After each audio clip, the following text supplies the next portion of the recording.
is he? Well, where the hell is he? You should have patience, Hewish. Shut up, you make me... That blooming captain, where is he? What do you expect when he gets here? Food. Food for me belly. You believe that? Me belly wants me to believe it, but me head says it's a bit far-fetched. Oh, God damn this influenza. Look at the sun shining down on Tahiti, the tropic paradise. And I'm starving to death and crippled with influenza. I'll be better off in a London fog. But I don't think I'll ever see London again. Oh, cheer up. You're not dead yet. Pretty near. Now straight. I feel like crying my eyes out. Times change. Luck changes. No, it doesn't. Not ours. You're Oxford educated, but I can tell you something. Luck doesn't change. You and me was born unlucky. And that perishing captain rotting for hawking his concertina around the harbour for a free meal and not bringing a bite home to the luckless invalid. You think you're unlucky now? Life has been pleasant. You haven't seen the half of it. You and me's going to be in jail before long. Oh, come on. If we keep on the right side of the law... You sound like a blooming magistrate. Well, what's the difference? At least they feed you in prison. Yeah, but you wouldn't like it. What about the old folks at home? What about the old school tie and the Herrick estate? There isn't a Herrick estate anymore. The old school tie's got over worse disgraces. But you're quite right. I shouldn't like it. And there's a better way out than that. Do yourself in? Yeah, you wouldn't have the guts. I might have. Now you're a bleeding sham. You talk big, you and the captain. But for action, you're neither of you worth that. Oh, go back to sleep. Approach the beer! Here he is. A gallant captain. Approach the beer and glory, hallelujah. Yeah. Beer it is and plenty of it. Who's to officiate? You leave that to me. Here, where did you get I'm it? coming to that. Here, have some of this bread, Herrick. Cheerio. Here, let's have a go at that loaf. Where did you get all this stuff? Maybe it was a little present from the consul. Present from the consul? What made him so generous? Have you come in the money? Well, maybe I have, in a way. Now, look here, Huey. I want to talk to Mr. Herrick alone. Alone? What's the game? Never mind that. You keep some of that bread and the other bottle of beer, and we'll go and see how the wind is. Secrets, eh? That's not the ticket. Look here, this is business. If you're coming, Herrick and I are staying. And if we stay, the beer stays with us. Savvy? Oh, I don't want to interfere. All right, go. I don't think it's a friendly touch, that's all.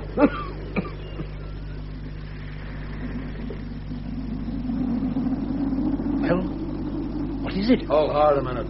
Get some of this food into you first. White bread. I never thought I'd see that again. Come on, Davis, what is it? All right, I'll tell you. We've got a new chance in life handed to us on a silver plate. But I want to ask you about it. I've got to consult you. We've got a chance, all right, if you're the man I take you for. I don't know what you take me for. I know you. You're a gentleman and a man of spirit. I didn't want to speak up before that bummer there. I got a ship. A ship? Why, man, that's wonderful. What is she? The schooner with the hospital flag. She's called the Farallone. Hospital flag? But she's in quarantine. In a way. But there's more to it than that. The consul wants to get her away. But he's hard up for a white man to sail. And she's bound to... She's out of Frisco for Sydney with a cargo of champagne. Captain, mate, in one hand, all dead of smallpox. Smallpox? That don't frighten me. Not when I see myself with a ship again. Would you be scared of the smallpox, Herrick? I? No. Good enough. Well, I'm telling you. The captain and mate were the only white men. All the hands are native. That seems a queer kind of outfit from a Christian port. 3 hands left and a cook all black a suit. The captain must have been on the booze, I guess, to sail the course he did. Anyway, there he was, dead. And there were the natives as good as lost. They bummed around at sea like the babes in the wood and tumbled end on Tahiti. Consul here took charge. See. Now he's trying to get her away. Sure thing. He offered the berth to Williams. He'd never had smallpox, turned it down. Tried Capati and LeBlue, or whatever his name is. They wouldn't lay a hand on it. All too fond of their sweet lives. I tell you, Herrick, I call it providence. I walked right into that consul's office at the right minute, and there I am with a ship. Now, I'm going to put Huey's before the mast. Of course, I'll let him berth aft. And I'll ship you, mate, at $75 a month. Me, mate?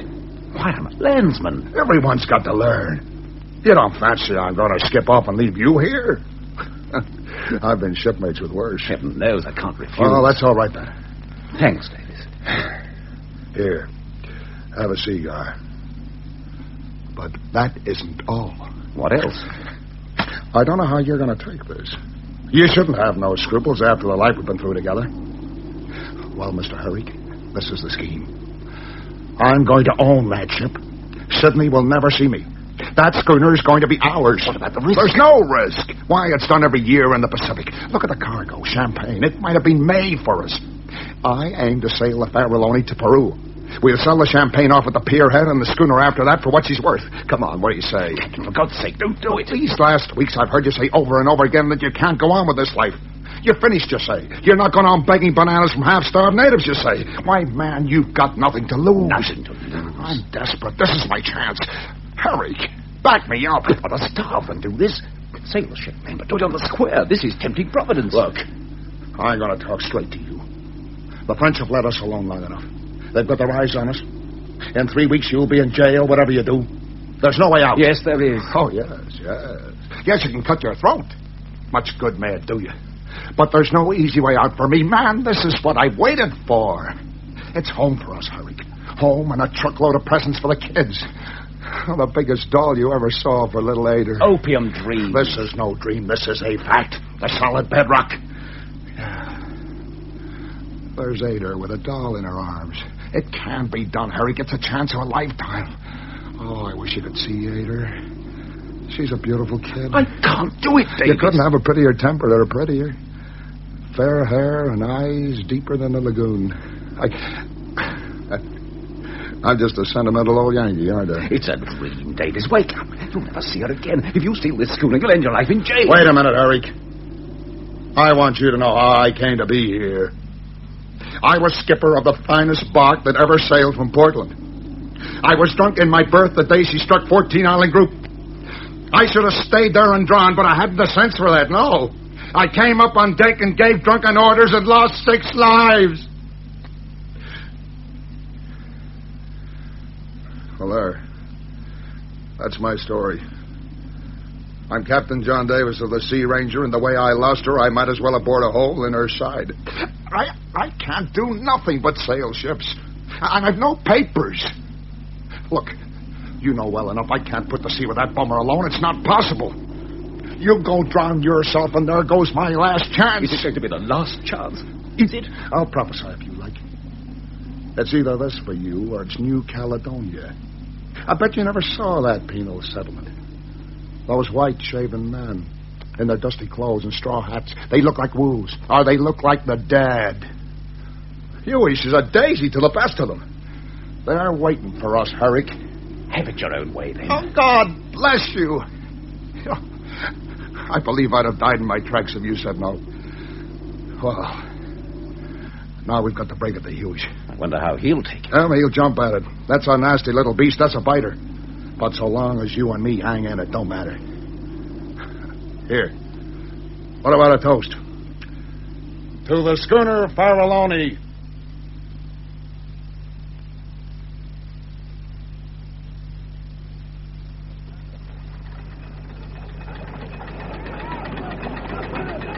Now, you Kanakas, just listen to me. I'm Captain Davis. I command this ship. This is Mr. Herrick, my first officer. The other white man is Huey's, cabin steward. My orders shall be obeyed smart. Savvy? Smart. No growling about the foot. You put a handle to the mate's name and you tack on, sir, to me. Now, if you're quick, I'll make this ship comfortable to all hands. If you're not, I'll make it a floating hell. Now, Mr. Herrick, see the grub and stores are stowed away. Right. You'll please say sir when you address me, Mr. Herrick. Yes, sir. Keep the man busy. We want to be off with the tide. Give me some of the words, sir, for heaven's sake. Tell him to tumble aft lively and cuss as much as you like. You'll soon pick it up. Huish, come with me into the cabin. Here, men. Tumble off. Lively now.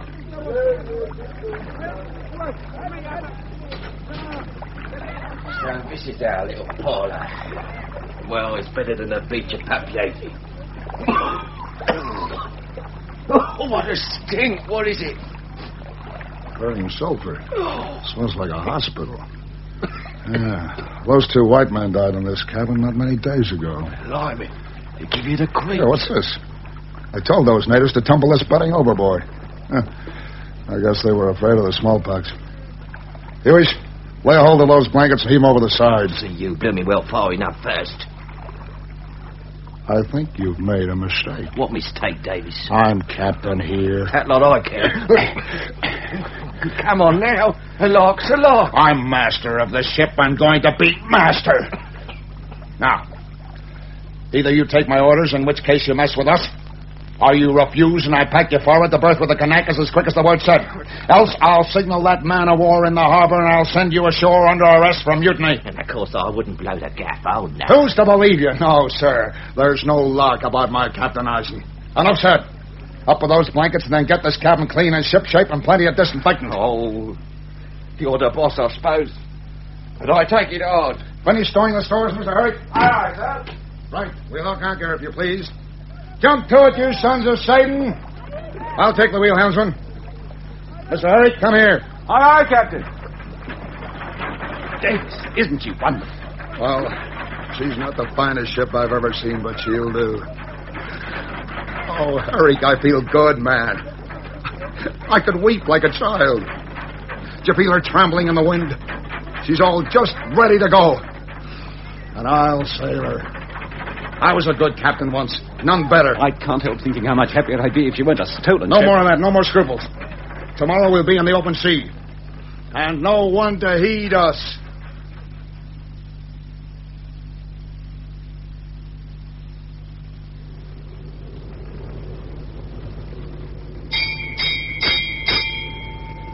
Follow in now, helmsman! Oh, Bell! Supper ready, Captain. Come on, boys. Dive in. That's your watch, Huey. You'll get your supper later. I'll sit down and have a pick with Mr. Herrick. By the time I've done, it'll be dark, and we'll put her about for South America. Had some fees. Hey, what's that? Where did that come from? It's fees. Champagne, if you want to know. And it come from the old. Put it down. Here. This'll never do, breaking into cargo. No good ever came of games like that. You baby. It's stolen fees, Davis. This is a stolen ship. Don't come to Master Mariner. We're sailing to Peru to sell a cargo off the period. Well, I don't reckon a few bottles is going to make much difference out of all that 1,000 down there in the old. Go on deck and take your watch, Huey. Oh, I'm to go up and steer while you two sit down here and guzzle. And call Davis sir, and you mister. Well, I'll have fizz-ad lib or it won't wash. And what do you think you are, Eric? A thief among thieves. Oh, lordy-da. I'd give $50 this had never happened. Well, it has happened. Try some. It's devilish good. Well, it's more than I can do to say no, not staring me in the face. Pass it across. I wish it was beer. But there's no denying it's a genuine stuff and cheaper than money. Now, Huey, clear out and take your wheel. Aye, aye, sir. No hard feelings, Mr. Eric. Come on, Harry. Tuck into some of this grub. Hey, look at that. Pea soup. Blamed if I thought I should ever taste pea soup again. There's something in life after all. Dry clothes, good food. Think of that beach on Tahiti. Suppose we were suddenly sent back. Oh, I murdered someone for $1. Quietly does it, my son. Come on. Take your pea soup. Food, that's what you want. When you've had a little lunch, you'll be as steady as a rock I'm again. steady enough now. Well, I'm a queer kind of first officer. Shucks, you've only got to mind the ship's course and keep your slate to half a point. A babby could do that, let alone a college graduate like you. There ain't nothing to sailoring when you come to look at it in the face. And listen, there's going to be no drunkenness on this ship. I know what's at the back of your mind. But there's going to be no more Sea Ranger for me. Now eat up, man. And in an hour, we'll put her about for Peru. I'll sail this ship sober, and I'll sail her good.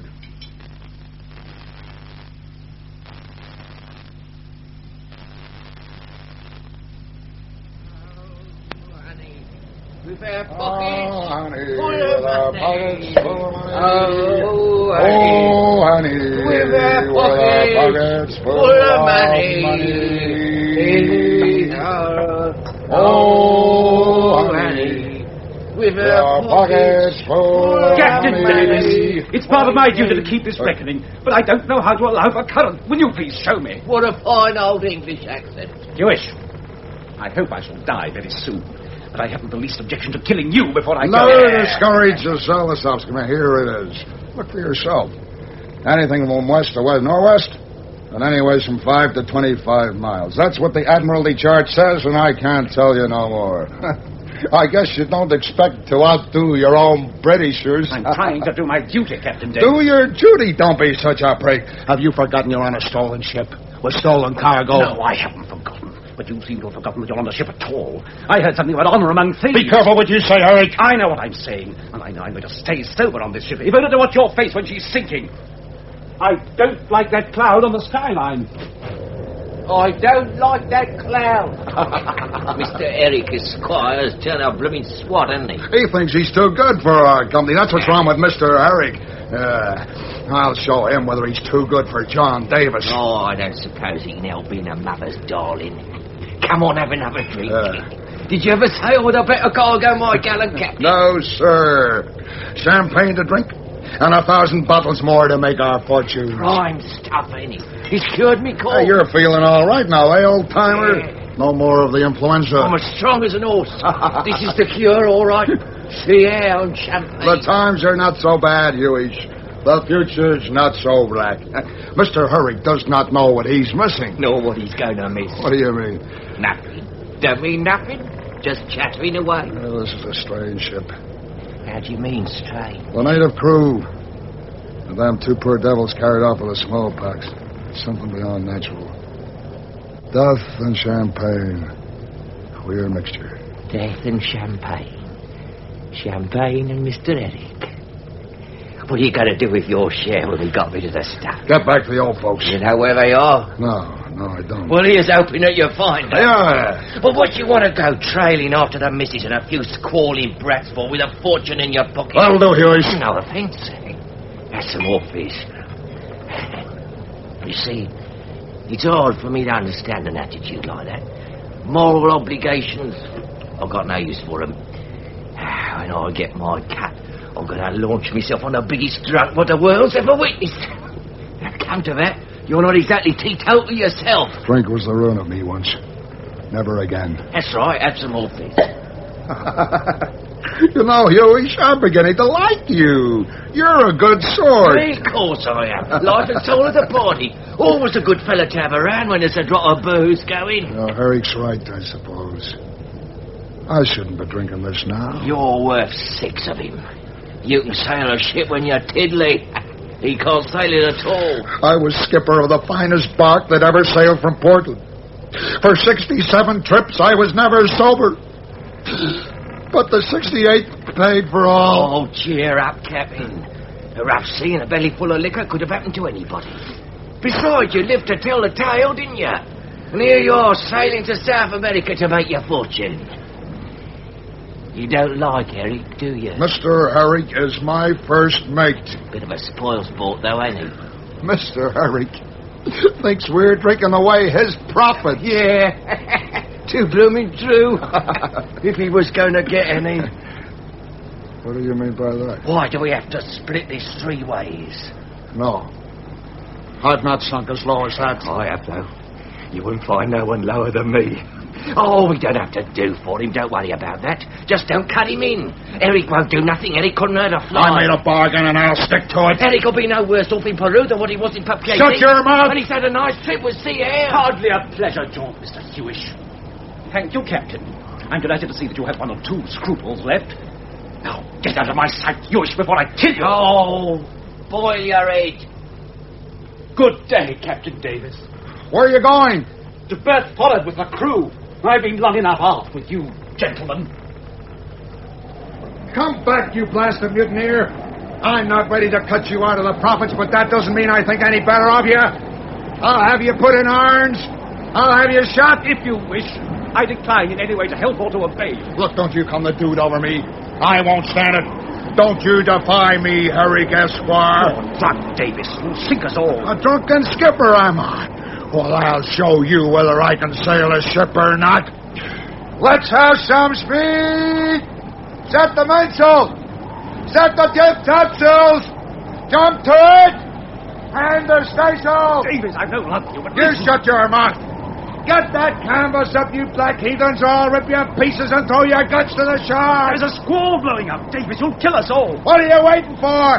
Do you want a bullet in your bellies? The schooner won't... Oh, Harry! It's the Sea Ranger all over again! Can't do it, Davis. You can save us. Move! It's the foresheet! We'll never get the foresheet down! The sea's coming all over the deck! We can get it down together. I'll come with you. No, you stay here. Take over the wheel. Send the other fella down to the pump. I'll go down there alone. I'll cut it away with a knife. Look out, Davis. Oh, God, you'll never do it. My God. Keep her into the wind, Harry.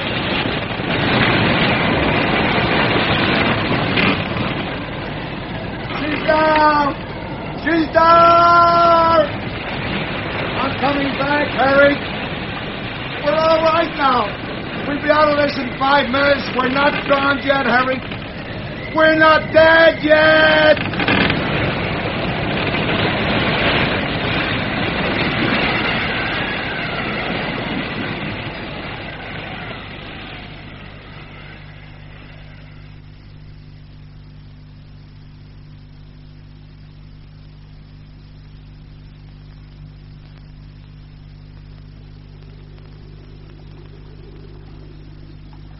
We lost the 2 topsails in the staysail. Near thing we didn't lose the ship. That's not what I'm thinking. I know what you're thinking. No need to say it now. I'm sober. I have to say it. Hold on, Harry. You've said enough. There ain't nothing wrong but the drink. It's the old story. I don't wish to hear it any more. You know what you said about my children. Certainly. Do you want me to say it again? Don't make me kill a man I care for. Why, you're the only man aboard whose carcass is worth saving. I always knew you were in the right of it, drunk or sober. I knew that. Look, what do you want, man? An oath?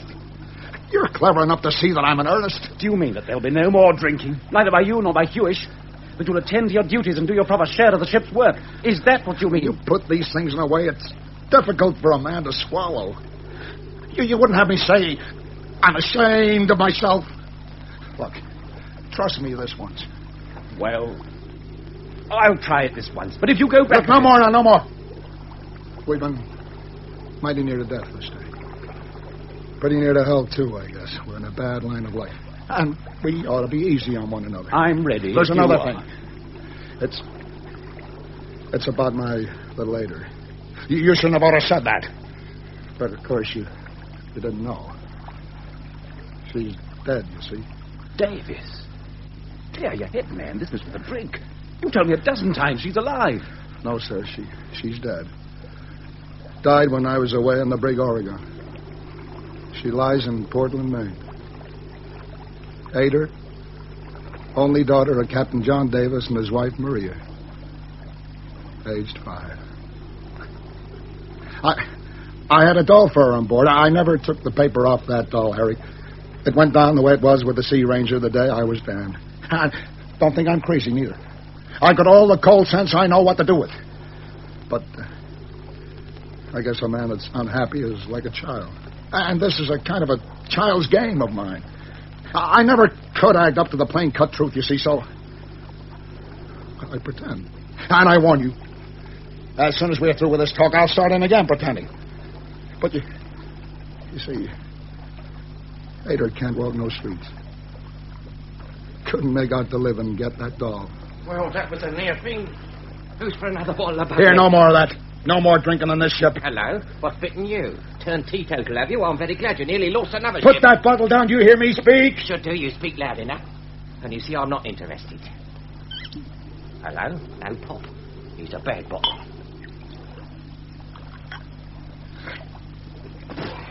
What the hell's this? It's water. Give me that. Water? Here, Harry. It's water, all right. We've been swindled. Let's have a look in the hole. Come on!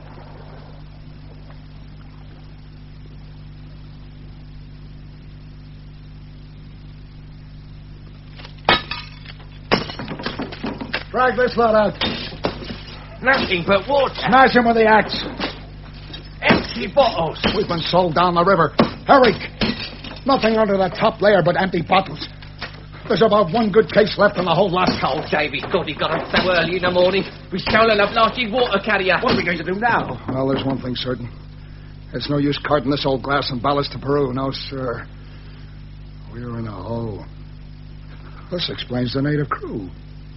The owner meant to lose this ship and get the insurance, and if you're going to lose the ship, I'd ask nothing better than a native crew. But it don't explain why she came down to Tahiti ways. Why, to lose her, you baby. I'll let you know. If you want to lose a ship, you lose her on course. Do you think underwriters have got no sense? I can tell you why she came so far eastward. I had it from one of the natives. It seems the captain and mate were drunk on champagne from the beginning and died drunk on it in the end. They lay on their bunks, filling their skins with the stuff till the smallpox took them. They didn't know where they were. They didn't care. What the hell are they to us now? A good deal, I'm afraid. We're their heirs, I guess. It's a great inheritance. Well, I don't know about that. It seems to me it might have been much worse. It ain't worth what the cargo would have been, of course. At least not money down. But it seems to figure up to the bottom dollar of the owner in Frisco. Hold on, give me time. How's this umpire? We're going to sink the Faralloni. Yeah. The men who died on this ship were going to be paid by the owner for casting her away. Well, we're going to cast her away, all right, but I'll make it my private business to see that we get paid. Yeah, what were the others to get? Well, that's more than I can say. But they went into it with their eyes open. They were on the crook, now we're on the square. We only tumbled into it, and that merchant has just got the squeal, and I'll see that he squeals good. Go it, Captain. The style in this money. Blow me if I don't like it better than the other. I still don't understand. Look, Harry. The old game was a risky game. The new game is as safe as running a Vienna bakery.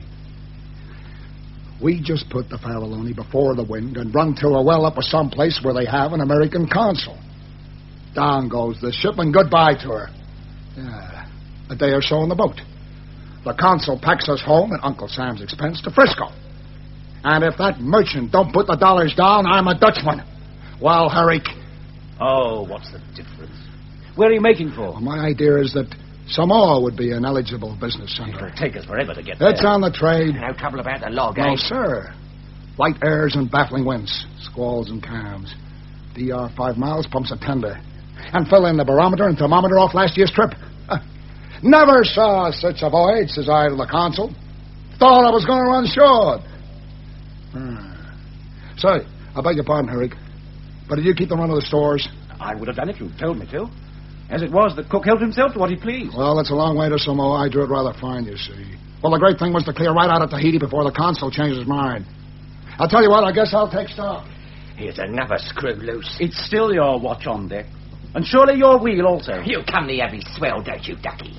Surely your wheel, my man. Yeah. Keep your Buckingham Palace manners till you get back home. We're all the same here. If you ever do get back home, but I don't think you will. Well, I've taken stock, roughly. It won't do. We can't do it, and that's the bedrock. I'm as sorry as you are, and sorrier, but the game's up. We can't get near Samoa. I don't know that we can get as far as Peru. What do you mean? Well, I can't rightly tell myself. I drew it fine. I said I did. But what's been going on around here? That cook must be unholiest kind of fraud. Only 9 days out, too. How long before the food gives out? A week, I guess. And then we starve to death? Do we? Do we, Davis? My God, I'll never understand it. There's been more waste on this twopenny ship than there is on an Atlantic liner. Oh, you wait till I get hold of that cook. I'll interview that son of a sow as he's never been spoken to before. You'll not lay a finger on the man. It's your fault and you know it. Well, you're the plummy captain, ain't you? You don't know, don't you? Haven't we heard you howling for fresh tins every day? How often have we heard you send the old blooming dinner off and tell the cook to throw it in the swill bin? There ain't no land here. Tabita's no fool. He wouldn't call land for nothing. And going on deck.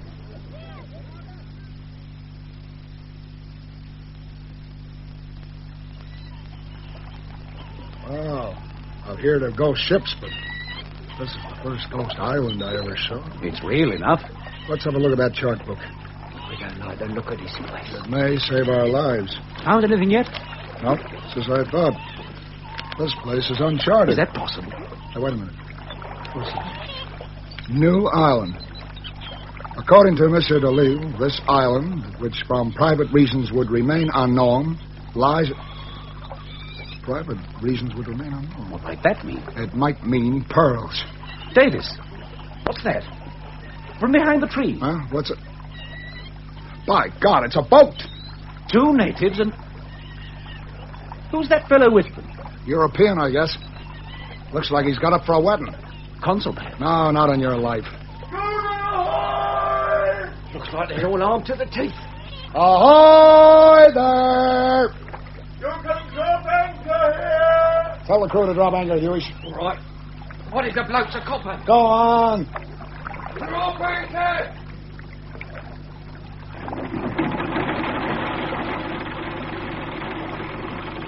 No, Herrick. That's no consul. What then? Ahoy! I'm coming aboard! The big chief pearler himself. Come on up on deck! What beats me, where's everyone else on this island? Maybe among the trees. Maybe. Oh, if we have no trouble with the pearler, we should be able to fill up with fish and native stuff and do the trip to Samoa hand over fist. What do you mean, trouble with the pearler? Well, I don't like the look of those guns they're carrying around with them. Mind your fancy suit, you'll get it dirty. What are you going to say to him? I'll think of something.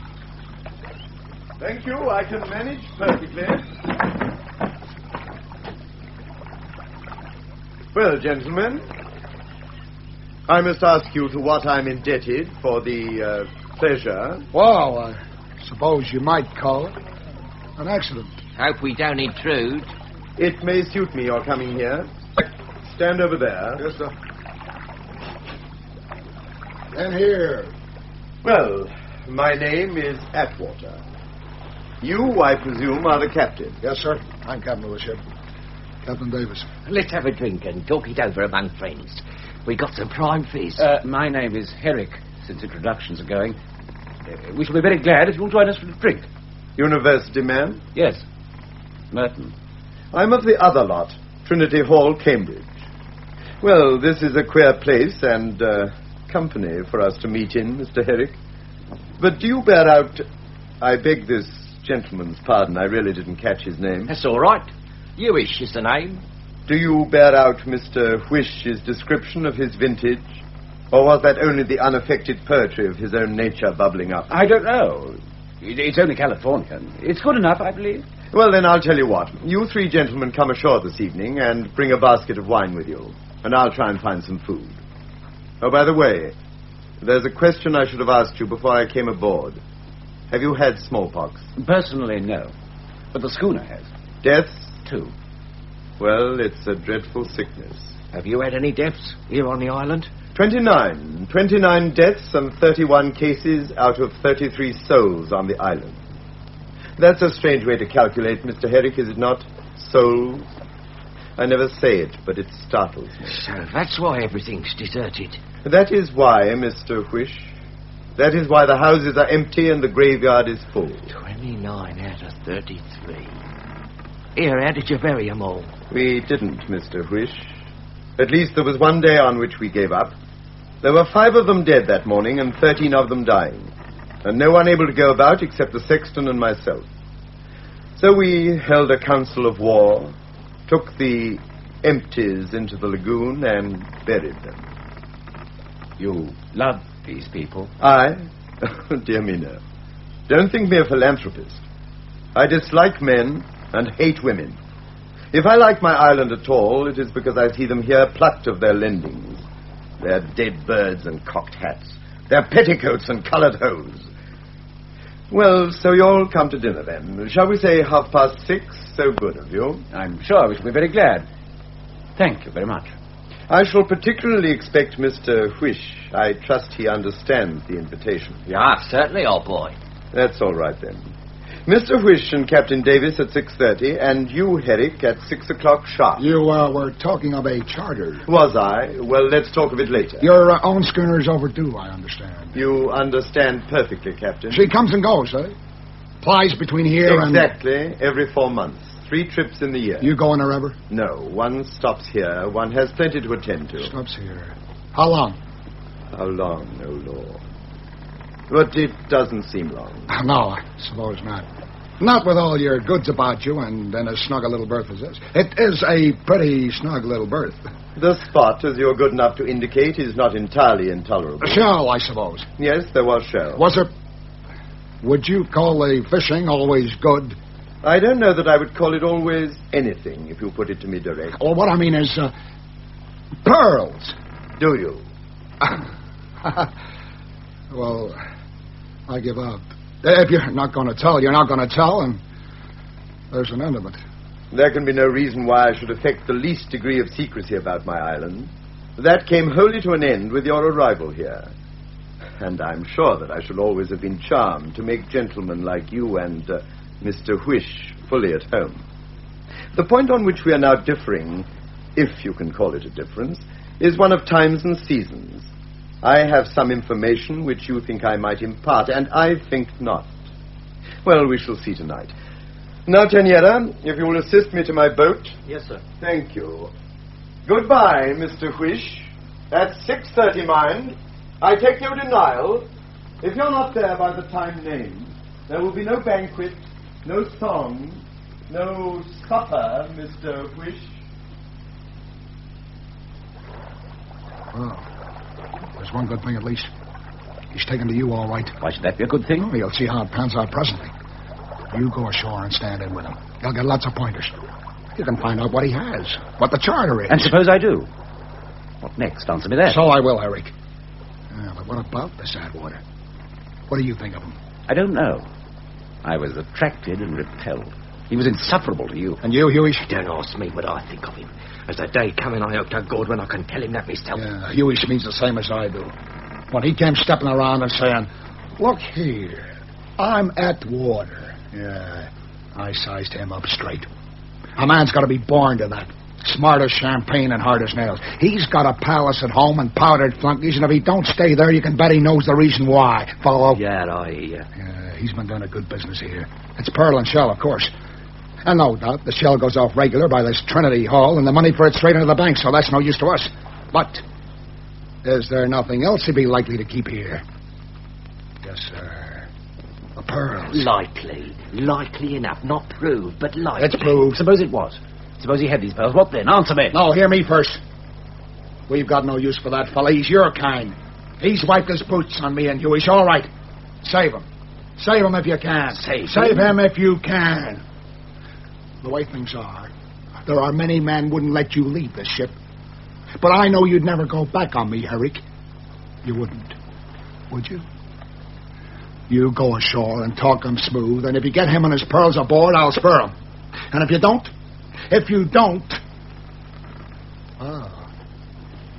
there's going to be a funeral.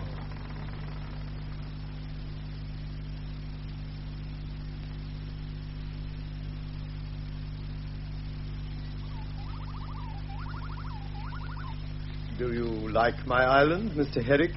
I find it heavenly. Look, over there is my diving shed. It was a queer sight to see those marine monsters appearing and reappearing in the midst of the lagoon. Fond of parables? Oh, yes. When I saw those diving suits coming up dripping and going down again, and all the while the fellow inside as dry as toast, it seemed to me we all wanted a dress to go down into the world in and come up scatheless. What do you think the name was? Self-conceit. But I mean seriously. Call it self-respect, then. Why not grace? Why not God's grace, Herrick? Why not the grace of your Maker and Redeemer? He who died for you. He who upholds you. He whom you daily crucify afresh. There's nothing here, nothing there. Nothing but God's grace. We walk upon it, we breathe it, we live and die by it. It makes the nails and axles of the universe. And like all of us, and everything about us, they hang by a hair. Today the pearls are here in the safe. Tomorrow, tonight, they may be scattered. Thou fool, this night thy soul shall be required of thee. I don't understand you. No, I am a fatalist. Would you like to see my pearls? No, thank you. I think not. I do not care for pearls. I'm very indifferent to all No, these... Mr. Herrick, I think not. You are not indifferent, but you are afraid. What brought you to the South Seas? Many things. Youth, curiosity, romance, the love of the sea, and it will surprise you to learn, an interest in missions. That has a good deal declined, which will perhaps surprise you less. They go the wrong way to work. They're too parsonish, too much the old wife. Religion is a savage thing, like the universe it illuminates. Savage, cold, and bare, but infinitely strong. And you found this island by an accident. As you did. And since then, I've had a business and a colony and a mission of my own. I was a man of the world before I was a Christian. I'm a man of the world still, and I make my mission pay. No good ever came of coddling. I gave these beggars what they wanted, a judge in Israel, a bearer of the sword and scourge. I was making a new people here. And behold, the angel of the Lord smote them, and they were not. You know, I am fanciful. I take fads. I like you. No one can like me. You're wrong, as a man usually is about himself. No one can like me. If you knew how I despise myself. And why? I knew that you despised yourself. I saw the blood come into your face today when you remembered Oxford. And I could have blushed for you myself to see a man, a gentleman, with those two vulgar wolves. Wolves? I said wolves, and vulgar wolves. You know that today, when I came aboard, I trembled. You concealed it well. A habit of mine. But I was afraid for all that. And now, Herrick, what do you could ask for, eh? Oh, yes. Yes. Then let us approach the other point. That of why you despise yourself. It's common enough. Don't we all despise ourselves? Don't you? I say I do, but do I? One thing I know at least. Your poor diving dress of self-respect is sadly shattered. Today, if you will, hear my voice. Today, in this dead island, fall on your knees and cast your sorrows upon the Redeemer. For God's sake, can't you see I'm on the rack? I know it. I see it. I put you there. My fingers are on the screws. Please, God, I will bring a penitent this night before his throne. Atwater, you push me beyond bearing. What am I to do?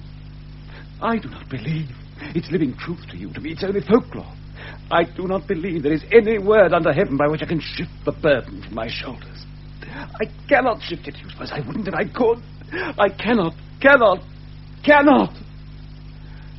And let that suffice. Well, let us have a drink. Our guests will be here soon. I have a dry sherry that I should like your opinion of. Atwater. Yes? I've got to tell you. That sounded like a warning, was it? No. I don't think it matters now. The evenings here would be very pleasant if one had something to do. By day, of course, one can shoot. You shoot well? Yes, I'm what you would call a very good shot. It is fate. If I were to miss once, it would spoil me for months. You never miss, then? Not unless I mean to. But to miss nicely, that is the art. There was an old king I knew in the Western Islands who used to empty a Winchester all around a man and stir his hair or nick a rag out of his clothes with every ball except the last. And that went plump between the eyes.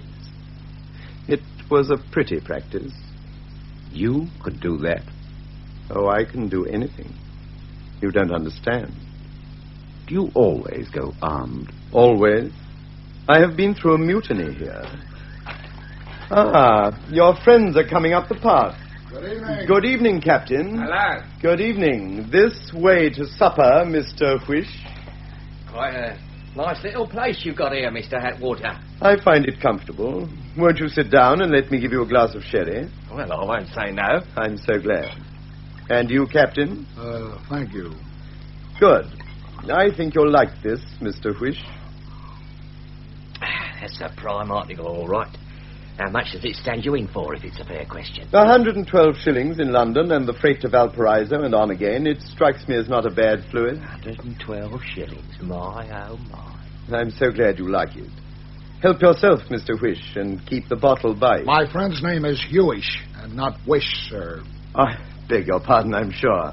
Hewish and not Whish, of course. I was going to say that I still have 8 dozen. 8 dozen what? 8 dozen excellent sherry. Why, it seems almost worth it in itself to a man fond of wine. Worth what? 112 shillings. I allow we're the first white man on the island, sir. Myself and Dr. Simmons excepted, I should say the only ones. This, Dr. Simmons is your partner, I suppose. A dear fellow, Simmons. How he would regret it if he knew you had been here. He's on the Trinity Hall, and if you could tell me where the Trinity Hall is, you would confer a great favor. I suppose she has a native crew. Since the secret has been kept for 10 years, one would suppose that she had. Try some of this excellent hock, Mr. Whish. I beg your pardon, Hewish. I must say, you have everything around you in grand style. Where do you get your labor from, anyway? Where not? A pity Simmons isn't here. That was his part, to collect them. Mine was to educate them. You mean to run them? Yes, to run them. Well, wait a minute. How did you do it? You don't mean you did it single-handed? I did it single-handed because there was nobody to help me. By God, you must be a holy terror. I do my best. Well, I fought my way, third mate, round Cape Horn with a push of packet rats that would have turned the devil out of hell and slammed the door on him. In a ship, why, there ain't nothing to it. You've got the law with you, that's what does it. But put me on this beach alone with nothing but a whip and a mouthful of bad words and ask me to... No, sir. I haven't got the guts for that. It's the law behind. It's the law does it every time. The old beak-gates are black as he sometimes painted. I did not have the law, Captain, but I had something greater. The power of God. Oh, did you? Yes, Mr. Hewish. It was pretty lively. However, one way or another, one knocked it into their heads that they must work, and work they did, until I lost them. The Lord giveth, and the Lord taketh away. I hope you made them jump. When it was necessary, I made them jump. You bet you did. By God, you're a man, and you can say I said so. Too good of you, I'm sure. Mr. Herrick, you're very silent. I was wondering... Yes? Did you ever have crime here?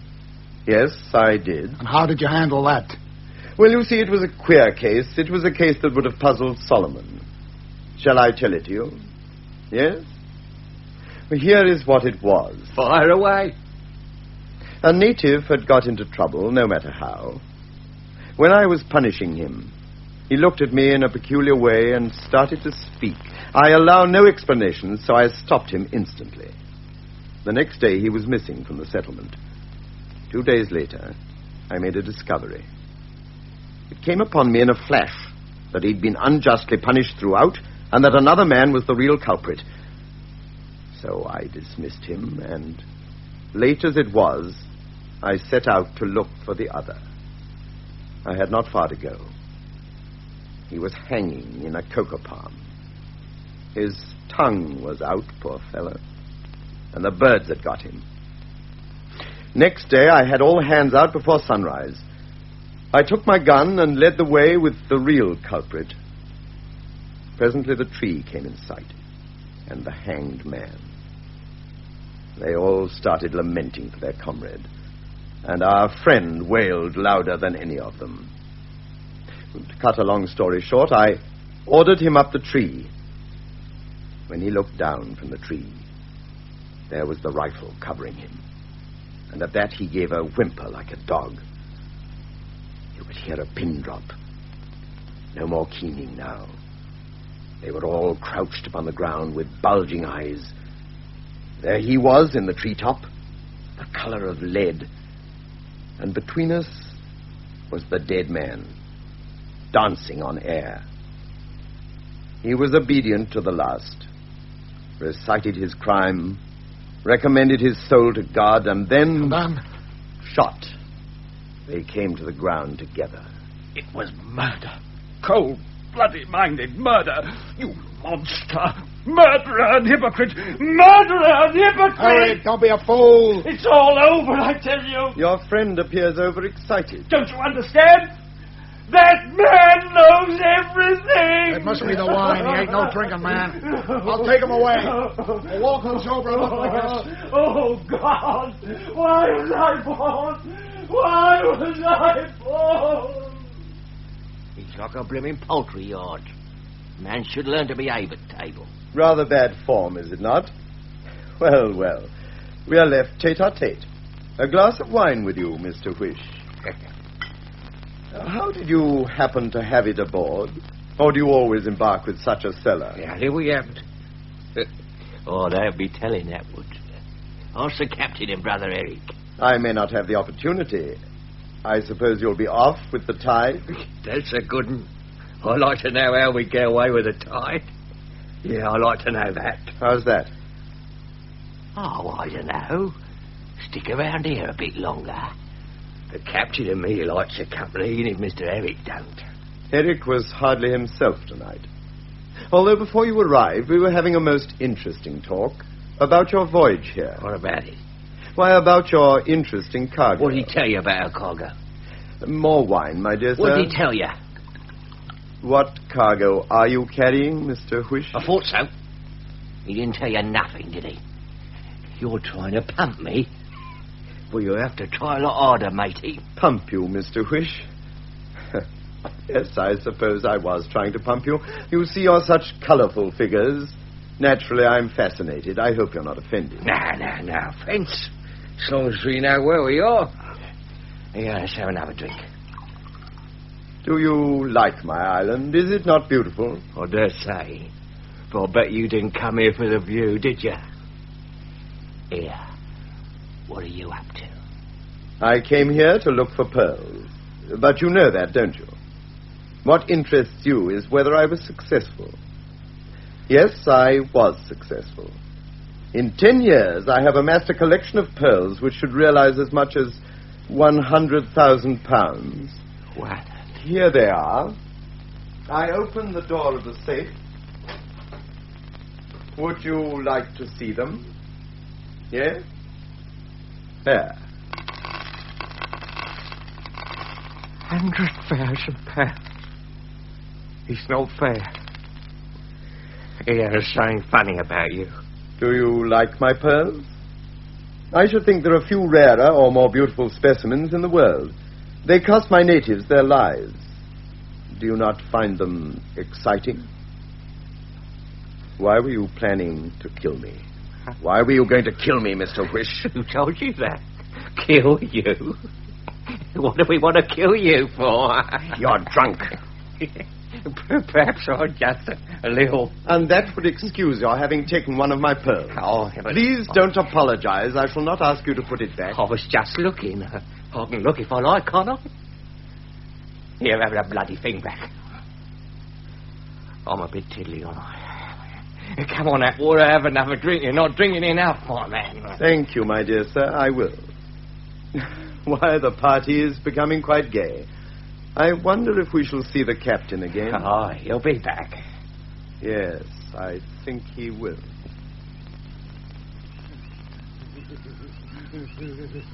Stop that, Harry. Come on, keep moving. Lace up, boy. You're all run down. That's what's wrong with you. Come on, keep going. The walk will do you good. Get away now. Tonight can't be done. No ship of mine puts to sea without food. I tell you, that man in the house knows everything. Why, he treated us real handsome until you began with your tomfoolery. And I must say, I've seen men shot for less and nobody's sorry. What more do you expect, anyway? He was guying us. It's all we're good for. Herrick, you didn't give me away. Oh, what was there to give away? We're transparent. We've got thief branded on us, thief. He talked about his pearls and smiled. It's no use. We only make him laugh with our pretenses. He looks at us and laughs like God. The pearls. Has he got them? Did he show them to you? Just the safe they were in. But you'll never get at them. I have a word to say to that. Do you think it'd have been so easy if he hadn't been prepared? The servants are both armed. He's armed himself. He always is. There's nothing to be done. Is that so? Well, there's one thing sure. I must get Huish out of that. We're not here to pick daisy chains. I'm going back to that man, and we'll see whether he's the tin god you think him.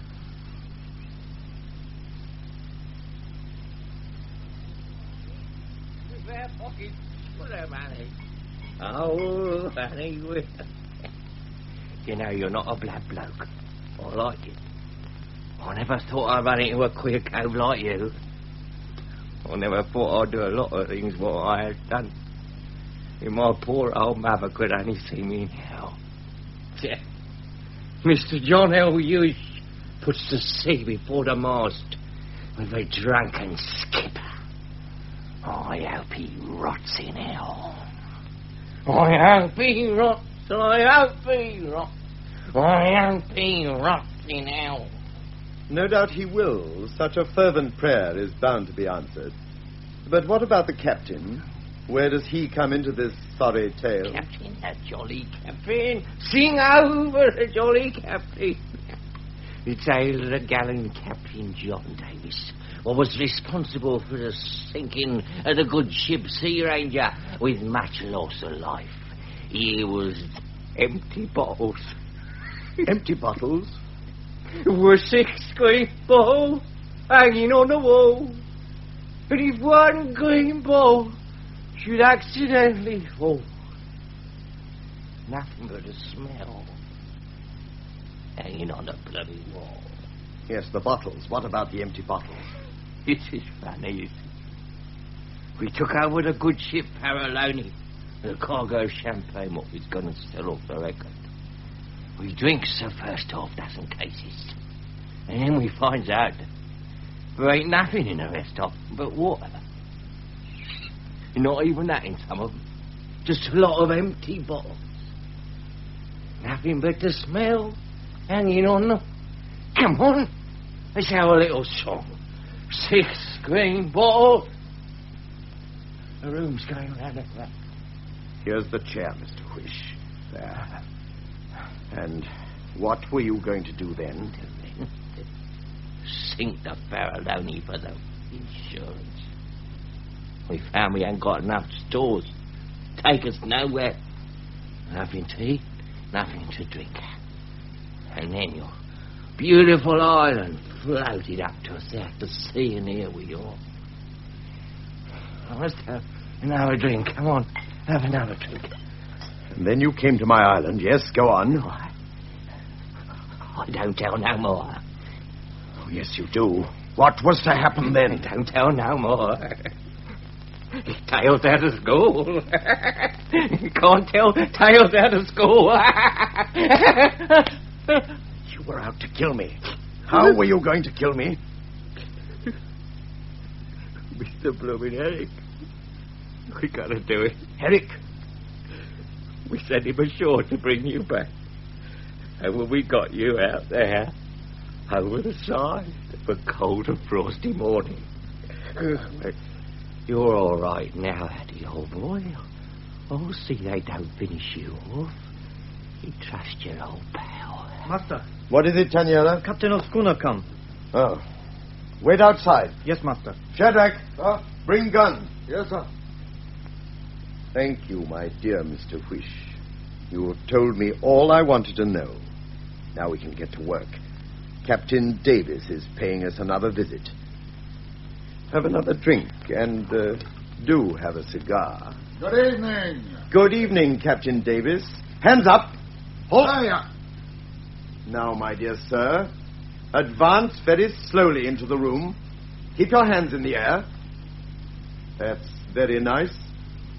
Now you may come inside. Well, you seem to be a very tuppenny pirate.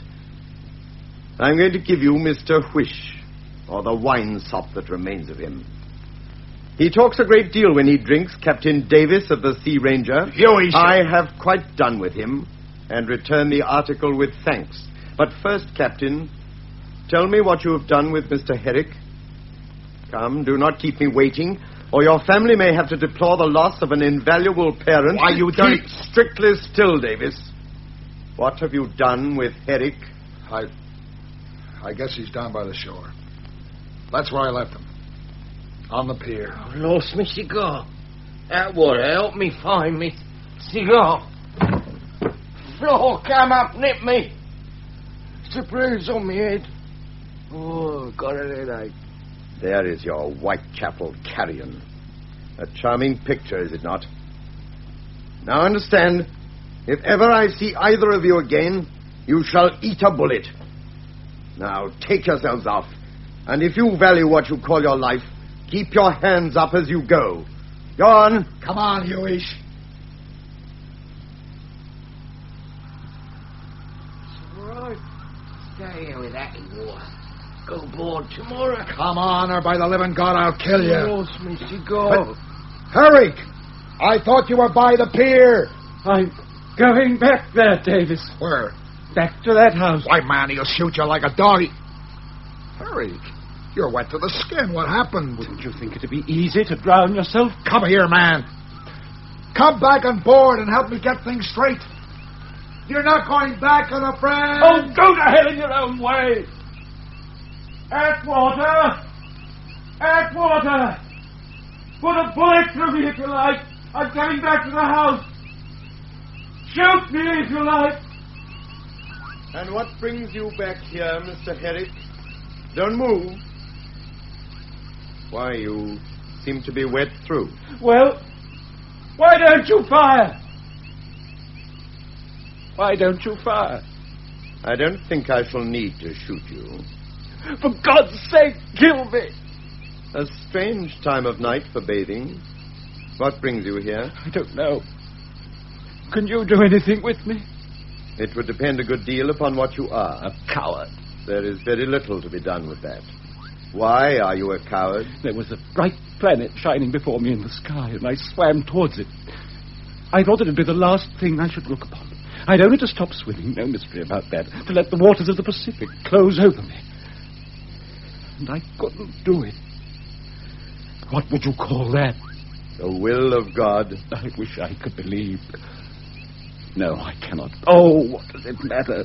Here I am, and so pitiful is my condition that I come to you, whom I hate, for help. And yet I believe you to be cold, cruel, evil. Come, we must get you some dry clothes. But don't you know that they plan to...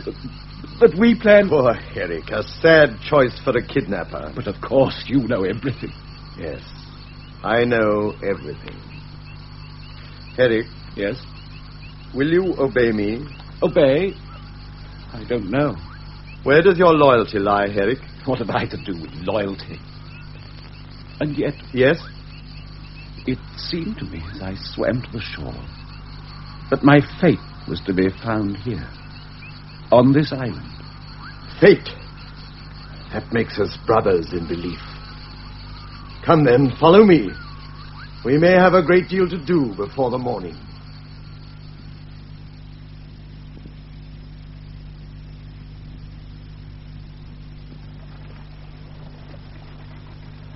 Are you awake, Hewish? Yes. God, I've got an headache on me. Home sweet home. Nice to be back on the old Farallonia, I don't think. I'll tell you what, looks like you and me cut a pretty poor figure last night. We cut a poor figure, I like that. If anyone cut a poor figure, it was you. All right, it was my fault. I'll admit it if it makes you feel any better. Point is, what are we going to do about it? My God, I'm going to see that man at my feet. Are you particular about having him dead or alive? I want to see him dead. Well, then give me your hand across the table and say, God, strike me dead if I don't back you up. Well, what the hell's that for? Luck. Substantial guarantee demanded. I don't see the good of no such tomfoolery. I do, though. Come on. Well, what was it I say? God, strike me dead if I don't back you up. God strike me dead if I don't back you up. That's fine. That's lovely. Now I'll bring out the baby. What the hell do you mean? Fragile. With care. This side up. What's that? What have you got in that handkerchief? Now, do you think you can look after Eric and the Kanakas? Because I can take care of Mr. Atwater. You take care of Atwater, he'd eat you. Take it easy now. What's the first point? The first point is to get ashore. Have a squint out of that porthole. Tell me if our little black friends are still waiting for us. Yeah, of course they are. With rifles as big as themselves. Well, then, what about a flag of truce? Would that do the trick, or would they let us have it in the boat? No, I don't think they would. No more do I, so that's how we get ashore. Now, the next thing is to get near the managing director. You're going to write His Worship a nice long letter. I don't get you. You don't, of course you don't. You see, you're big. You're big. He knows you've got a gun, and you ain't the sort to hesitate about using it. But I'm such a little un. I'm unarmed. No kid about that. And I'll hold me hands above me head right enough. If I can manage to sneak up near to him while we're talking, you watch out and back me up a bit smart, Well, see? how the hell will I know what's going You on? won't need to know. Just listen for a scream. Well, what do you mean to do? I mean to do for the bastard. How? Sure you want to know? Of course I want to know. When your back's at the wall, you do the best you can, don't you? I say that because I happen to know there's a prejudice against it.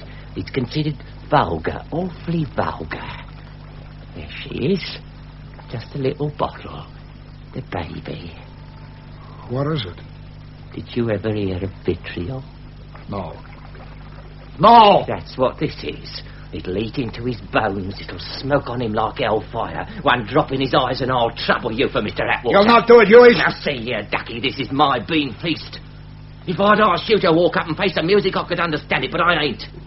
First thing you know, you'll see Atwater running round and howling like a good... Dear God, don't even talk about it. Well, you order juggins. You wanted to kill him, didn't you? You'd have killed the whole lot of them. And here I am showing you how to do it. And you turn up your nose because I've got some medicine in a bottle. That's true enough. It don't seem reasonable, but there it is. The applications of science, I suppose. I don't know what it is, but it's there. I draw the line. And I suppose it tickles your fancy when you take a pistol and blow a man's brains all over But him. the risk! That's my lookout, Ducky, and I'm game. Look at me, Davis. There ain't no shilly-shally about me. I'm game, I am game all through. Look at me as long as you like, you won't see nothing yellow here. Murder ain't easy, and it ain't genteel, and it ain't safe. It takes a man to do it. Willie is a man. What's here? Can the thing be done? It can't be easy. I get within 20 foot of him, it'll be done, so you watch out. Well, how do you know that? You swine. I believe you've done it before. Oh, that's private affairs. I ain't a talking man. Well, what do you say? I thought you'd come round to it. Now for the letter. There's your paper, and there's your pen. Sit down and I'll dictate. Go on, then. Now, take a dip in the ink. That's it. Now, William John Atwater, Esquire. Sir, it is with feelings of shame that I approach you after the humiliating events of last night. I do not venture to solicit the favour of an interview myself, but I have deputed my friend and partner, Mr. John L. Ewish, to lay my proposals before you. I am your faithful servant, John Davis. There. You got that? Let's have a look. Ah, that's beautiful. The touch of the master hand. No! It can't be. It's damnation. God would never forgive it. Well, who wants him to? No, for God's sake, man! Here, I'm going to give you my ultimatum. Come with me or stay here just as you like. I'm going to see his worship and I'm going to throw vitriol in his eyes. No, you're not. By God, you're not. I'm going to have something to say about that. What are you going to say, Cap? What are you going to do? You ain't leaving this ship until we thought of a cleaner way of doing this. Well, you're a little saint, you are. What do you want? Shall we have a service over him? I'll read the lesson, shall I? Then you can put a mask over your ugly mug and chop off his head with a meat axe. That'll be nice and clean. Mr. Atwater won't object. Oh, no. He'll just stand like a lamb and let you do for him. I've told you my plan, and that's the way it's going to be. I'm off. Are you coming, Joan of Arc? Get your hands up, Huey. You're not going yet. My. Oh, my, but it's hot. It's cruel, I calls it. Nice day to cash your chips in. I'd rather have it on a cold and frosty morning, wouldn't you? Here we go round the mulberry bush. Here we go round the mulberry Shut bush. up! Put that bottle on the table. All right, Captain. That's better. My God. I thank God. Thou God seest me. I remember I had that written in my Bible. Well, good, you're going to see a rum store presently, I promise you. I'll have no blasphemy, not on my ship. All right, Cap. Anything to oblige. Any other topic you'd like to suggest? Shakespeare? Foreign exchange? The weather? The ethics of assassination? Here's a conversation on tap. Just put a penny in the slot. You know, Captain Davis, I regard it as most unsporting of you holding a little fellow like me up with a gun. I never thought you were a coward. What with that little wife of yours say she knew? Or those two lovely boys? Or that little Ada? Oh, you little rat! Stay where you are. I'll let you have this bottle full in a dial. Better a coward than a mad captain. Just stand quite still. And put those dainty little hands of yours above your head, while I get me fingers on this gun. I should hate to see that face without any skin on it. Now, my gallant captain, I hope you remember it was you started all this playing with firearms. You wouldn't dare shoot me. How the hell would you get away from here with no one to sail the ship? What can you do against Atwater and the rest single-handed? Just now I ain't worrying. I'm an even-tempered fella, but I'm mad with you, and when I'm mad, I'm dangerous. I'll put a bullet through you as soon as look at you. I'm coming over there. You wish you wouldn't dare. Goodbye, Captain Davis. I'm coming after you, Huey.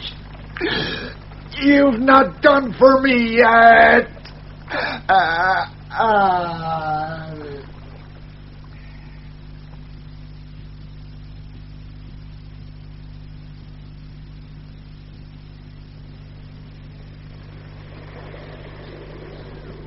Well, Mr. Whish, what brings you back to my island? If you'll read this letter from Captain Davis. Before we go any further, I wonder if you'll be so kind as to raise your hands above your head. Oh, Mr. Atwater. Merely a formality, you understand.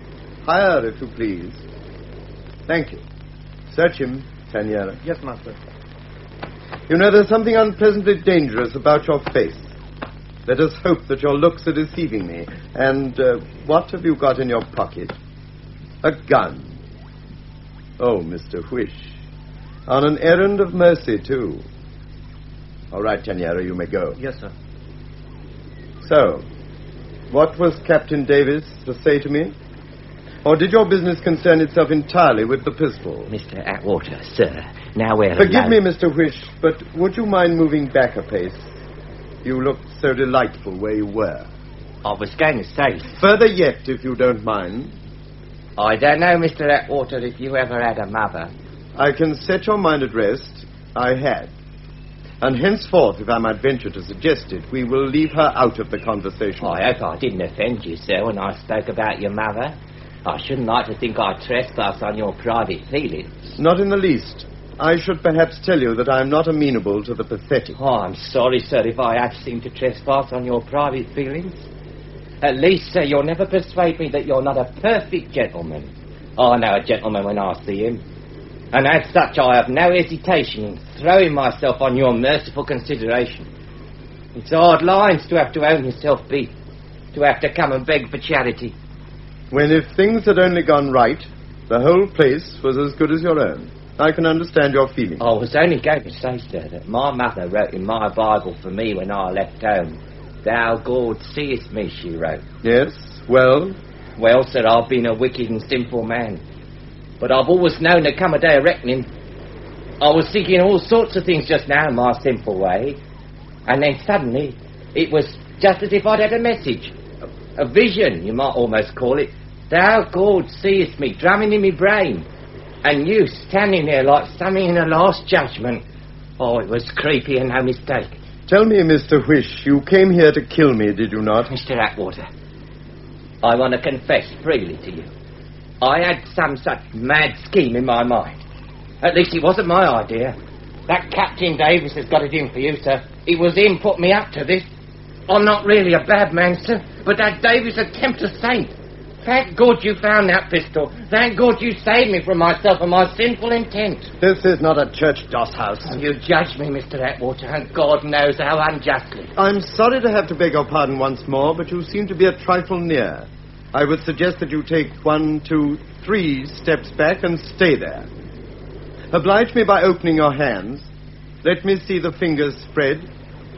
Throw down that thing you're holding. Here it is, you... Vitriol, Mr. Whish. And it went into your own face. Well, goodbye. Stop it! Stop Stay it! where you are, Davis. Back against that post. That's better. I give you 60 seconds to make your peace with God. I came to save you. I came here to save you. He shot me. Shoulder. But I came after him. He wanted to... He said, vitriol. Now, I would have done for you. But not that. 60 seconds, Davis. You're going to kill me? I am. Make your last appeal to God. I guess I'll not trouble the old man. Considering the job I was on, I guess it's better business to just shut my face. A first taste of death, Captain Davis. A little nearer this time. If you could turn your head, you'd see the bullet hole in the wood, a mere half-inch from your left cheek. This time I shall draw blood. You are to see the angel of death 7 times, and the last shot will bring you to judgment. May God have mercy on your soul. It will be between the eyes, I think. Steady. I'll take your 60 seconds. Good. Oh, God. Look after my 2 kids. Is that all your prayer? I guess so. Don't keep pulling me long. So, is your peace made with heaven? Because it is with me. Go and sin no more, sinful father. Oh, God. Oh, God. Herrick, Tanyara. Master. Bring water, Tanyara, and cloth. Yes, sir. Herrick, brandy quickly. Oh, God, what I might have done. I heard shooting. Is he dead? No, only fainted. We must save him. Ain't there no mercy? What must I do to be saved? Believe in the Lord thy God, and thou shalt be saved. He's bleeding like a pig. I must take the bullet out at once. Quickly. You must hold his arms, Herrick. Just a moment. I must get some of my tackle. Are you a doctor? Hardly a qualified one, but I've had to put my hand to everything here. Next time, I'll bring you a doll. Or would you like a parrot? Pretty Polly? Pretty Polly? She's only 5. Only 5. Dear God, she can't be dead. Ader, wake up! Come back to me. Come on! Hold him, Herrick. Daughter of Captain and Mrs. John Davis of Portland, Maine. Don't you have to hurt it like that? I must bring him cleansed to the throne of justice. He has sinned and he must suffer. What do you know about justice? Man, be merciful. Be quiet. Hold him down. Be merciful, be merciful. The Lord have mercy upon me. You devil. You've done it before. Shooting a man is one thing, but to save human. All right. Give me up. I'll write to him. Dead or alive, why should I care? I want to see him at my feet. The bullet at last. Quick, man, the bandages. Did you shoot him? No, but I came near enough to it. Is Hewish dead? Oh, yes. The little cockney is dead. Dead. All dead. Sacrifice to your God, I suppose. Enough of that, Herrick. More brandy here. Will he live? He lost a terrible amount of blood. Oh, yes. He's coming round now. Dr. Simmons will patch him up. Dr. Simmons? The Trinity Hall was sighted an hour ago. Have more champagne. Plenty more where that came from. Fill your glass. What will you do with Davis? He may want to stay here. I'll leave it to him. If he wishes, I can send him home on the Trinity Hall. But I think he will stay. I don't believe you'll ever send him home. You're a savage. You'll never keep faith. Watch what you're doing, Herrick. There. He'll be all right. Janiera? Master. Take him to my room. Yes, master. Shadrach, help him. Then you two go out to Captain's schooner. Make sure no one on board. Set fire to schooner. Let it burn till it sinks. Savvy? Savvy, master. I've been a sinner. God, is there forgiveness for me? Is there forgiveness? Forgiveness! Set fire? Yes, the last of the Faralloni. And now, Mr. Herrick, what are we to do with you? Kill me, perhaps? Kill? Murder is such a very little thing to you, I suppose. Oh, your friend Hewish. I got my bullet in first. The vitriol went into his own eye. You swine! You can joke about the agony he suffered. I prefer to think of the pain which I should have suffered. Are you mourning for your Mr. Hewish? Then let me repeat my other question. What is to become of Herrick? Why not join the captain in repentance? Let me go. For pity's sake, let me go. Come to the mercy seat. He waits to be gracious, man. He waits to be gracious. Let me go. No, I shall never let you go. Here in this graveyard of brown innocence, bow your head before his judgment. I have brought one penitent to the throne tonight. Is that your repentance to your God? You beat the captain to his knees with a bullet. Is your heart so cold and empty of longing, Herrick? Self-respect. Do you remember your diving dress of self-respect? To go down into the world in? You've kept it about you. And if you throw it aside, no warmth, no heart beating will be revealed. Only the skeleton of a man. You must be the devil. No, I assure you, I'm on the other side. He will leave you. When the captain is better, he will leave you. Perhaps. But I shall have you with me for life, Herrick. See. For life. It may be a short life. I do not think you will try to kill yourself again. Perhaps I shall kill you. Do you think I cannot hate? Perhaps. See, I shall turn my back to you. There is a gun at your feet. Pick it up. It is still loaded. Good. I am at your mercy. Remember that you hate me. You can shoot me in the back of the head, and for an instant before I fall into eternity, I may even respect you.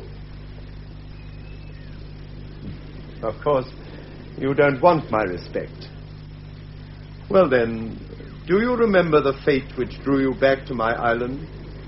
I wonder if you knew then that you would never leave it? Yes. I think I knew then. I look forward to many long evenings together. Since you are not going to shoot, give me back the gun. Stay where you are. Too late, Herrick. I know what I have to do. Of my own free will. Will? There can no longer be any question of that. That came to an end when you could not fire a pistol. Now it is too late. Don't move. I could kill you now, face to face. Look into my eyes and you can see death watching you. Did you think that I could live in this house forever? The air of this place is pressing the last breath out of my body. Herrick! I'm going now. Don't follow me. You and I will never meet again.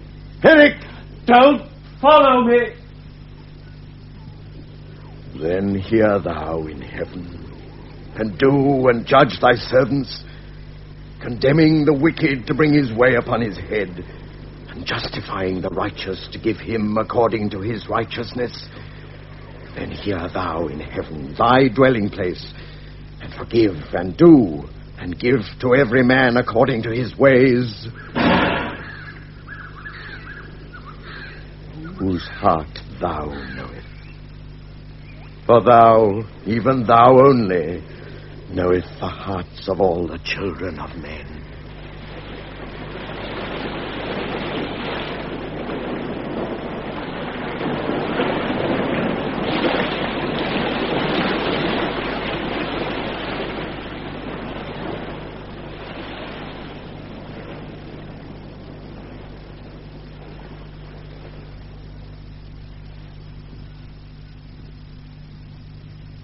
In the Ebb Tide by Robert Louis Stevenson and Lloyd Osborne, adapted for radio by Donald Pleasance, the part of Atwater was played by Arthur Howard, Herrick, Dennis McCarthy, Hewish, David March, Captain Davis, Harry Taub. Other parts were played by members of the BBC Drama Repertory Company. The production, which was recorded, was by Norman Wright.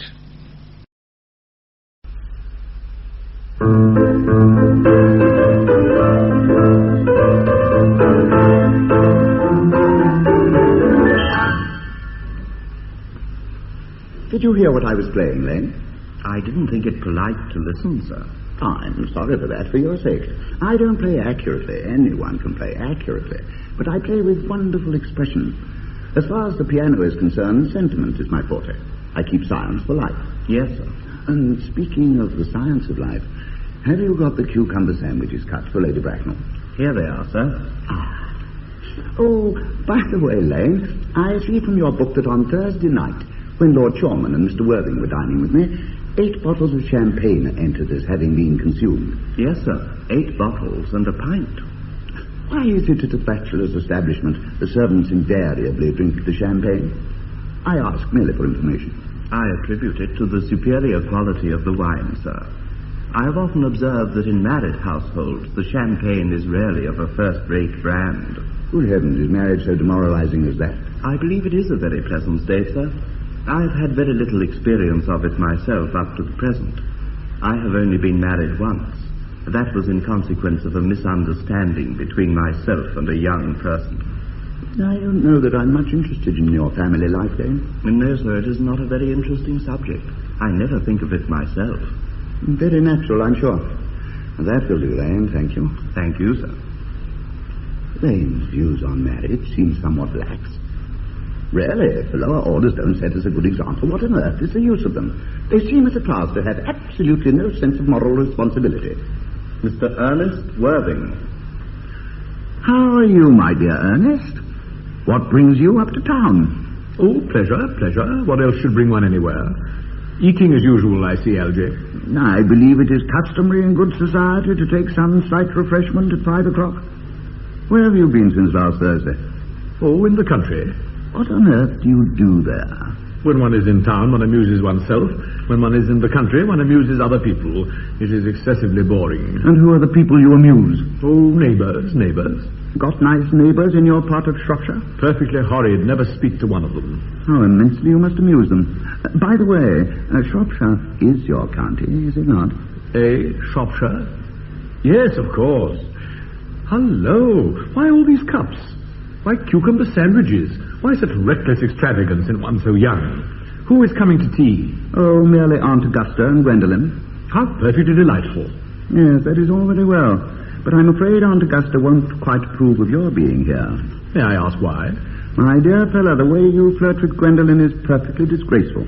It's almost as bad as the way Gwendolen flirts with you. I am in love with Gwendolen. I come up to town expressly to propose to her. I thought you'd come up for pleasure. I call that business. How utterly unromantic you are. Please don't touch the cucumber sandwiches. They're ordered specially for Aunt Augusta. Well, you've been eating them all the time. It is quite a different matter. She is my aunt. And have some bread and butter. The bread and butter is for Gwendolen. Gwendolen is devoted to bread and butter. Very good bread and butter it is, too. Well, my dear fellow, you need not eat it as if you were going to eat it all. You behave as if you were married to her already. You are not married to her already, and I don't think you ever will be. Why on earth do you say that? Well, in the first place, girls never marry the men they flirt with. Girls don't think it right. Oh, that's nonsense. It isn't. It's a great truth. It accounts for the extraordinary number of bachelors that one sees all over the place. In the second place, I don't give my consent. Your consent? My dear fellow, Gwendolen is my first cousin, and before I allow you to marry her, you will have to clear up the whole question of Sicily. Sicily?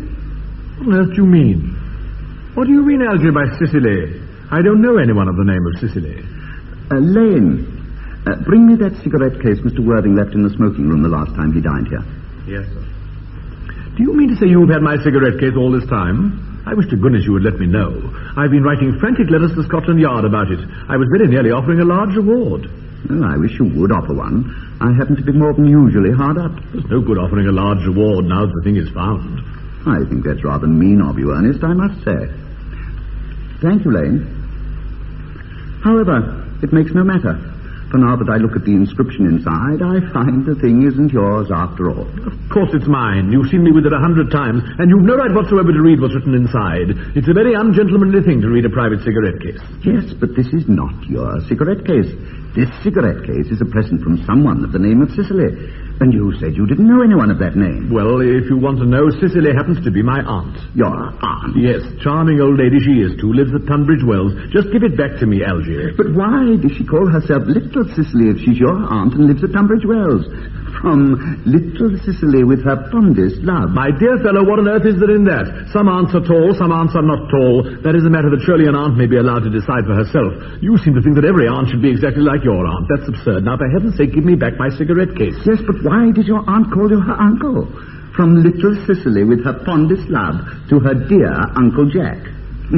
There is no objection, I admit, to an aunt being a small aunt. But why an aunt, no matter what her size may be, should call her own nephew her uncle, I can't quite make out. Besides, your name isn't Jack at all, it's Ernest. It isn't Ernest, it's Jack. You have always told me it was Ernest.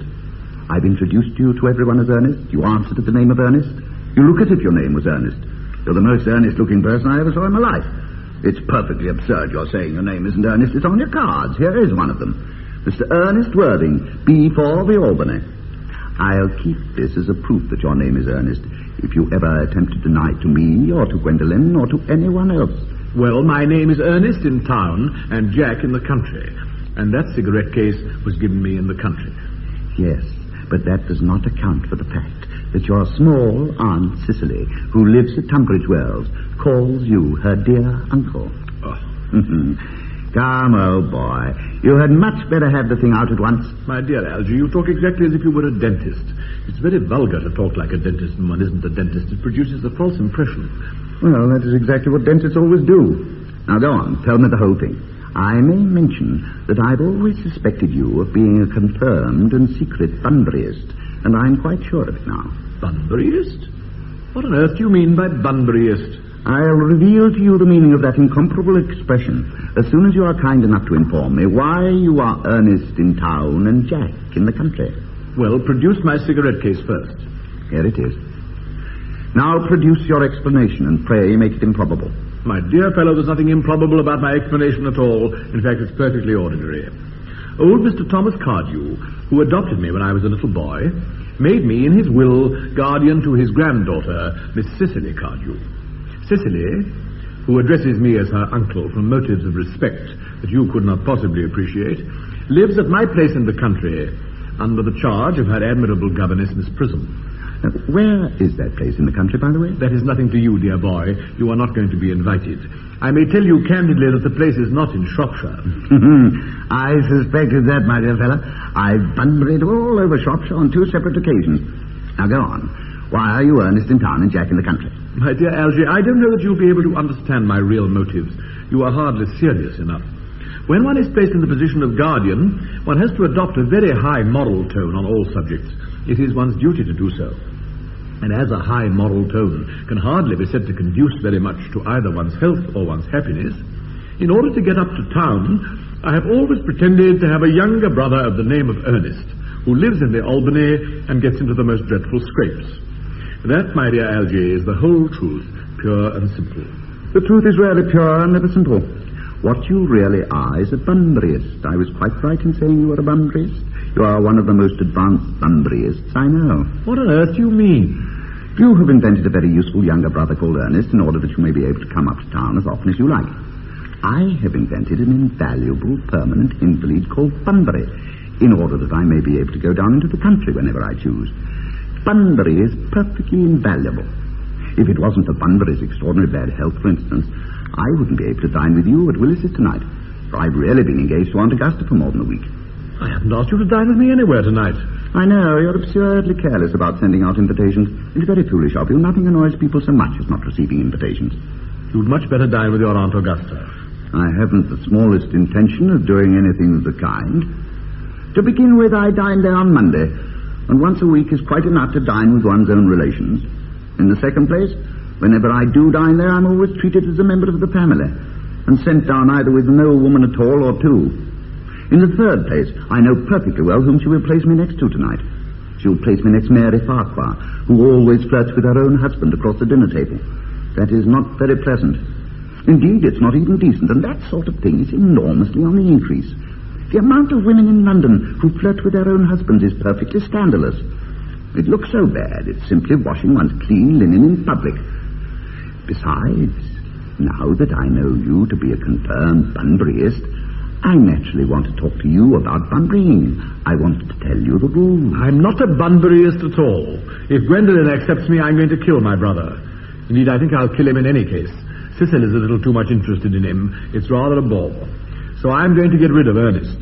And I strongly advise you to do the same with with your invalid friend who has the absurd name. Nothing will induce me to part with Bunbury. And if you ever get married, which seems to me extremely problematic, you will be very glad to know Bunbury.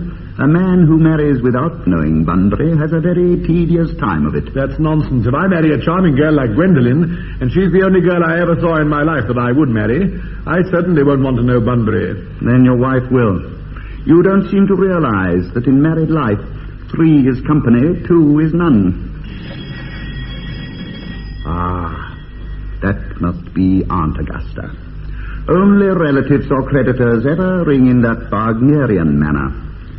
Now, if I get her out of the way for 10 minutes, so that you can have an opportunity of proposing to Gwendolen, may I dine with you tonight at Willis's? I suppose so, if you want to. Yes, but you must be serious about it.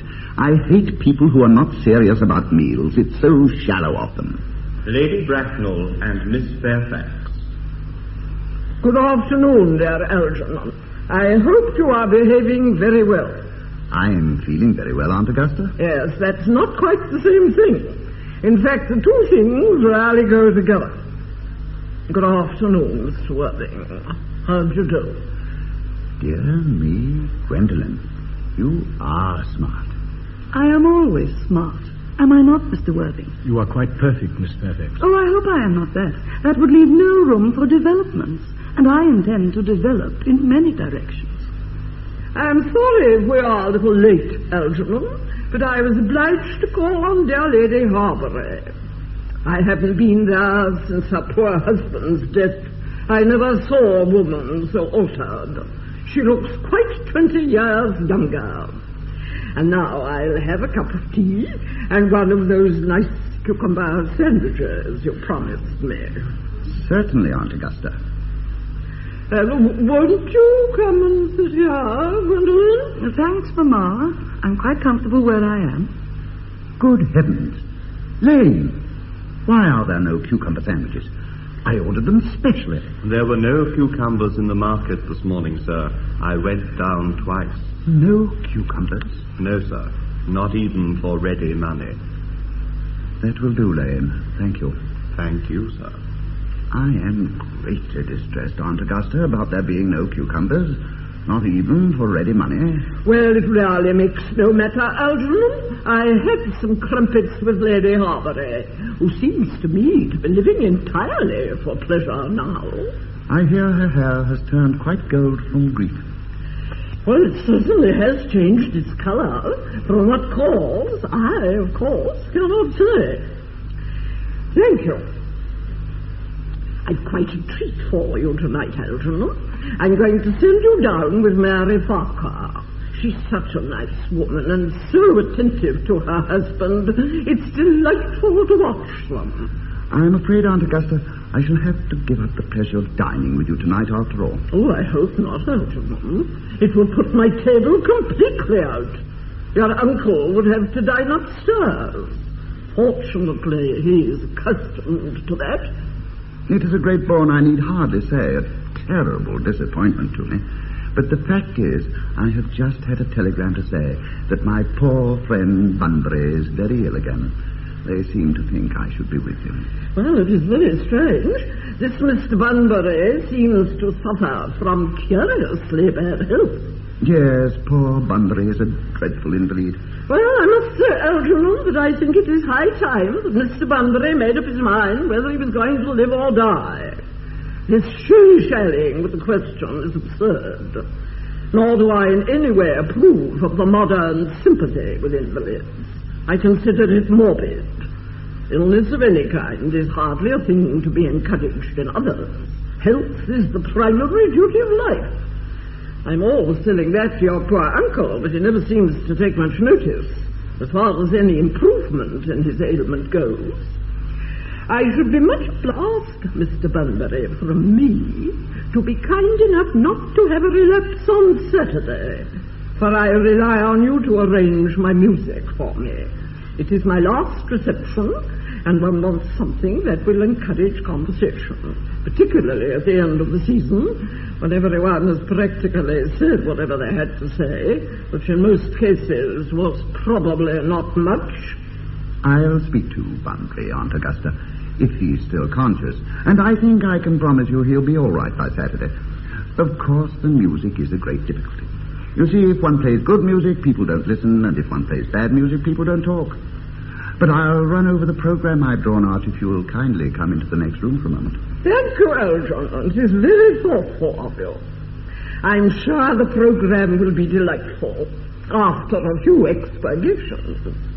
French songs I cannot possibly allow. People always seem to think that they are improper, and either look shocked, which is vulgar, or laugh, which is worse. But German sounds a thoroughly respectable language, and indeed, I believe, is so. Gwendolen, You will accompany me. Certainly, Mamma. Charming day it has been, Miss Fairfax. Pray don't talk to me about the weather, Mr. Worthing. Whenever people talk to me about the weather, I always feel quite certain that they mean something else. And that makes me so nervous. I do mean something else. I thought so. In fact, I am never wrong. And I would like to be allowed to take advantage of Lady Bracknell's temporary absence. I would certainly advise you to do so. Mamma has a way of coming back suddenly into a room that I've often had to speak to her about. Miss Fairfax, ever since I met you, I have admired you more than any girl I have ever met since I met you. Yes, I am quite well aware of the fact. And I often wish that in public, at any rate, you had been more demonstrative. For me, you have always had an irresistible fascination. Even before I met you, I was far from indifferent to you. We live, as I hope you know, Mr. Worthing, in an age of ideals. The fact is constantly mentioned in the more expensive monthly magazines, and has reached the provincial pulpits, I am told. And my ideal has always been to love someone of the name of Ernest. There is something in that name that inspires absolute confidence. The moment Algernon first mentioned to me that he had a friend called Ernest, I knew I was destined to love you. You really love me, Gwendolen? Passionately. Darling, you don't know how happy you've made me. My own Ernest. But you don't really mean to say that you couldn't love me if my name wasn't Ernest. Your name is Ernest. Yes, I know it is. But suppose it was something else. Do you mean to say you couldn't love me then? That is clearly a metaphysical speculation, and like most metaphysical speculations, has very little reference at all to the actual facts of real life as we know them. Personally, darling, to speak quite candidly, I don't much care about the name of Ernest. I don't think the name suits me at all. It suits you perfectly. It's a divine name. It has music of its own. It produces vibrations. Well, really, Gwendolen, I must say that I think there are lots of other much nicer names. I think Jack, for instance, a charming name. Jack? No, there's very little music in the name. Jack. If any at all, indeed. It does not thrill. It produces absolutely no vibrations. I have known several Jacks, and they all, without exception, were more than usually plain. Besides, Jack is a notorious domesticity for John. And I pity any woman who is married to a man called John. She would probably never be allowed to know the entrancing pleasure of a single moment's solitude. The only really safe name is Ernest. Gwendolen, I must get christened at once. I mean, we must get married at once. There is no time to be lost. Married, Mr. Worthing? Well, surely. You know that I love you. And you led me to believe, Miss Fairfax, that you were not wholly indifferent to me. I adore you. But you haven't proposed to me yet. Nothing has been said at all about marriage. The subject has not even been touched on. Well, may I propose to you now? I think it would be an admirable opportunity. And to spare you any possible disappointment, Mr. Worthing, I think it only fair to tell you quite frankly beforehand that I am fully determined to accept you. Gwendolen... Yes, Mr. Worthing, what have you got to say to me? You know what I've got to say to you. Yes, but you don't say it. Gwendolen, will you marry me? Of course I will, darling. How long you have been about it. I'm afraid you've had very little experience in how to propose. My own one, I've never loved anyone in the world but you. Yes, but men often propose for practice. I know my brother Gerald does. All my girlfriends tell me so. What wonderfully blue eyes you have, Ernest. They are quite blue. I hope you will always look at me just like that, especially when there are other people present. Mr. Worthing, rise, sir, from this semi-recumbent posture. It is most indecorous. Mamma, I must beg you to retire. This is no place for you. Besides, Mr. Worthing is not quite finished yet. Finished what, may I ask? I am engaged to Mr. Worthing, Mamma. Pardon me, you are not engaged to anyone. When you do become engaged to someone, I or your father, should his health permit him, will inform you of the fact. An engagement should come to a young girl as a surprise, pleasant or unpleasant as the case may be. It is hardly a matter that you could be allowed to arrange for herself. And now I have a few questions to put to you, Mr. Worthing. While I am making these inquiries, you, Gwendolen, will wait for me below in the carriage. Mamma, In the carriage, Gwendolen. Gwendolen, the carriage. Yes, Mamma. You can take a seat, Mr. Worthing. Thank you, Lady Bracknell. I prefer standing. I feel bound to tell you that you are not down on my list of eligible young men, although I have the same list as the dear Duchess of Bolton has. We work together, in fact. However, I'm quite ready to enter your name, should your answers be what a really affectionate mother requires. Do you smoke? Well, yes, I must admit I smoke. I'm glad to hear it. A man should always have an occupation of some kind. There are far too many idle men in London as it is.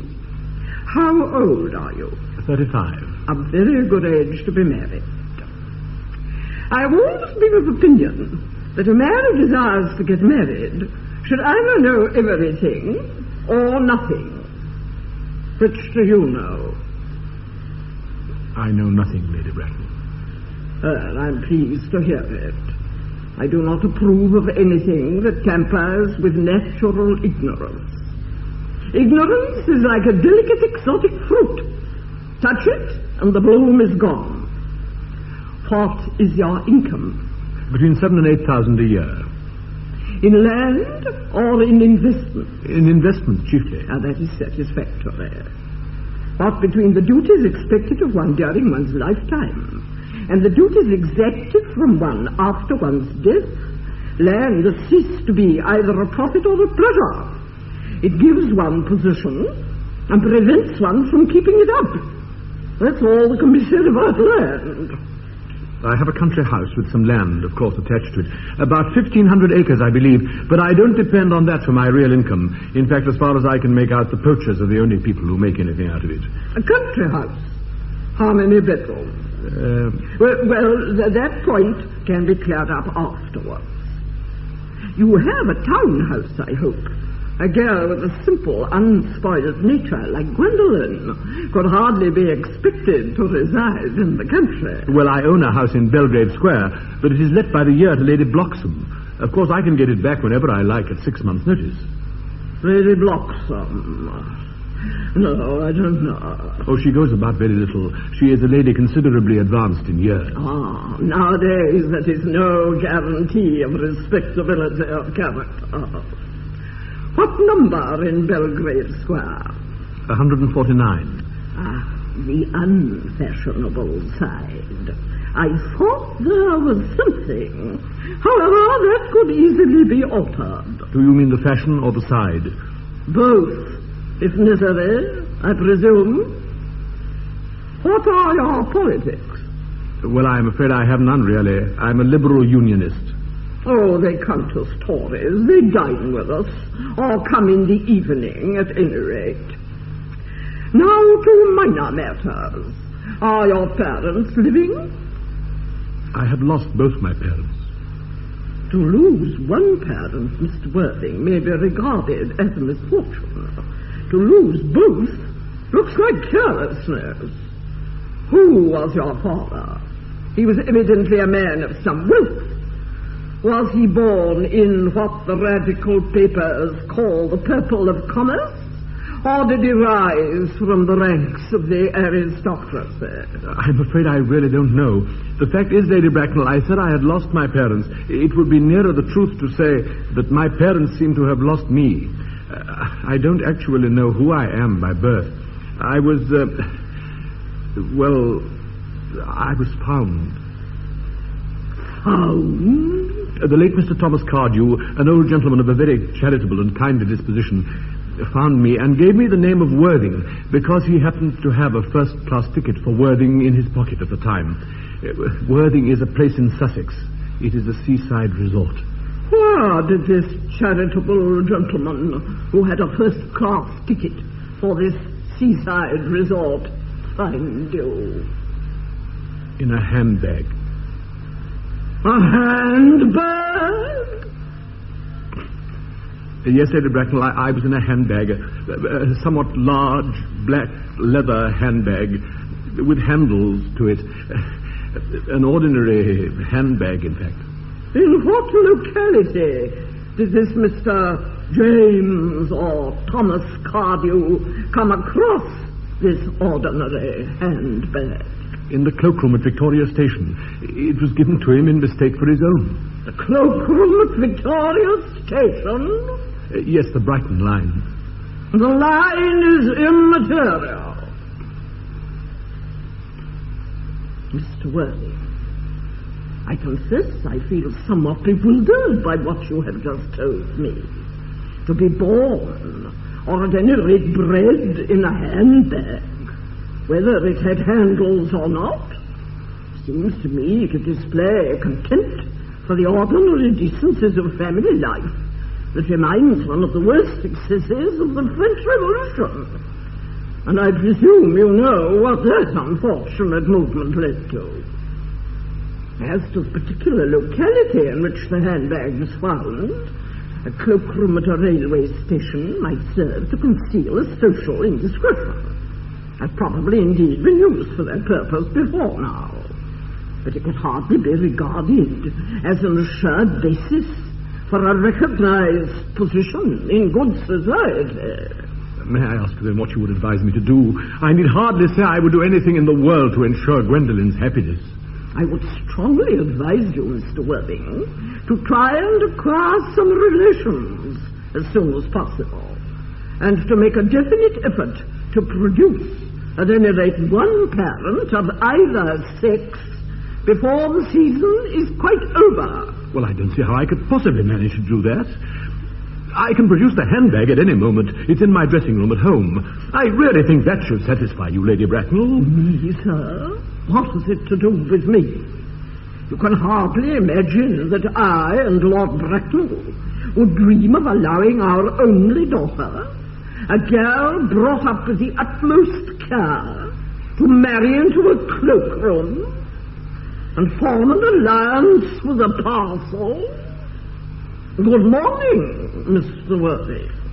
Good morning.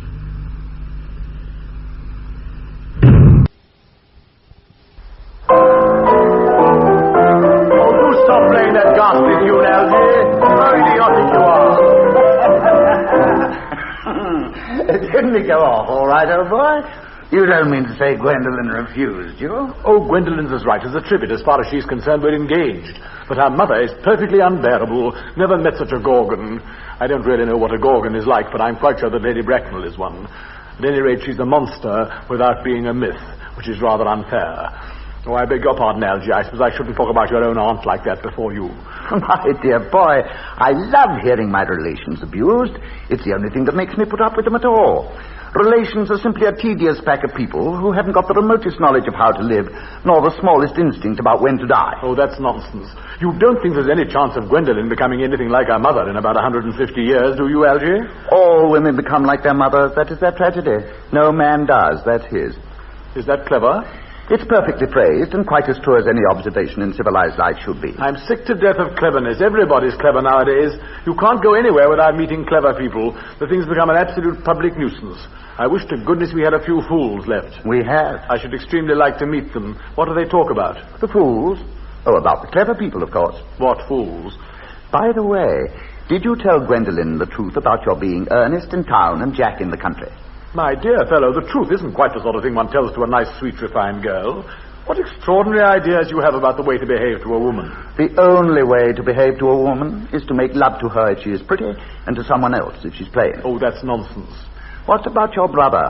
What about the profligate Ernest? Oh, before the end of the week I shall have got rid of him. I shall say he died in Paris of apoplexy. Lots of people die of apoplexy quite suddenly, don't they? Yes, but it's hereditary, my dear fellow. It's the sort of thing that runs in families. You'd much better say a severe chill. You're sure a severe chill isn't hereditary or anything of that kind? Of course it isn't. Very well, then. My poor brother Ernest is carried off suddenly in Paris by a severe chill. That gets rid of him. But I thought you said that Miss Cardew was a little too much interested in your poor brother Ernest. Won't she feel his loss a good deal? Oh, that's all right. Cicely's not a silly romantic girl at all, I'm glad to say. She's got a capital appetite, goes long walks, and pays no attention at all to her lessons. I would rather like to see Cicely. I shall take very good care you never do. She's excessively pretty, and she's only just 18. Have you told Gwendolen yet that you have an excessively pretty ward who is only just 18? Oh, one doesn't blurt these things out to people. Cicely and Gwendolen are perfectly certain to be extremely great friends. I'll bet you anything you like that half an hour after they've met, they'll be calling each other sister. Women only do that when they have called each other a lot of other things first. Now, my dear boy, if we want to get a good table at Willis's, we really must go and dress. I'm hungry. I never knew you when you weren't. What shall we do after dinner? Go to a theatre? Oh, no, I loathe listening. Well, let's go to the club. Oh, no, I hate talking. Well, we might trot round to the Empire at 10. Oh, no, I can't bear looking at things. It's so silly. Well, what shall we do? Nothing. It's awfully hard work doing nothing. However, I don't mind hard work where there is no definite object of any kind. Miss Fairfax. Gwendolen. Upon my word. Algy, kindly turn your back. I have something very particular to say to Mr. Worthing. Really, Gwendolen? I don't think I can allow this at all. Algy, you always adopt a strictly immoral attitude towards life. I'm not quite old enough to do that yet. My own darling. Ernest, we may never be married. Oh. From the expression on Mamma's face, I fear we never shall. Whatever influence I ever had over Mamma, I lost at the age of 3. But although she may prevent us from becoming man and wife, and I may marry someone else, and marry often, nothing that she can possibly do can alter my eternal devotion to you. Dear Gwendolen. The story of your romantic origin, as related to me by Mamma with unpleasing comments, has naturally stirred the deeper fibers of my nature. Your Christian name has an irresistible fascination. The simplicity of your character makes you exquisitely incomprehensible to me. Your town address at the Albany I have. What is your address in the country? The Manor House. The Manor House. Woolton. Woolton. Hertfordshire. Hertfordshire. There is a good postal service, I suppose. It may be necessary to do something desperate. That, of course, will require serious consideration. I will communicate with you daily. My own one. How long do you remain in town? Till Monday. Good. Algy, you may turn round now. Thanks, I've turned round already. You may also ring the bell. You will let me see you to your carriage, my own darling? Certainly. I will see Miss Fairfax out, Lane. Yes, sir. A glass of sherry, Lane. Yes, sir. Tomorrow, Lane, I am going bunburying. Yes, sir. I shall probably not be back till Monday. You can put up my dress clothes, my smoking jacket, and all the Bunbury suits. Yes, sir. I hope tomorrow will be a fine day, Lane. It never is, sir.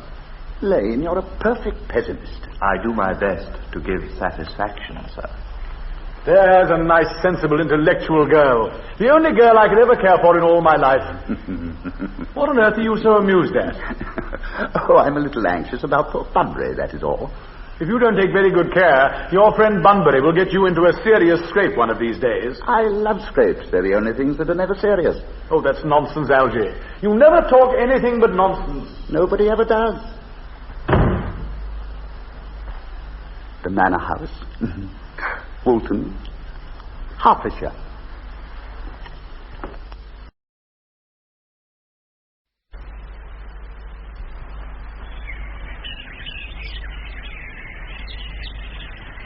Isn't it? Surely such a utilitarian occupation as the watering of flowers is rather Moulton's duty than yours. Especially at a moment when intellectual pleasures await you. Your German grammar is on the table. Pray open it at page 15. We will repeat yesterday's lesson. But I don't like German. It isn't at all a becoming language. I know perfectly well that I look quite plain after my German lesson. Child, you know how anxious your guardian is that you should improve yourself in every way. He laid particular stress on your German as he was leaving for town yesterday. Indeed, he always lays stress on your German when he is leaving for town. Dear Uncle Jack is so very serious. Sometimes he is so serious that I think he cannot be quite well. Your guardian enjoys the best of health, and his gravity of demeanor is especially to be commended in one so comparatively young as he is. I know no one who has a higher sense of duty and responsibility. I suppose that is why he often looks a little bored when we three are together. Cicely, I am surprised at you. Mr. Worthing has many troubles in his life. Idle merriment and triviality would be out of place in his conversation. You must remember his constant anxiety about that unfortunate young man, his brother. I wish Uncle Jack would allow that unfortunate young man, his brother, to come down here sometimes. We might have a good influence over him, Miss Prism. I am sure you certainly would.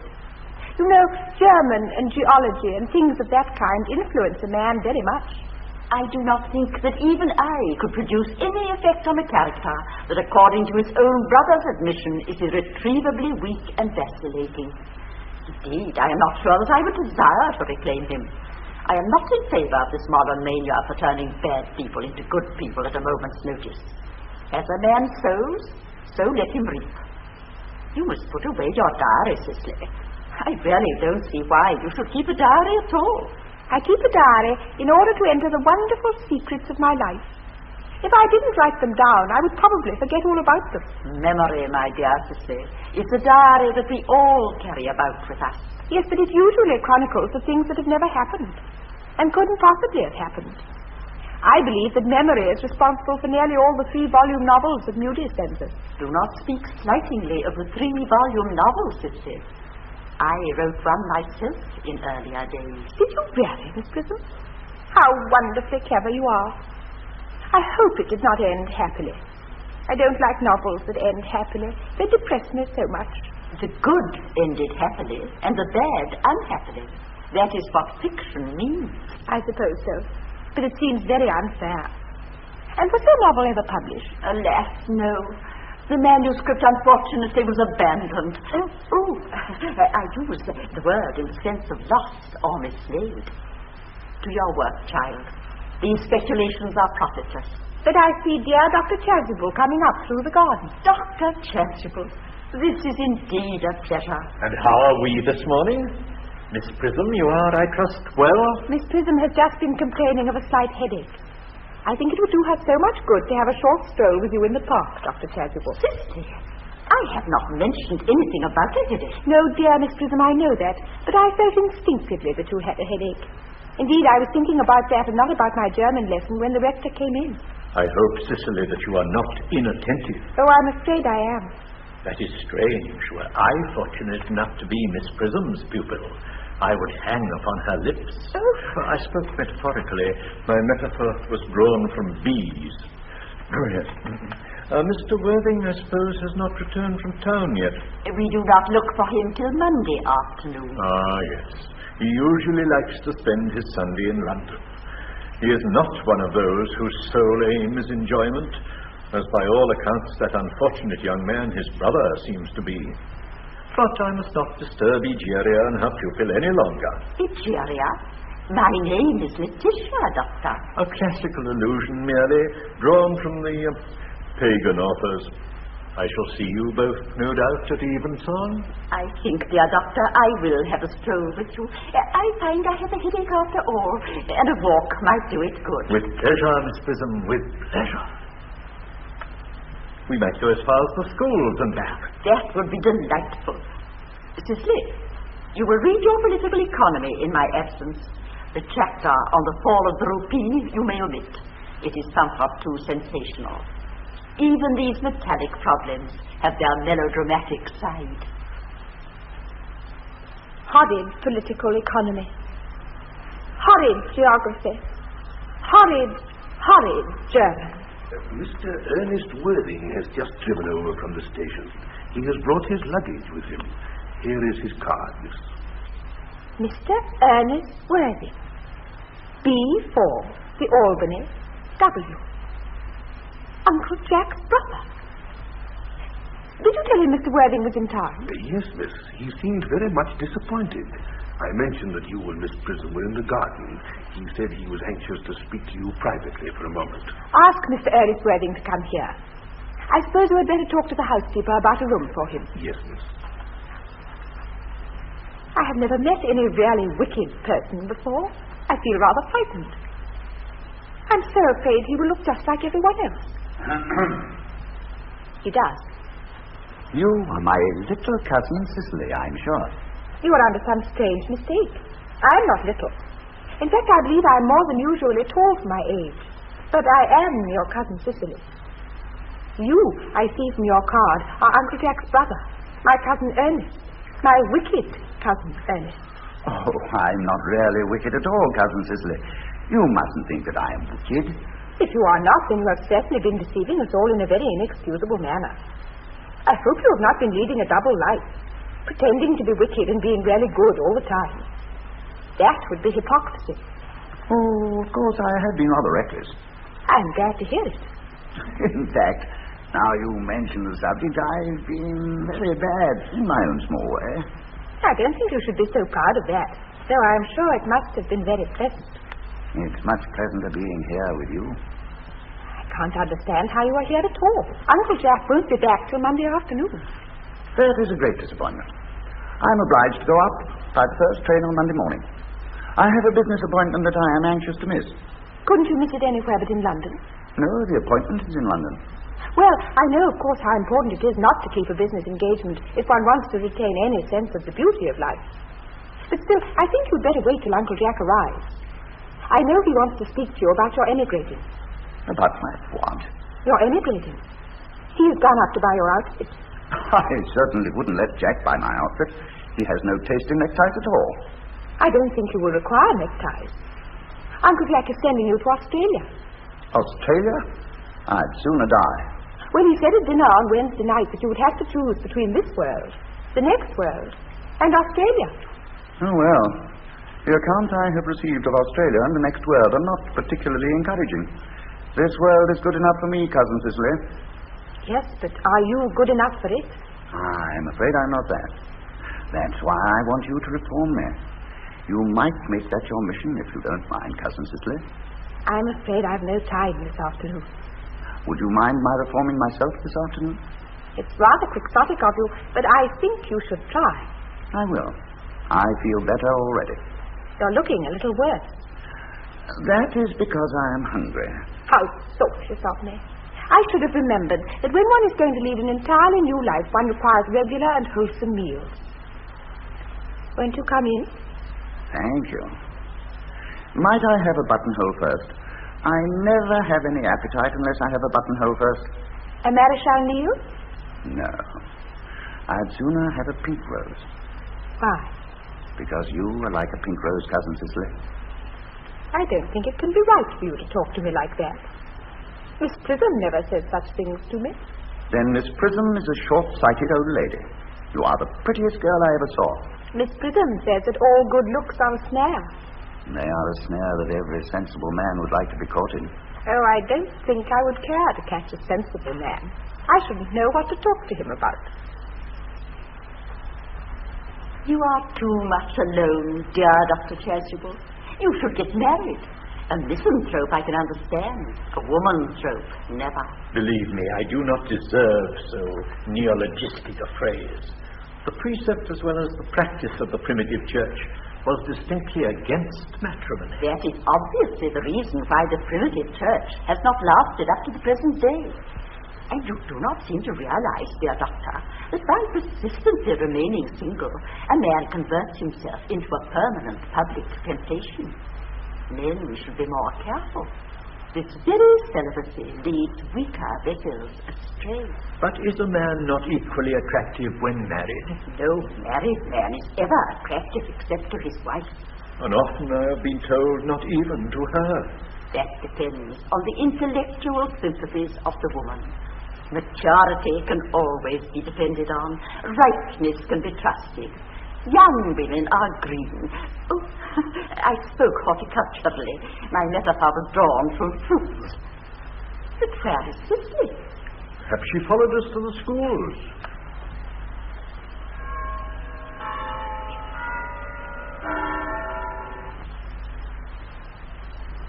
Miss...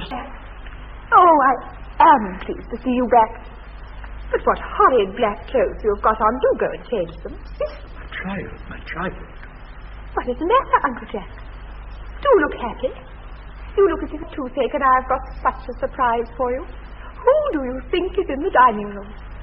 Your brother. Who? Your brother Ernest. He arrived about half an hour ago. What nonsense. I haven't got a brother. Oh, don't say that. However badly he may have behaved to you in the past, he is still your brother. You wouldn't be so heartless as to disown him. I'll tell him to come out. And you will shake hands with him, won't you, Uncle Jack? These are very joyful tidings. After we had all been resigned to his loss, his sudden return seems to me peculiarly distressing. My brother in the dining room, I don't know what it all means. I think it's perfectly absurd. Brother John. Good heavens. I have come down from town to tell you that I am very sorry for all the trouble I have given you, and that I intend to lead a better life in future. Uncle Jack, you are not going to refuse your own brother's hand. Nothing will induce me to take his hand.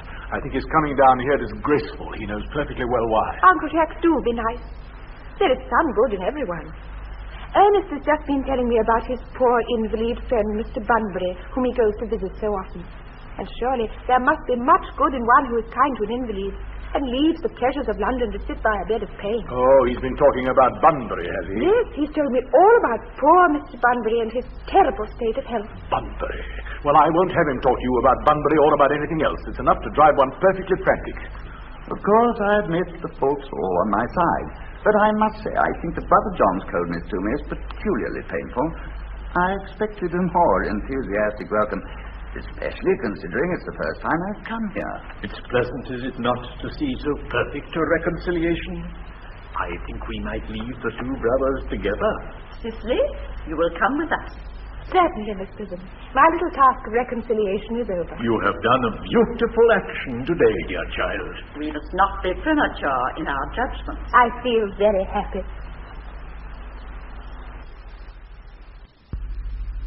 You young scoundrel, Algy. You must get out of this place as soon as possible. I don't allow any bunburying here. I have put Mr. Ernest's things in the room next to yours, sir. I suppose that's all right. What? Mr. Ernest's luggage, sir.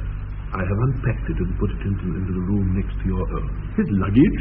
Yes, sir. 3 portmanteaux, a dressing case, 2 hat boxes, and a large luncheon basket.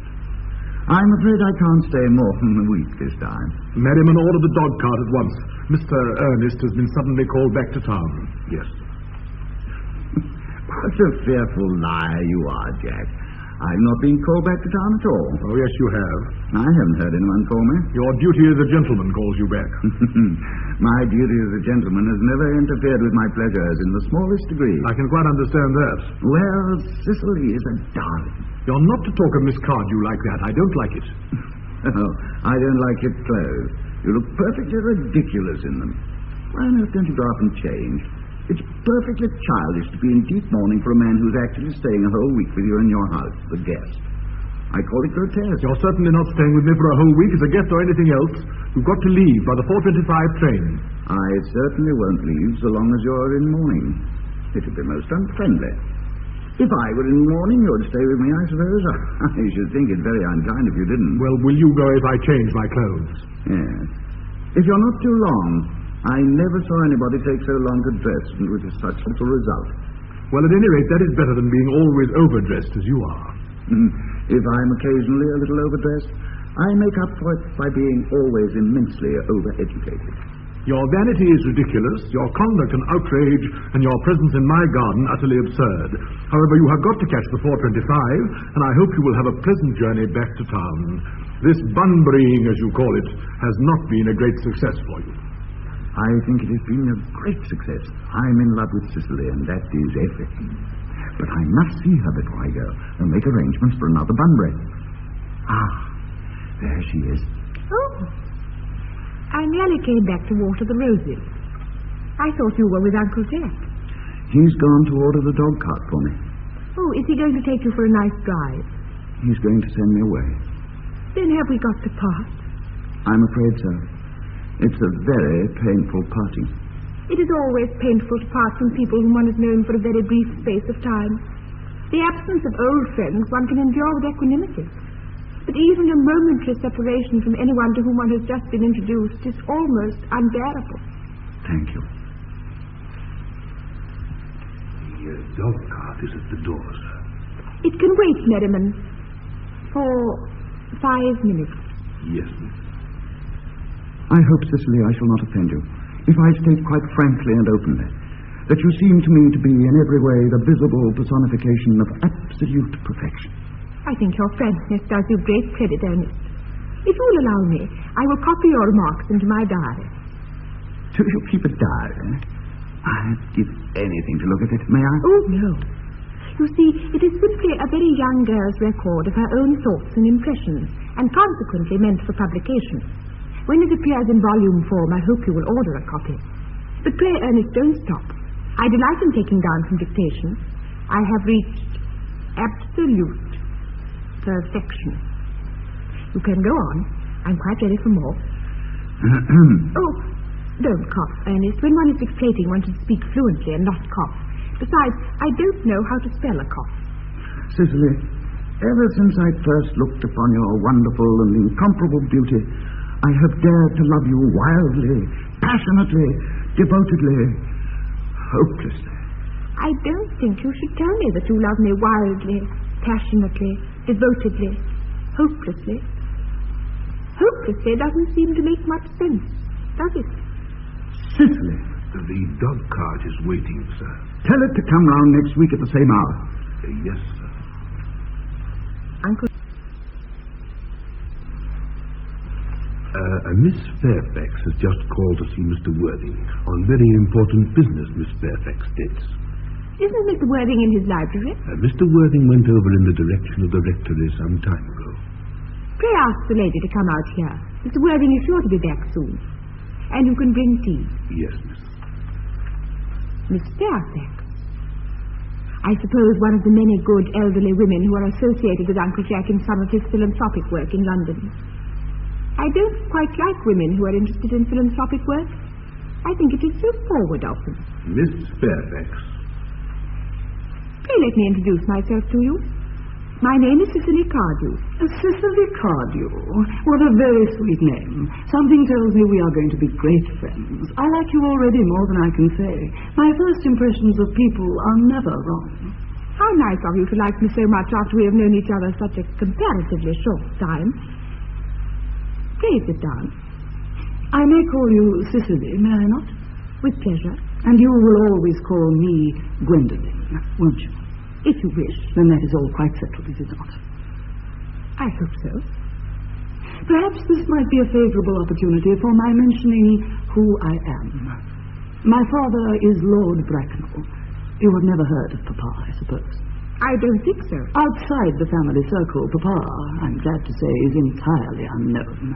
I think that is quite as it should be.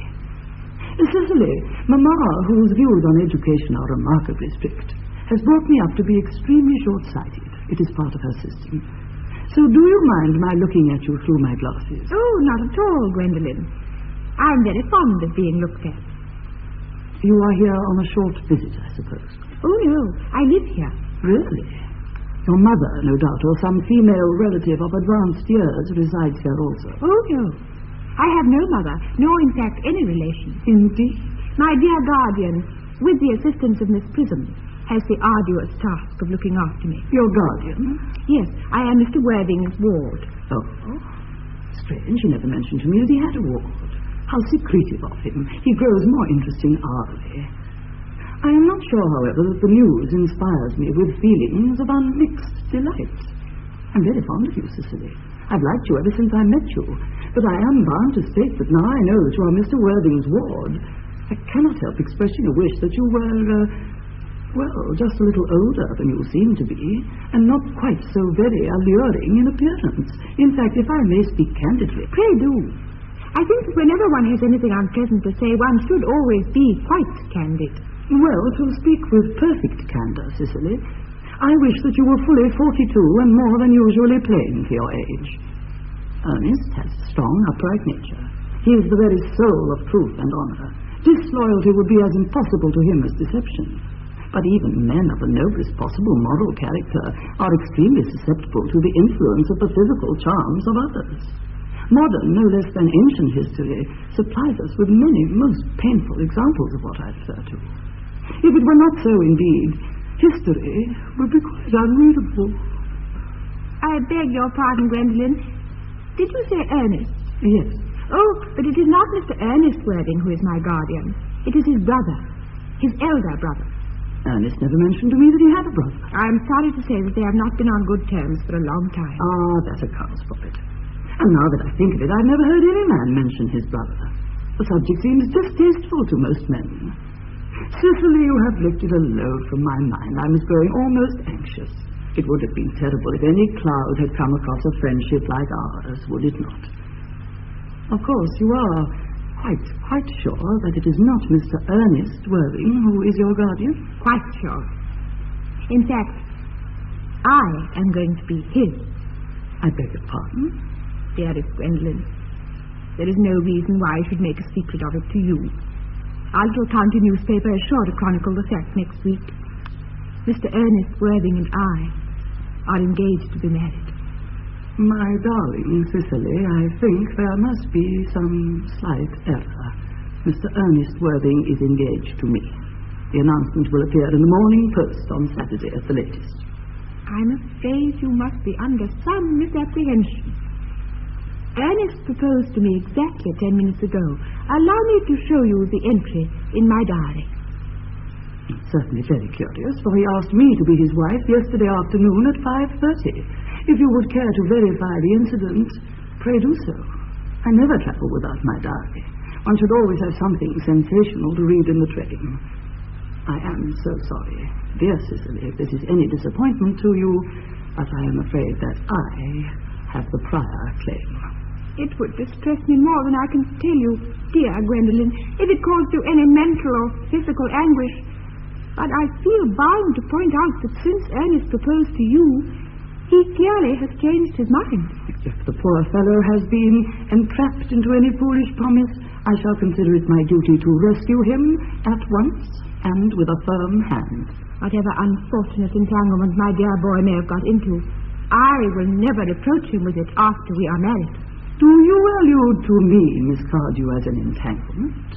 You are presumptuous. On an occasion of this kind, it becomes more than a moral duty to speak one's mind. It becomes a pleasure. Do you suggest, Miss Fairfax, that I entrapped Ernest into an engagement?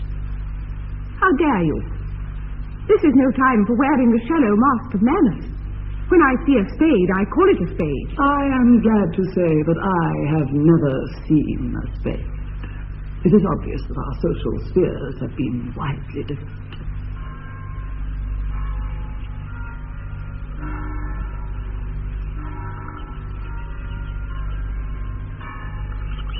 Shall I lay tea here as usual, miss? Yes, as usual. Are there many interesting walks in the vicinity, Miss Cardew? Oh, yes, a great many.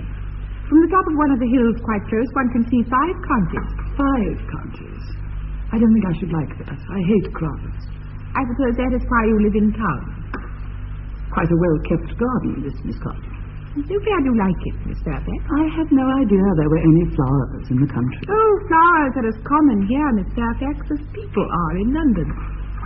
Personally, I cannot understand how anybody manages to exist in the country. If anybody who is anybody does. The country always bores me to death. That is what the newspapers call agricultural depression, is it not? I believe the aristocracy are suffering very much from it just at present. It's almost an epidemic amongst them, I have been told. May I offer you some tea, Miss Fairfax? Thank you. Detestable girl, but I require tea. Sugar? No, thank you. Sugar is not fashionable anymore. Cake or bread and butter? Bread and butter, please. Cake is rarely seen in the best houses nowadays. Hand that to Miss Fairfax. You have filled my tea with lumps of sugar. And though I asked you most distinctly for bread and butter, you have given me cake. I am known for the gentleness of my disposition and the extraordinary sweetness of my nature. But I warn you, Miss Cardew, you may go too far. To save my poor, innocent, trusting boy from the machinations of any other girl, there are no lengths to which I would not go. From the moment I saw you, I distrusted you. I felt that you were false and deceitful. I am never deceived in such matters. My first impressions of people are invariably right. It seems to me, Miss Fairfax, that I am trespassing on your valuable time. No doubt you have many other calls of a similar character to make in the neighborhood. Ernest, my own Ernest. Gwendolen, darling. Ernest, may I ask if you are engaged to be married to this young lady? To dear little Cicely? Of course not. What could have put such an idea into your pretty little head? Thank you. You may kiss me. I knew there must be some misunderstanding, Miss Fairfax. The gentleman whose arm is at present round your waist is my guardian, Mr. John Worthing. I beg your pardon. My Uncle Jack. Jack? Oh. Here is Ernest. My own love. Ernest, may I ask you, are you engaged to be married to this young lady? To what young lady? Good heavens, Gwendolen? Yes, to good heavens, Gwendolen. I mean, to Gwendolen. Of course not. What could have put such an idea into your pretty little head? Thank you. You may kiss me. I felt there must be some slight error, Miss Cardew. The gentleman who is now embracing you is my cousin, Mr. Algernon Moncrief. Algernon Moncrief? Oh, are you called Algernon? I cannot deny it. Oh, is your name really John? I could deny it if I liked. I could deny anything if I liked. But my name certainly is John. It has been John for years. A gross deception has been practiced on both my of us. poor wounded sister. My sweet, wronged Gwendolen. You will call me sister, will you not? With pleasure. Mr. Worthing, there is just one question I should like to be permitted to put to you. Where is your brother Ernest? We are both engaged to be married to your brother Ernest, so it is a matter of some importance to us to know where your brother Ernest is at present. Gwendolen, Cicely, it is very painful for me to be forced to speak the truth. It is the first time in my life that I have ever been reduced to such a painful position, and I am really quite inexperienced in doing anything of the kind. However, I will confess to you quite frankly that I have no brother, Ernest. I have no brother at all. I never had a brother in my life, and I certainly have not the smallest intention of ever having one in the future. No brother at all? None. Have you never a brother of any kind? Never, not even of any kind. I'm afraid it is quite clear, Cicely, that neither of us is engaged to be married to anyone. It is not a very pleasant position for a young girl suddenly to find herself in, is it? Let us go into the house. They will hardly venture to come after us, sir. No. Men are so cowardly, aren't they? This ghastly state of things is what you call bunburying, I suppose. Yes, and a perfectly wonderful bunbury it is. The most wonderful bunbury I've ever had in my life. Well, you've no right whatsoever to bunbury here.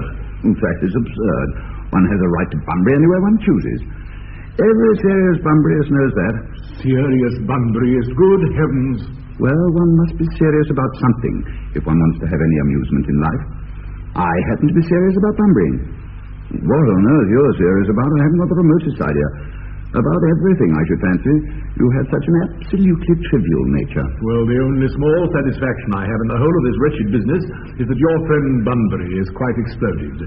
You won't be able to run down to the country quite so often as you used to, dear Algy. And a very good thing, too. Your brother is a little off colour, isn't he, dear Jack? You won't be able to disappear to London quite so frequently as your wicked custom was. And not a bad thing either. As for your conduct towards Miss Cardew, I must say that your taking in a sweet, simple, innocent girl like that is quite inexcusable, to say nothing of the fact that she is my ward. I can see no possible defence at all for your deceiving a brilliant, clever, thoroughly experienced young lady like Miss Fairfax, to say nothing of the fact that she is my cousin. I wanted to be engaged to Gwendolen, that is all. I love her. Well, I simply wanted to be engaged to Cicely. I adore her. There's certainly no chance of your marrying Miss Cardew. I don't think there's much likelihood, Jack, of you and Miss Fairfax being united. Well, that's no business of yours. If it was my business, I wouldn't talk about it. It's very vulgar to talk about one's business. Only people like stockbrokers do that, and then merely at dinner parties. How you can sit there calmly eating muffins when we're in this horrible trouble, I can't make out. You seem to me to be perfectly heartless. Well, I can't eat muffins in an agitated manner. The butter would probably get on my cups. One should always eat muffins quite calmly. It's the only way to eat them. I say it's perfectly heartless you're eating muffins at all under the circumstances. When I'm in trouble, eating is the only thing that consoles me. Indeed, when I'm in really great trouble, as anyone who knows me intimately will tell you, I refuse everything except food and drink. At the present moment, I'm eating muffins because I'm unhappy. Besides, I'm particularly fond of muffins. Well, that's no reason why you should eat them all in that greedy way. No, I wish you would have tea cake instead. I don't like tea cake. Good heavens, I suppose a man may eat his own muffins in his own garden. But you just said it was perfectly hard just to eat muffins. I said it was perfectly hard to you under the circumstances. That's a very different thing. That may be, but muffins are the same. Algy, I wish to goodness you would go. You can't possibly ask me to go without having some dinner. It's absurd. I never go without my dinner. No one ever does except vegetarians and people like that. Besides, I've just made arrangements with Dr. Chasuble to be christened at 5:45 under the name of Ernest. My dear fellow, the sooner you give up all that nonsense. I made arrangements this morning with Dr. Chasuble to be christened myself at 5:30, and I will never take the name of Ernest. Gwendolen would wish it. We can't both be christened Ernest. That's absurd. Besides, I have a perfect right to be christened if I like. There is no evidence at all that I've ever been christened by anybody. I think it extremely probable I never was, and so does Dr. Chasuble. It's entirely different in your case. You have been christened already. Well, I haven't been christened for years. Yes, but you have been christened, and that's the important thing. Quite so. So I know my constitution can stand it. If you are not quite sure about your ever having been christened, I must say I think it's rather dangerous you're venturing on it now. It might make you very unwell. You can hardly have forgotten that someone very closely connected with you was very nearly carried off this week in Paris by a severe chill. Yes, but you said yourself that a severe chill wasn't hereditary. It used to be, I know, but I dare say it is now. Science is always making wonderful improvements in things. Oh, that's nonsense, Algy. You're always talking nonsense. Jack, you're at the muffins again. I wish you wouldn't. There are only 2 left. I told you I was particularly fond of muffins. But I hate tea cake. Why on earth, then, do you allow tea cake to be served to your guests? What ideas you have of hospitality. Algernon, I've already told you to go. I don't want you here. Why don't you go? I haven't quite finished my tea yet. And there's still 1 muffin left.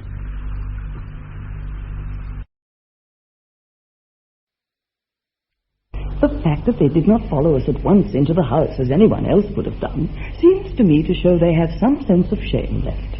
They have been eating muffins. That looks like repentance. They don't seem to notice us at all. Couldn't you cough? But I haven't got a cough. They're looking at us. What effrontery. They're approaching. That's very forward of them. Let us preserve a dignified silence. Certainly. It's the only thing to do now.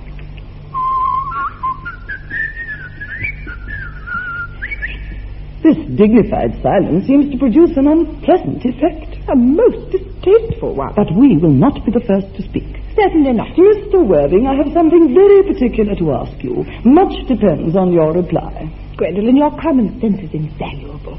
Mr. Moncrief, kindly answer me the following question. Why did you pretend to be my guardian's brother? In order that I might have an opportunity of meeting you. That certainly seems a satisfactory explanation, does it not? Yes, dear, if you can believe him. I don't. But that does not affect the wonderful beauty of his answer. True, in matters of grave importance, style, not sincerity, is the vital thing.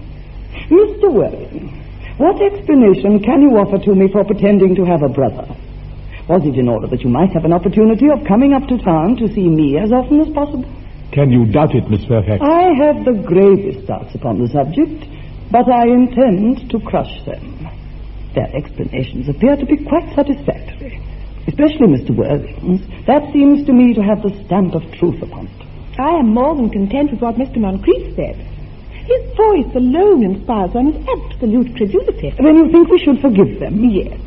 I mean, no. True, I had forgotten. There are principles at stake which one cannot surrender. Which of us should tell them? The task is not a pleasant one. Could we not both speak at the same time? An excellent idea. I nearly always speak at the same time as other people. Will you take the time from me? Certainly.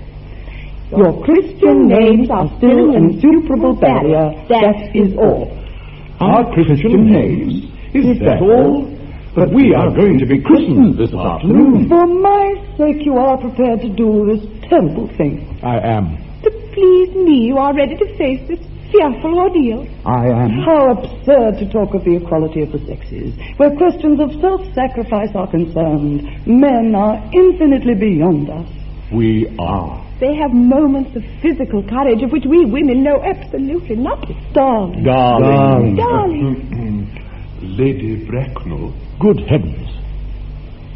Gwendolen, what does this mean? Merely that I am engaged to be married to Mr. Worthing, Mamma. Come here. Sit down. Sit down immediately.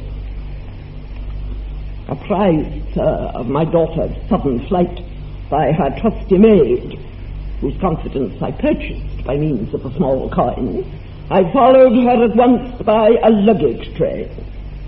Her unhappy father is, I'm glad to say, under the impression that she's attending a more than usually lengthy lecture by the University Extension Scheme on the influence of a permanent income on thought. I do not propose to undeceive him. Indeed, I've never undeceived him on any question. I would consider it wrong. But of course, you will clearly understand that all communication between yourself and my daughter must cease immediately from this moment. On this point, as indeed on all points, I am firm. I am engaged to be married to Gwendolen, Lady Bracknell. You are nothing of the kind, sir. And now, as regards Algernon. Algernon? Yes, Aunt Augusta? May I ask if it is in this house that your invalid friend, Mr. Bunbury, resides? Oh, no. Bunbury doesn't live here. Bunbury is somewhere else at present. In fact, Bunbury is dead. Dead? When did Mr. Bunbury die? His death seems to have been extremely sudden. Oh, I killed Bunbury this afternoon. I mean, poor Bunbury died this afternoon. What did he die of? Bunbury? Oh, he was quite exploded. Exploded? Was he the victim of a revolutionary outrage? I was not aware that Mr. Bunbury was interested in social legislation. If so, he's well punished for his morbidity. My dear Aunt Augusta, I mean he was found out. The doctors found out that Bunbury could not live. That is what I mean. So Bunbury died. Well, he seems to have had great confidence in the opinion of his physicians. I'm glad, however, that he made up his mind at the last to some definite course of action and acted under proper medical advice. And now that we have finally got rid of this Mr. Bunbury, may I ask, Mr. Worthing, who is that young person whose hand my nephew Algernon is holding in what seems to me a peculiarly unnecessary manner? That young lady is Miss Cicely Cardew, my ward. I am engaged to be married to Cicely, Aunt Augusta. I beg your pardon? Mr. Monteith and I are engaged to be married, Lady Bracknell. Well, I do not know whether there is anything peculiarly exciting in the air of this particular part of Hertfordshire. The number of engagements that go on seem to me considerably above the proper average that statistics have laid down for our guidance. I think some preliminary inquiry on my part would not be out of place. Mr. Worthing, is Miss Cardew at all connected with any of the larger railway stations in London? I merely desire information.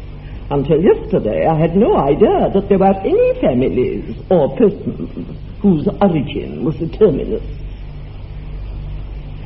Miss Cardew is the granddaughter of the late Mr. Thomas Cardew of 149 Belgrave Square, SW, Jervis Park, Dorking, Surrey, and the Sporran, Fifeshire, NB. That sounds not unsatisfactory. Free addresses always inspire confidence, even in tradesmen.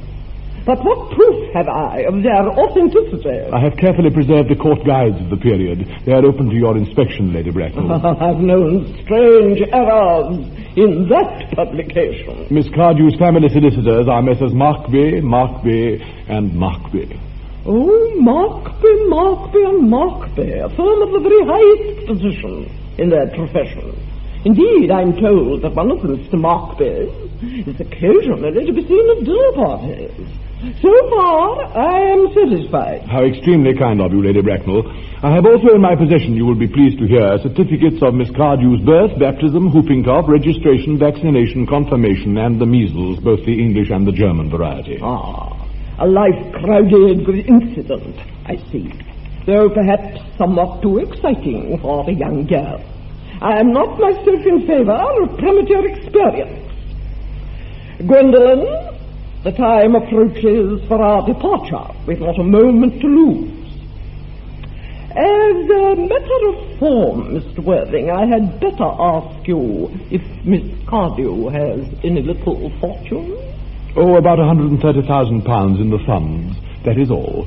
Goodbye, Lady Bracknell. So pleased to have seen you. A moment, Mr. Worthing. £130,000 and in the funds. Miss Cardew seems to me a most attractive young lady now that I look at her. Few girls of the present day have any really solid qualities.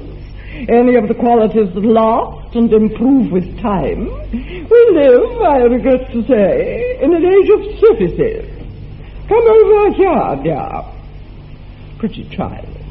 Your dress is sadly simple, and your hair seems almost as nature might have left it. But we can soon alter all that. A thoroughly experienced French maid produces a really marvelous result in a very brief space of time. I remember recommending one to young Lady Lansing, and after 3 months her own husband did not know her. And after 6 months nobody knew her. Kindly turn round, sweet child. No, the side view is what I want. Yes, quite as I expected. There are distinct social possibilities in your profile. The two weak points in our age are its want of principle and its want of profile. The chin a little higher, dear.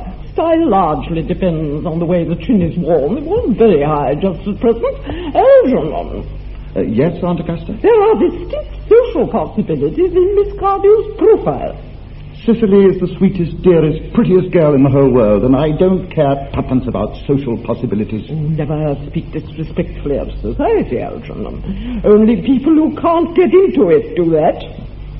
Dear child, of course you know that Algernon has nothing but his debts to depend upon, but I do not approve of mercenary marriages.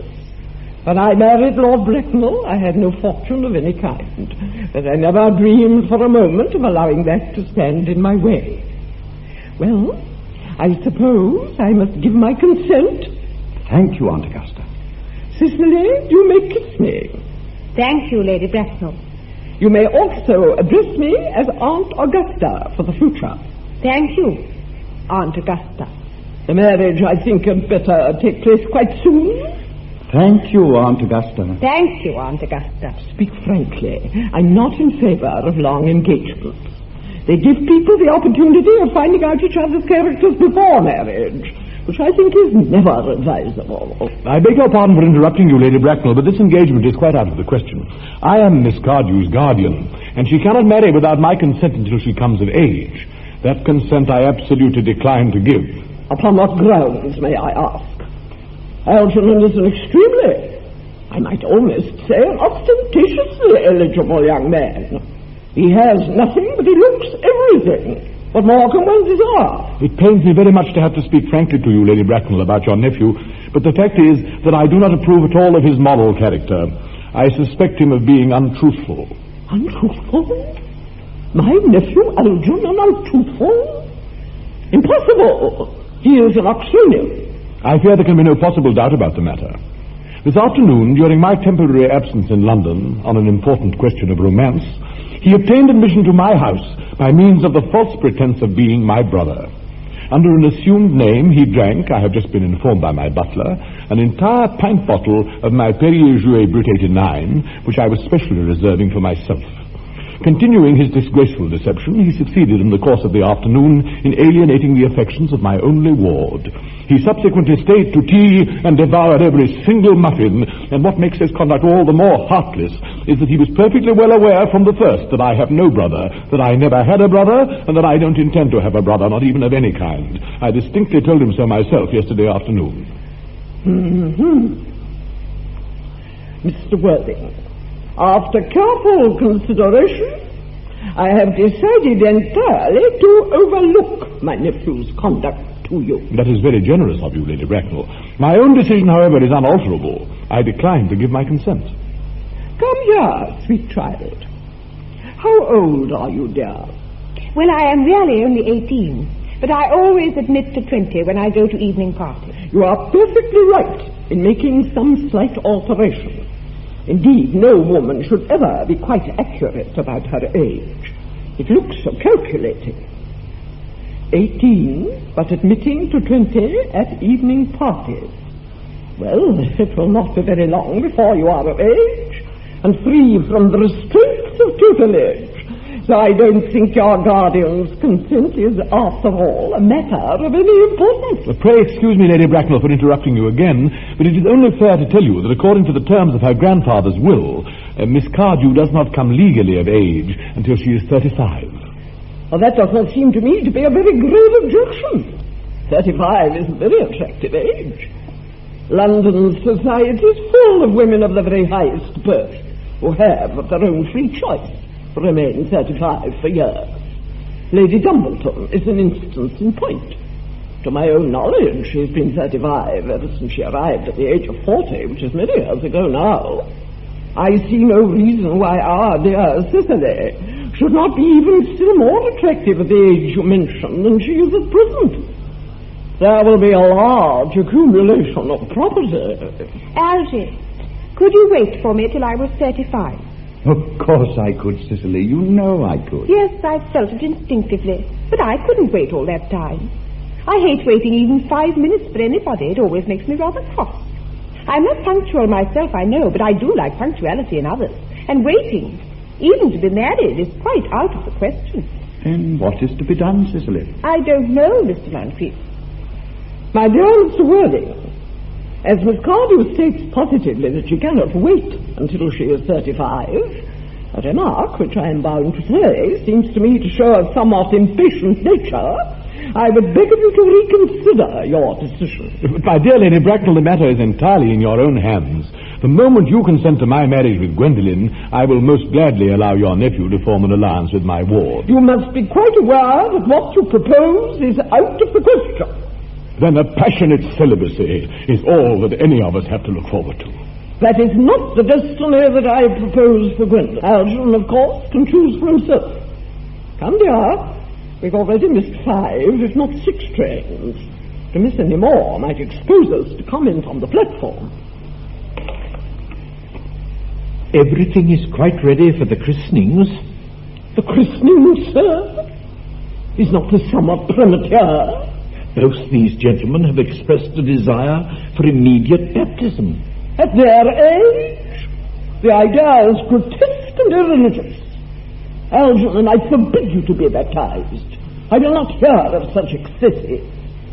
Lord Bracknell would be highly displeased if he learned that that was the way in which you wasted your time and money. Am I to understand, then, that there are to be no christenings at all this afternoon? I don't think that as things are now, it would be of much practical value to either of us, Dr. Chasuble. I am grieved to hear such sentiments from you, Mr. Worthing. They savour of the heretical views of the Anabaptists, views that I have completely refuted in 4 of my unpublished sermons. However, as your present mood seems to be one peculiarly secular, I will return to the church at once. Indeed, I've just been informed by the pew opener that for the last hour and a half, Miss Prism has been waiting for me in the vestry. Miss Prism? Did I hear you mention a Miss Prism? Yes, Lady Bracknell. I am on my way to join her. Pray allow me to detain you for a moment. This matter may prove to be one of vital importance to Lord Bracknell and myself. Is this Miss Prism a female of repellent aspect, remotely connected with education? She is the most cultivated of ladies, and the very picture of respectability. It is obviously the same person. May I ask what position she holds in your household? I am a celibate, madam. Miss Prism, Lady Bracknell, has been for the last 3 years Miss Cardew's esteemed governess, and valued companion. Yes, in spite of what I hear of her, I must say her at once. Let her be sent for. She approaches. She is nigh. I was told you expected me in the vestry, dear Canon. I have been waiting for you there for an hour and 3/4. Prism? Come here, Prism. Prism, where is that baby?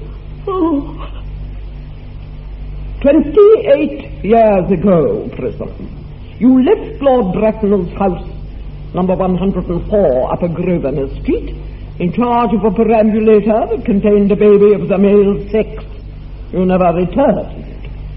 A few weeks later, through the elaborate investigations of the Metropolitan Police, the perambulator was discovered at midnight, standing by itself in a remote corner of Bayswater. It contained the manuscript of a 3-volume novel of more than usually revolting sentimentality.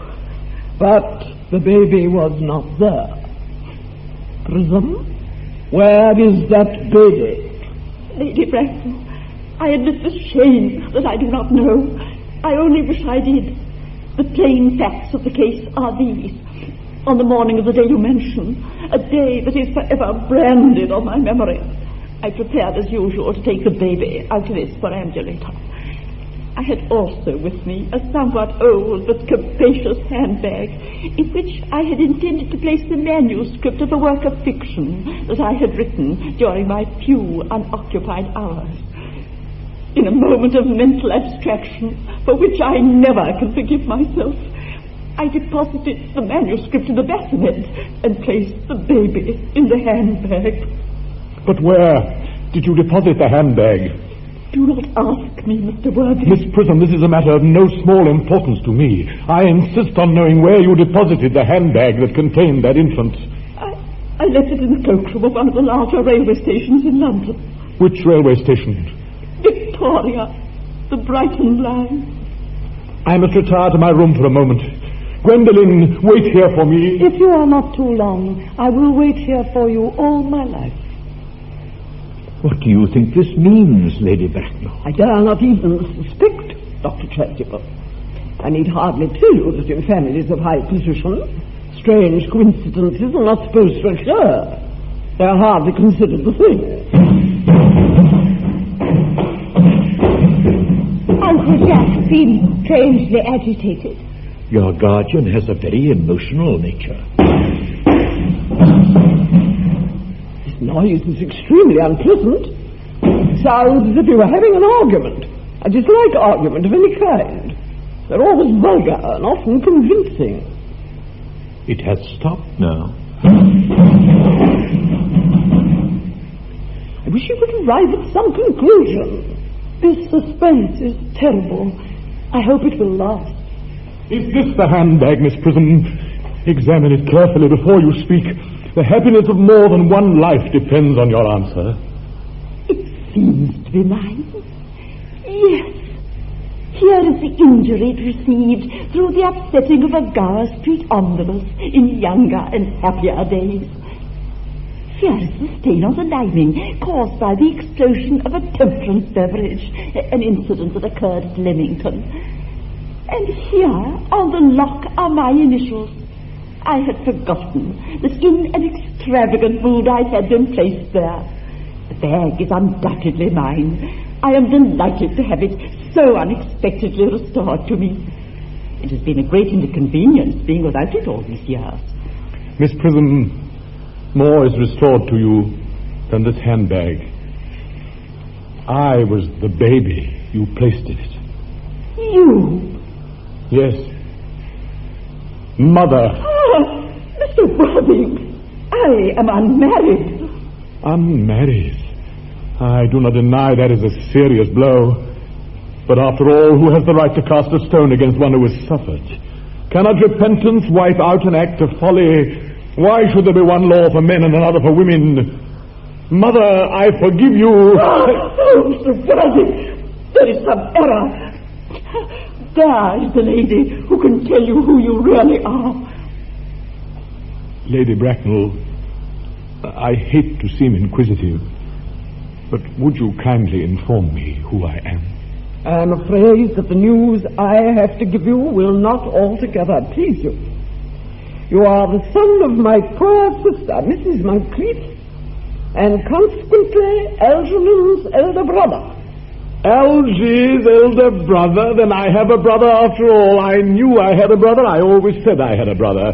Cicely, how can you ever have doubted that I had a brother? Dr. Chasuble, my unfortunate brother. Miss Prism, my unfortunate brother. Dillon, my unfortunate brother. Algy, you young scoundrel. You'll have to treat me better in future. You've never behaved to me like a brother in all your life.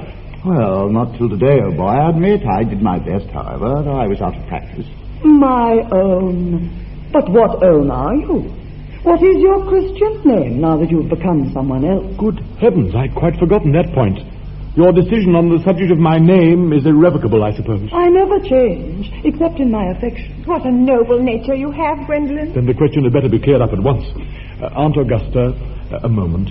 At the time when Miss Prism left me in the handbag, had I been christened already? Every luxury that money could buy, including christening, had been lavished on you by your fond and doting parents. Then I was christened, that's settled. Now, what name was I given? Let me know the worst. For being the eldest son, you were naturally christened after your father. Yes, but what was my father's Christian name? Well, I cannot at the moment recall what the General's Christian name was, but I've no doubt he had one. He was eccentric, I admit, but only in later years. And that was the result of the Indian climate and marriage and indigestion and other things of that kind. Algy, can't you recollect what our father's Christian name was? My dear boy, we were never even on speaking terms. He died before I was a year old. His name would appear in the army lists of the period, I suppose, Aunt Augusta? Well, the General was essentially a man of peace, except in his domestic life. But I've no doubt his name would appear in any military directory. The army lists of the last 40 years are here. These delightful records should have been my constant study. Generals, Mallam, Maxbohm, Magley, what ghastly names they have. Markby, Migsby, Mobb, Moncrief. Lieutenant 1840, Captain, Lieutenant Colonel, Colonel, General 1869, Christian names, Ernest, John. I always told you, Gwendolen, my name was Ernest, didn't I? Well, it is Ernest, after all. I mean, it naturally is Ernest. Yes, I remember now the General was called Ernest. I knew I had some particular reason for disliking the name. Ernest. My own Ernest. I felt from the first you could have no other name. Gwendolen, it's a terrible thing for a man to find out suddenly that all his life he's been speaking nothing but the truth. Can you forgive me? I can, for I feel that you are sure to change. My own one, Letitia. Frederick, at last. Cicely, at last. Gwendolen, at last. My nephew, you seem to be displaying signs of triviality. On the contrary, Aunt Augusta, I've now realized for the first time in my life the vital importance of being earnest.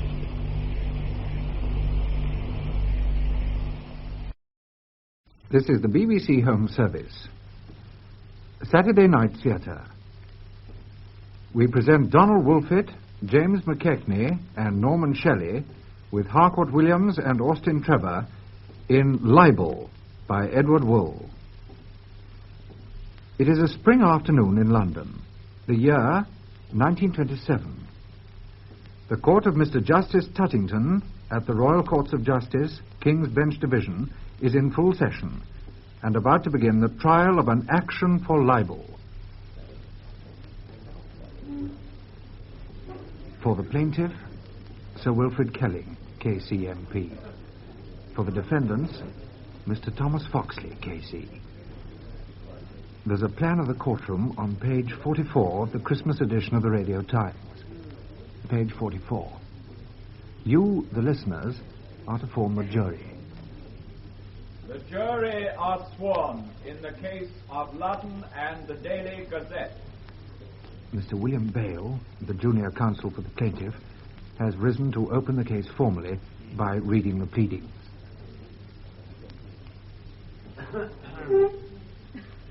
May it please your lordship, members of the jury. The plaintiff, Sir Mark Ludden-Bart, by his statement of claim, is claiming damages from the defendants, the proprietors, printers, and publishers of the newspaper called the Daily Gazette, in respect of a libel alleged to have been published of and concerning him in the said newspaper. The defendants in their defense state that insofar as the said words consist of allegations of fact, they are true in substance and in fact. And insofar as they consist of expressions of opinions, they are fair comment made in good faith and without malice upon the said facts, which are matters of public interest. On those pleas issues are joined, and those are the issues which you have to try.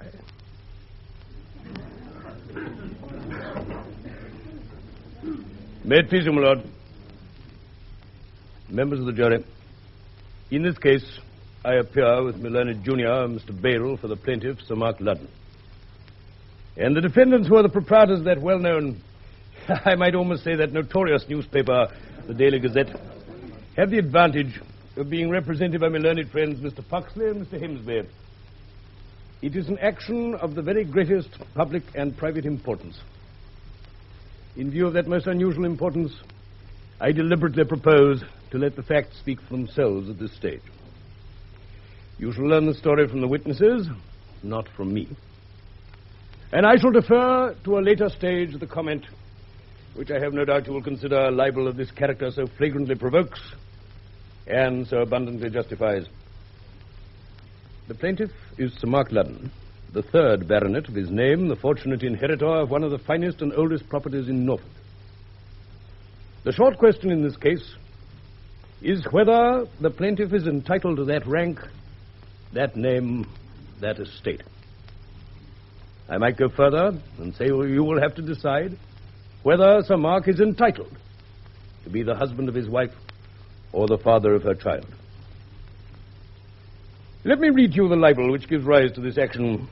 The paragraph is headed Political Imposture and continues.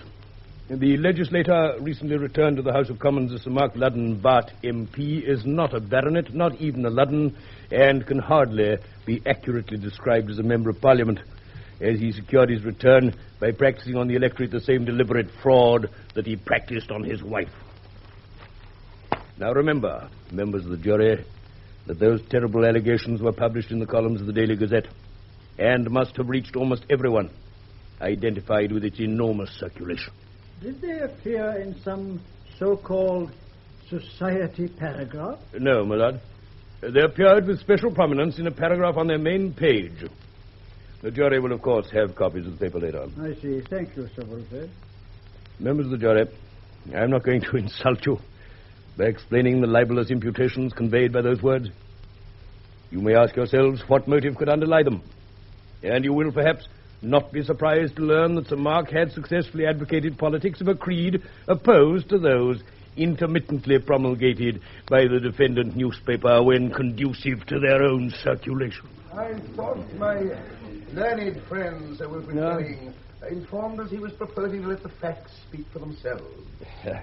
I am flattered by my friend Mr. Foxley's attention to my observations. Yet even so, members of the jury, you may like to remember that if Sir Mark Ludden is not Sir Mark Ludden, his child Ronald will never be Sir Ronald Ludden, and those broad acres and family dignities would pass to another, Captain Gerald Ludden. Let me say just one word in reference to that gentleman, members of the jury. At first impression, you might expect me to call Captain Ludden in support of my case. He, at least, should be reasonably familiar with and certain of his own cousin's identity. Things are not always what they seem. He is, I understand, in court. Ah, yes, there he is. But I tell you frankly, I shall not call him. It may be that you may have the fallacious surprise of seeing him called by my learned friend, Mr. Foxley. I hope you may. I should very much like to ask Captain Ludden some questions in reference to the history of this litigation. I'm much obliged for my learned friend Sir Wilfred's anticipations of my case, however intelligent. Well, members of the jury, we must wait and see if the defense dare to do so. But as far as my case is concerned, I shall call the plaintiff, Sir Mark Ludden, and I shall then formally produce his nearest relations in support. First and foremost, and naturally, his wife, Lady Ludden. And then there may, of course, be others. But you will not forget that the defendants have what is known as justified their allegations. That is to say, they have come here prepared to prove their truth or to pay for their recklessness. What evidence they may have to support such literally unprecedented suggestions, I know not. But I do not envy my learned friend the task he has undertaken in endeavoring to sustain them in this court and before an English jury.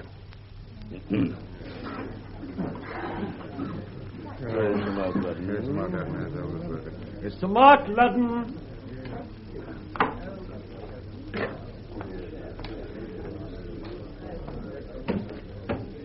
Take the testament in your right hand. You swear by Almighty God. I swear by Almighty God. The evidence you shall give. The evidence I shall give. Shall be the truth. Shall be the truth. The whole truth. The whole truth. And nothing but the truth. And nothing but the truth. You are Sir Mark Ludden, 3rd Baronet of Ingworth Hall in the county of Norfolk. That is so. You were educated at Eton and Sandhurst and thence obtained a commission in the Rifle Brigade. Yes. I think you went to France with your battalion in August 1914. Yes. Then you were wounded and taken prisoner at the Battle of the Marne. I was. What wounds did you sustain at that battle, Sir Mark? I was shot through both thighs and badly shell-shocked. I believe the farm in which you lay wounded was set on fire by the enemy's guns, and you were nearly burnt to death before you were rescued by the enemy. Very nearly. What effect did that terrible experience have on you? Those few hours that summer afternoon turned my hair grey, almost white, as you see it now. Yes. What happened after you were taken prisoner? I was in a German hospital for 3 months and then sent to an officers' prison camp at Hobheim. When were you released? I was never released. I escaped in October 1918. I reached the Belgian frontier 3 days before the armistice. Right, yeah. And then? Then I made my way fairly easily to the English lines and was invalided home. What did you do then? I retired from the army. I had a long rest cure. After 6 months or so, I was as well as I suppose I shall ever be, and I married my wife. You have recently entered public life and were last autumn elected Member of Parliament for the Raynham Division of Norfolk. Yes. We don't want to introduce politics, but is it right to say that your party does not enjoy the support of the Gazette? Not even in its most versatile phases. Yes, yes. What is the present state of your health? Oh, subject to a bit of a limp, I can indulge in any reasonable physical effort. Now, what about mental effort? Oh, I suppose I mustn't say too much about that. I don't complain, you know. Apart from memory. What of your memory? I have practically no recollection at all of events or persons before my imprisonment. We shall hear what the doctors say about it, but roughly they attribute it to shock. Shell shock and the shock of your experience in that fire on the Marne. Yes, I don't doubt they're right. Now, I want to turn for a moment to the libel, which is the subject of this action. Yes? The jury have heard the allegations of which you complain, Sir Mark. Is there a word of truth in them? They're an infamous lie. Has anyone else any right to your title, estates, or position? No, not a soul in the world. Has any member of your family at any time displayed any difficulty in identifying you? Not one. Until this paragraph appeared. Apart from you and your son, who would come into your property and title? My cousin, Gerald Ludden. On what terms have you been? Oh, most friendly terms until about 18 months ago. What caused the rupture? A certain poor type of Canadian was at the same camp with me. About 2 years ago, he turned up at Ingworth Hall and began trying to blackmail me by asking for... Really, my lord, I'm most reluctant to interrupt my friend or his witness, but aren't they going rather beyond the limits of relevance? I'm always anxious to oblige my friend, my lord. But, Sir Mark, we won't go into the blackmail incident. Oh, very well. I'm much obliged to my learned friend. I know that he's always most anxious. The rules of evidence are really rules of brevity. We must try for our own sakes to observe them. I think I've only one more question to put you, Sir Mark. Yes? How did you first learn of this libelous publication? Oh, I had dozens of copies sent me by friends and constituents, but I first read it in my own copy of the paper. You see, I happen to be a registered reader of the Gazette, I don't agree with its views, but I've always liked all sorts of fiction. Thank you, Mr. Mark. So you've always liked all sorts of fiction, have you? Yes, Mr. Foxley, I said so. You've indulged that liking to a rather abnormal extent, haven't you? Oh, what do you mean? I am suggesting that ever since November 1918, you've indulged in the unscrupulous fiction of being an English baronet. That's an infamous libel, Mr. Foxley, for which your clients will have to pay. Of being the lawful owner of the Ludden estate. Another damnable lie, a damnable lie. Come to my... And most unscrupulous fiction of all, of being entitled to woo and marry your wife. My wife doesn't require the protection of the gutter press. On my instructions, I am not so sure. Your instructions? Now...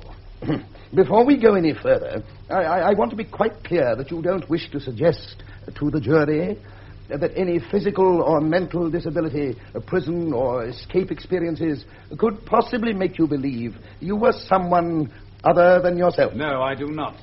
You sustained no injury that could make Frank Welney honestly believe he was Sir Mark Ludden. Of course not. Whom did you say, Mr. Foxley? Frank Welney, my lord.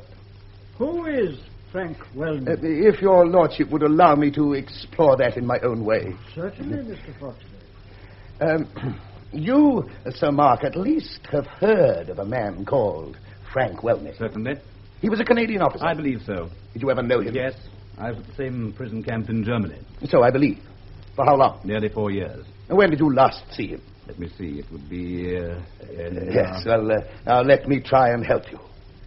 Did you shave yourself this morning? Yes. Why? Didn't you see him then? What do you mean? My lord, is it necessary for my friend to be so deliberately offensive in the form of his question? I must assume that Mr. Foxley is only cross-examining from his instructions, which of course would involve... Well, I think you must let him pursue his own line, Sir Wilfrid. I'm much obliged to my learned friend for his attempt to assist me to conduct my case. And now, Sir Mark, I will call you that for the moment. Oh, thank you. I am suggesting that you are Frank Welney and that he is you. It is a shameful lie without any foundation at all. And that because you are Welney, you know what became of Ludden. I refuse to answer that suggestion. The jury will perhaps hear of a number of actions committed by Welney, which I suggest were committed by you because you are in fact Welney. It is a vile fabrication. Oh, then it would be a waste of time for me to put them to you specifically. You would deny them all. Naturally. I've sworn to tell the truth. I will ask your lordship to make a note of that reply. Certainly. In the interest of time, I think I can dispense with a very large number of those other questions. I am sure the jury will appreciate any condensation which has that result. If your lordship please.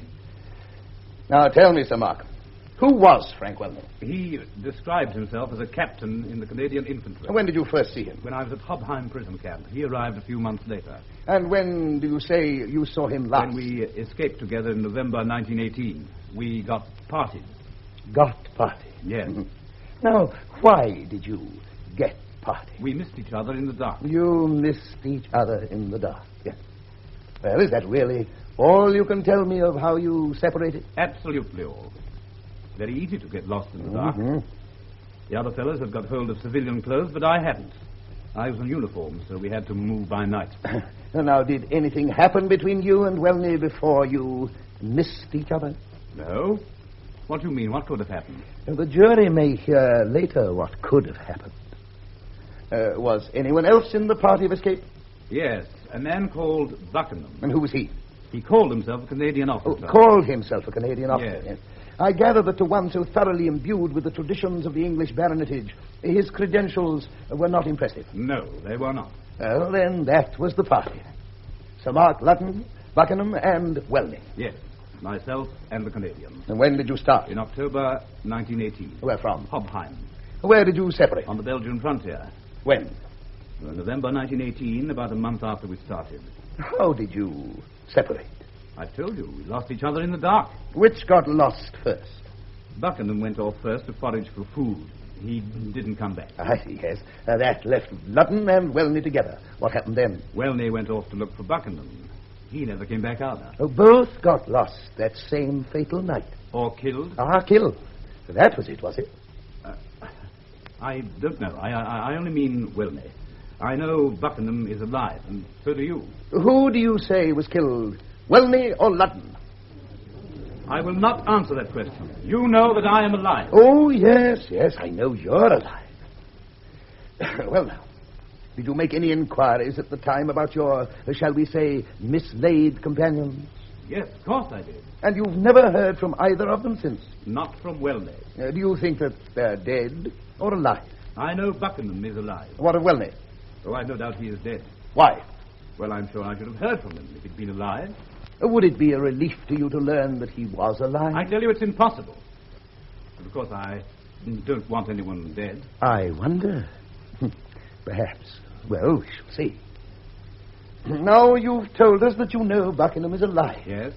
How is that? He suddenly turned up at Ingworth Park 2 years ago, and he tried to blackmail me. To blackmail? Now, why should he want to do that? You know perfectly well, Mr. Foxley. Your clients have been primed to the brim with his allegations. Well, if they have, they want the jury to share their knowledge. What were his allegations? That I was not myself. Who did he think you were? He pretended to think I was Welney. Welney? Now, would you please describe poor Welney's appearance to the jury? Oh, nothing peculiar. Very ordinary-looking fellow. Oh, now, come. I don't want you to be unduly modest. Was he not, in fact, remarkably like you? No. Well, then I'll put my question to you in another way. Wasn't he remarkably like Sir Mark Ludden? I never noticed. You never noticed it? Never. Did other people notice it? Quite sure? Yes. I wonder if you remember whether Sir Mark Ludden ever wrote home. You mean, did I? Well, if you like to put it that way. Not often. There were great difficulties in getting letters through. Now, I wonder if you know whether Sir Mark ever wrote to his cousin Gerald. Did I? Certainly not. At least, not that I remember. Would you look at that letter?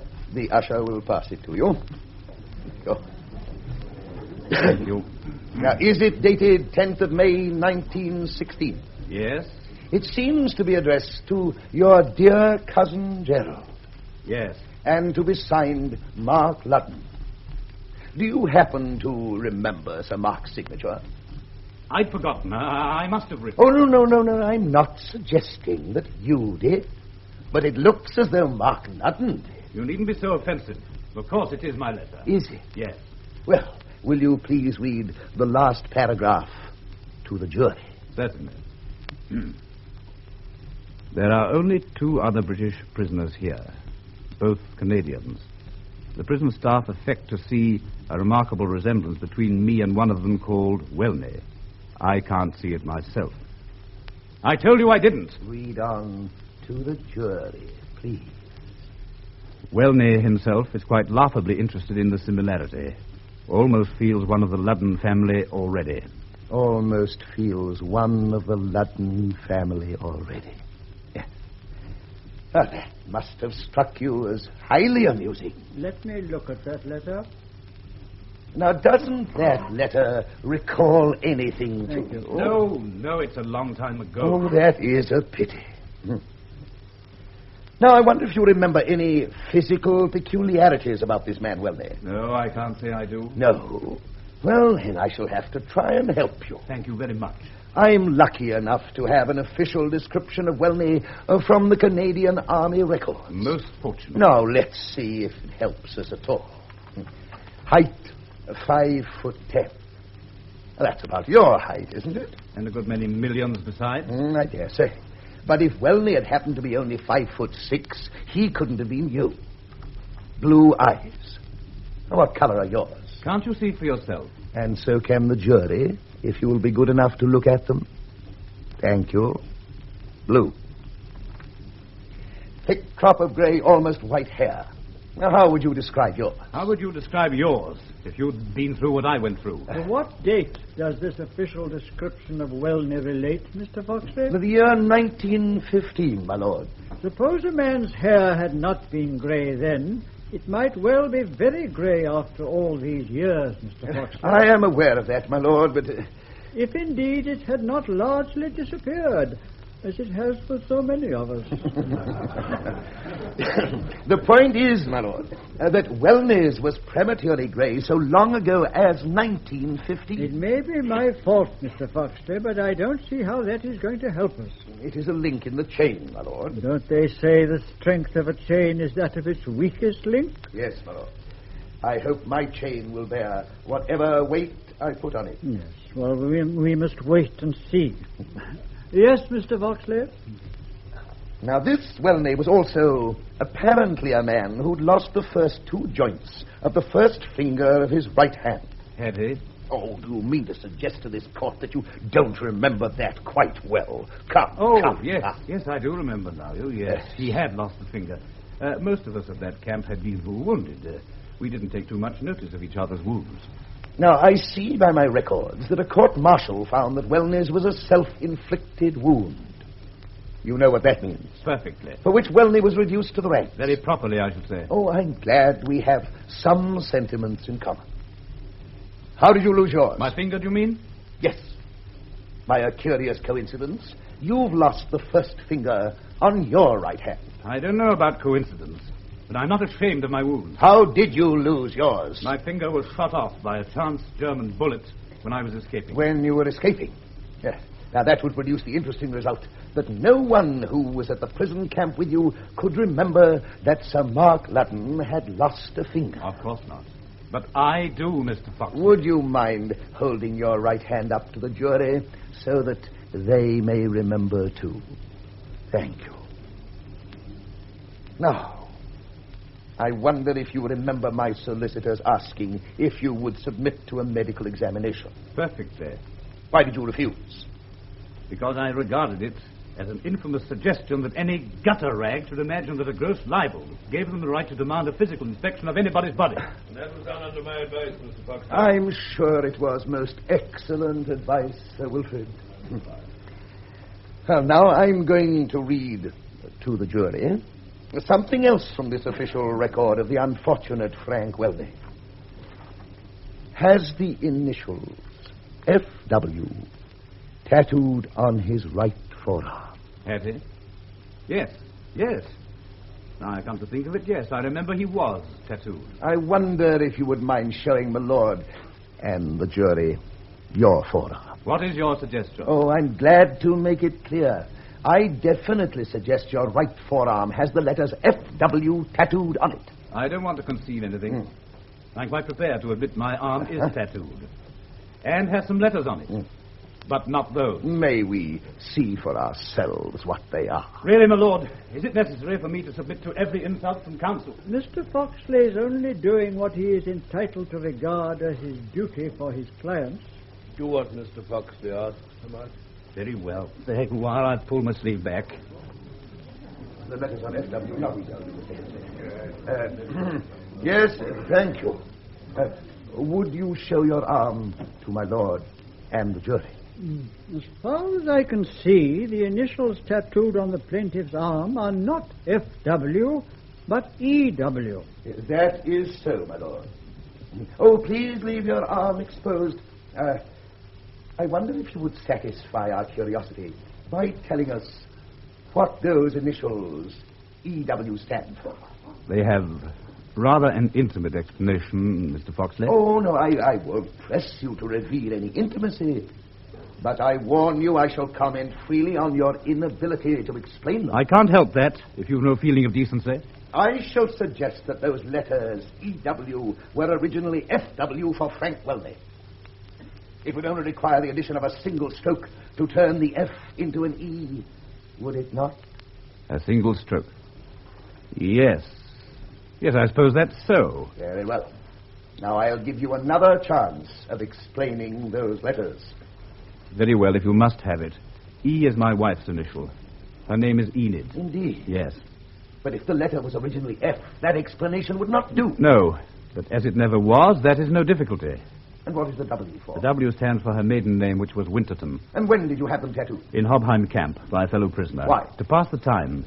Time goes rather slowly in the prison camp. I dare say. It comes to this, doesn't it? Frank Welney, the Canadian coward, had F.W. tattooed on his right forearm before his captivity, and Sir Mark Ludden, the English baronet, had E.W., almost the same letters, tattooed on the same arm during his captivity. Of course, it's only a coincidence, but isn't it wonderful? Is it? Now, I believe Sir Mark Ludden was shot through both thighs at the Battle of the Marne. I was. A medical examination would have confirmed. Everyone knows I've walked lame ever since. But everyone doesn't know the reason. I've never hesitated to tell them. I dare say not. It might have been instructive to see those scars. My lord, I'm calling a most eminent doctor on that point. Then it's a pity, Sir Wilfrid, you didn't allow our doctor to collaborate in the inspection. It comes to this, doesn't it?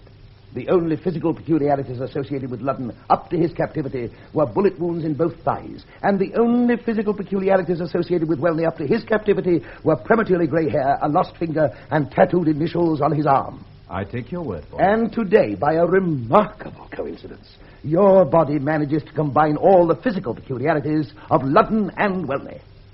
I see what you mean. Now, if Welney were pretending to be Sir Mark Ludden, that would have to be the case. But if Sir Mark Ludden was not Welney, it wouldn't be necessary for his body to display all the peculiarities of Welney's body. Oh, I call that utter nonsense. If I was ever foolish enough to get tattooed, I should be bound to remain tattooed. Yes, but unless you were Welney, you wouldn't be bound to get tattooed at all. I think the jury have got that point, Mr. Foxley. If your lordship pleases. And why all this mystery about your alleged thigh wounds? I put it to you that a man who would shoot off his own finger wouldn't hesitate to inflict some superficial injury to his thighs if it was worthwhile. You'd better ask your friend Welney that. Am I not doing so? No, you are not. Now, only a few more questions. Where were you educated? Eton and Sandhurst. I see Welney was educated at an elementary school in Montreal. Again, I take your word for it. He would never have had the opportunity or the chance of learning Latin or Greek. Perhaps he didn't miss much. Will you tell me the names of some of the Latin authors you studied? I don't remember any. I was shell-shocked. Oh, I won't ask you to translate, but can you tell me the name of a single Latin author? I tell you, I was shell-shocked. I remember nothing pre-war. Well, would it help you if I suggested a name or two? Do you remember Homer? Demosthenes? They might be Dutch, for all I remember. Oh, that's rather unkind to my learned friend's little tramp. Sir Mark Ludden went into the Rifle Brigade. Yes. And served with them for something like 7 years before the war. Yes, and I remember nothing of it at all. I'm not ashamed. For the reason for it, I don't want to be shell-shocked out of all the memories of youth. Here am I, a man of 40, over 40. And for practical purposes, my recollections of life started about 10 years ago. Silence! Silence! And tell me this, then. If this alleged loss of memory was so complete, how was it you were able to remember your pre-war engagement and the lady's name at Hobheim prison camp? Huh? If you insist on an answer, I will give it, Mr. Foxley. Though I'd rather not. I can well believe that. Tell the jury, please. Well, I might have forgotten. I might have continued to forget my engagement and even my fiancée's name. But some of her letters were in my pocket when I was taken prisoner, and later letters from her naturally revived my recollection. I should say I very largely relearnt the details of my family and hers from my fiancée's letters. Well, now, can you produce any letters written by Sir Mark Ludden from Hobheim to his home in which he makes any reference to being either shell-shocked or deprived of memory or tattooed? I haven't got any of my own letters here. No, but if you were allowed time to secure them, could you produce any reference to any of these things? I can't say after all these years. Oh, think, sir. Oh, very likely not. You see, I didn't want my fiancée to know how bad my shell shock was. She might have... Well, she might what? She might have hesitated about marrying a man like that. Why? She might have been afraid of his brain. Ah. Now, one last question. Yes? I have here some specimens of Sir Mark's pre-war and prison handwriting and your post-war handwriting. Well? Well, they're rather different, aren't they? Shoot off your first finger and see if your handwriting is the same. Did you shoot off yours? No, I did not. But Welney did. If I'm wealthy, what became of Ludden? A most interesting question, which I don't propose to answer now. I don't really know if there's much I need try to clear up by re-examination, Sir Mark. In spite of my learned friend's curiosity, are you still quite certain that you are yourself? Yes, Sir Wilfrid, I'm more certain than I ever was. Who first suggested you were not? That Canadian, Buckingham. Tell the jury how he intervened. Yes, certainly. 2 years ago, he came to Ingworth Hall and asked to see me. Under what name did he ask for you? My own name, of course, Mark Ludden. Well? He was, or said he was, penniless, and he asked for money. I gave him a tenner for old time's sake. That is where I made the mistake. Why? He didn't think it enough. He became very abusive. I had to send for the keepers to have him turned out of the park. Perhaps one day we may encounter Captain Buckingham. Perhaps. One last question. Yes? About those tattoo marks.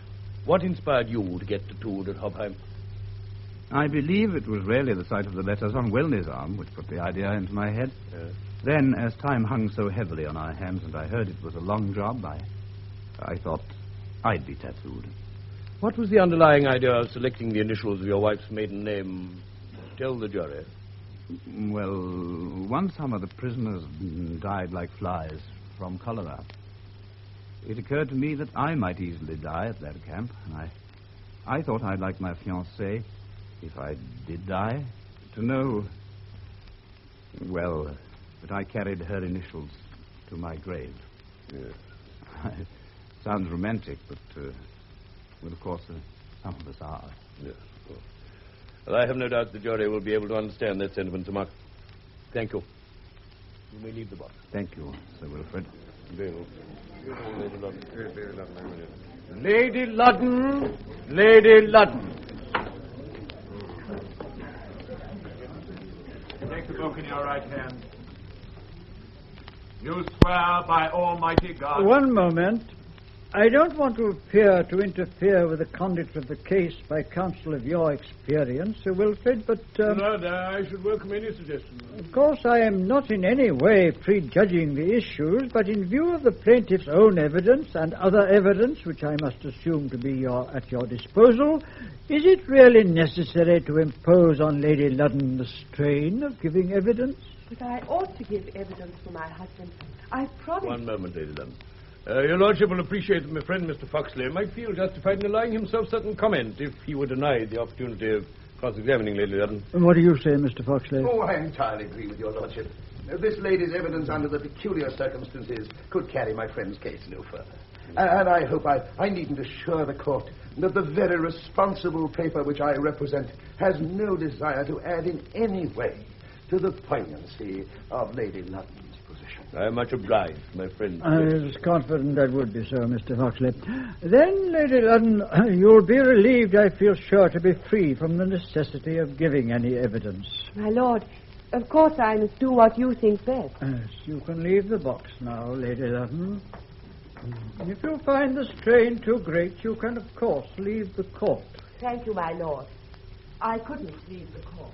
I don't think we can go any further today, Sir Wilfrid. Are you calling any more witnesses? I may, of course, have to ask your Lordship's indulgence to call rebutting evidence at a later stage. Subject to that, I only propose to call the witnesses I've indicated and Sir Eric Fulsham, the well-known surgeon. Then, Mr. Foxley, we ought to be able to begin the case for the defense tomorrow afternoon. Undoubtedly, my lord. And I shall try to emulate my learned friend's uncharacteristic brevity in opening. That will leave me equally indebted to you both.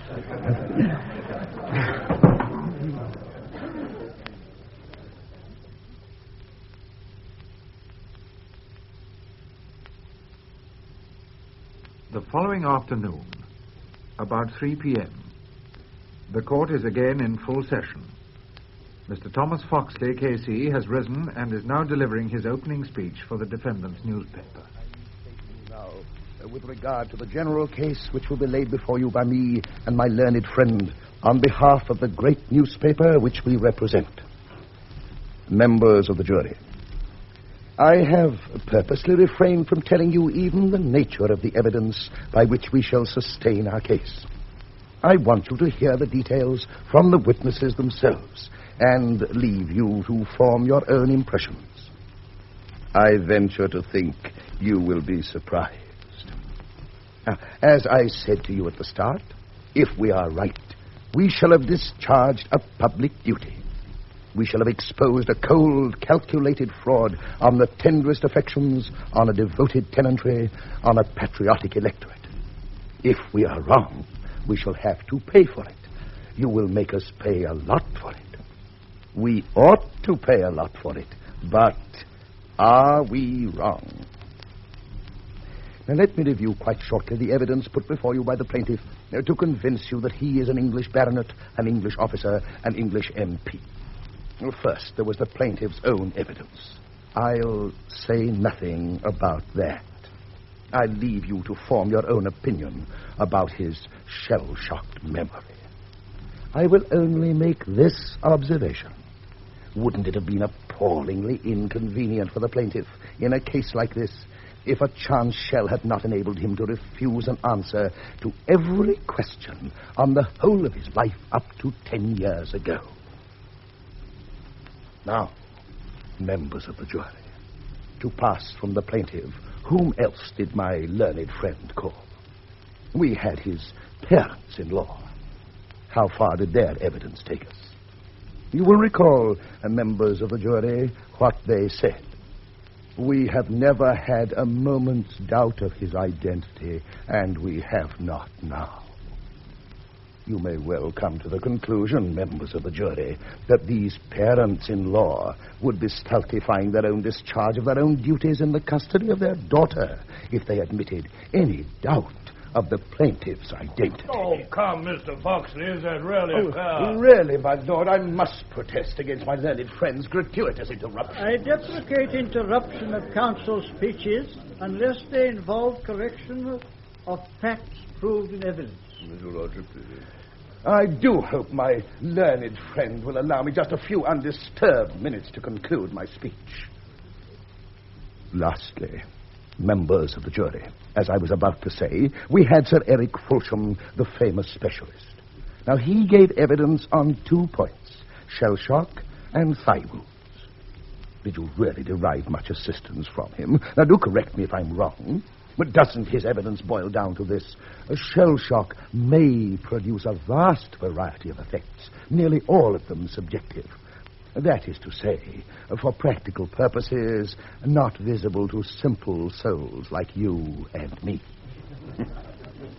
Now, did we need to drag here the busiest and most fashionable surgeon in Harley Street to learn that? Then Sir Eric went on to say that he found on both of the plaintiff's thigh marks indicating some form of penetration, that it was impossible after this lapse of time to speak with certainty. They were not inconsistent with bullet wounds. And, oh, really, members of the jury, what is the value of that? It still leaves us reduced to this dilemma. Either the plaintiff is Sir Mark Ludden, who we know was shot through both thighs, or, being Frank Welney, he has deliberately produced injuries corresponding to Sir Mark's. I really would be grateful if my friend would indicate how the cooperation of his doctor would have assisted the solution of that dilemma. I really would be grateful if my learned friend would refrain from these constant interruptions. Yes, Mr. Foxley. If your lordship pleases. Well, members of the jury, I shall now conclude. Our publication was intended, as is obvious, to be a challenge which no one in public life could possibly evade. It has been accepted. It had to be accepted. Members of the jury, I am confident your verdict will vindicate the public spirit of my clients. That is really all I shall say at present, and I shall now, with the assistance of my learned junior, Mr. Hemsby, call the evidence for the defense. Mr. Hemsby, call Patrick Bucket. Patrick Buckingham.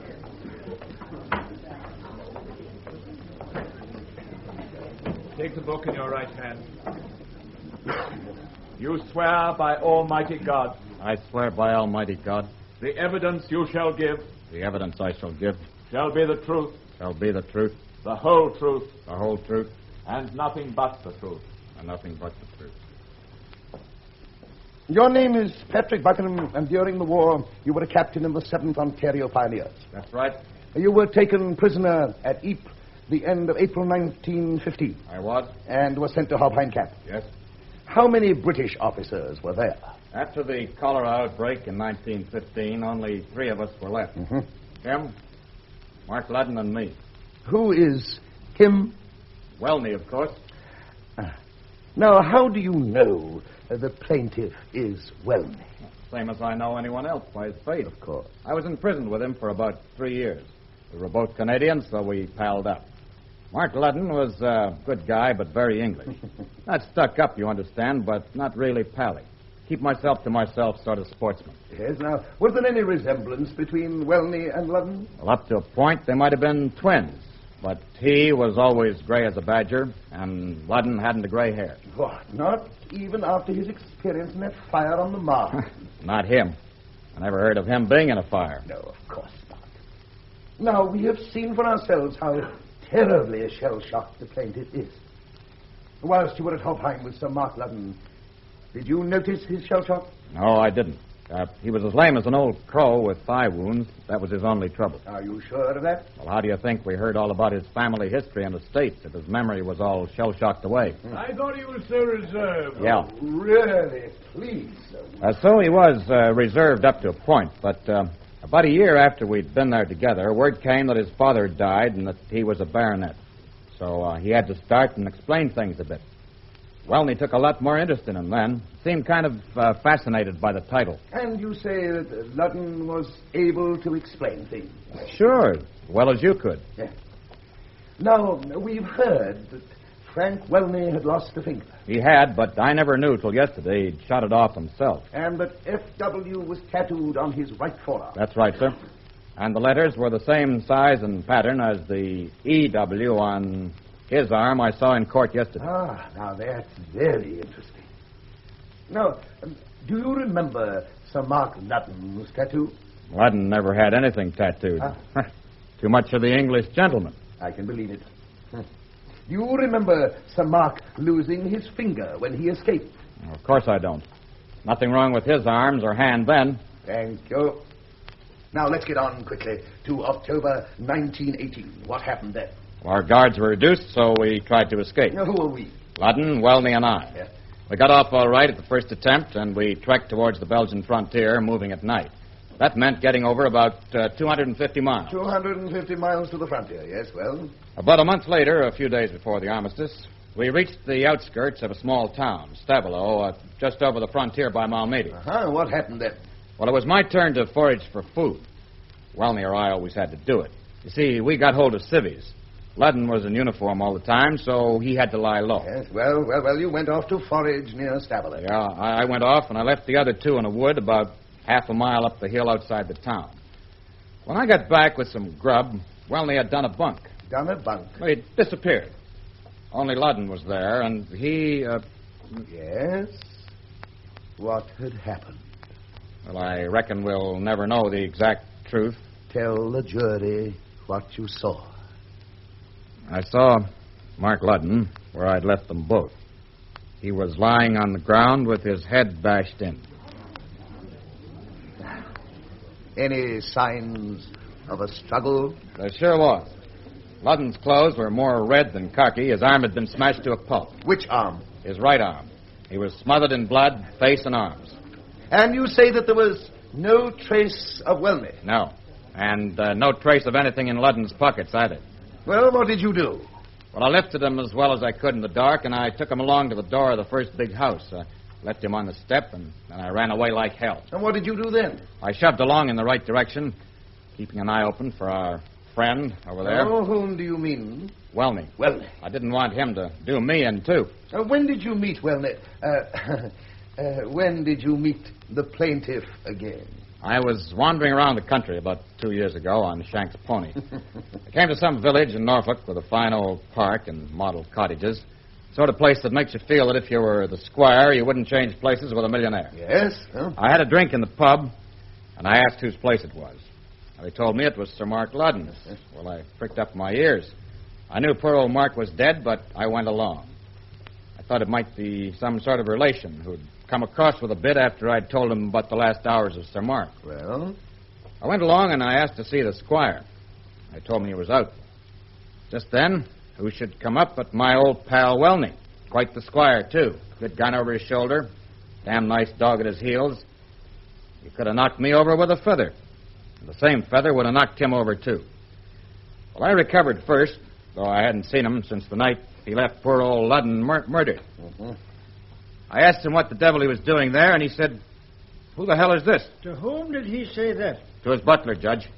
He was standing beside us. I said, "None of your jokes, Frank. You know Pat Buckingham just as well as he knows you." Yes, what then? Well, he seemed to pull himself together a bit, and he asked me to have a drink. We went into a really fine room, and when he'd shut the door behind us, I said, "What are you doing here, Frank?" And I remember he said, "Why do you keep calling me Frank? My name's Mark." "None of your nonsense," I said.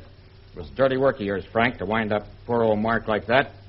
Then he got angry, and the feathers began to fly, and, well, I came out a damn sight quicker than I went in. You must remember that you're in an English court, Captain Buckingham. What do you mean? Well, he had me chucked out, and that made me sore. Well? I soon figured out that he was pretending to be Sir Mark Ludden.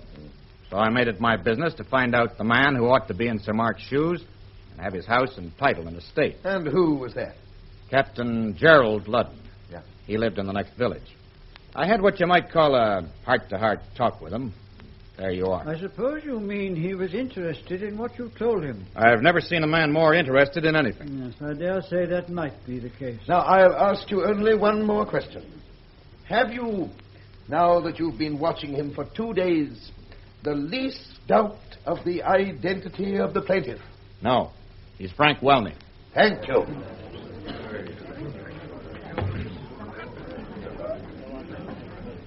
Captain Buckingham. Captain Buckingham.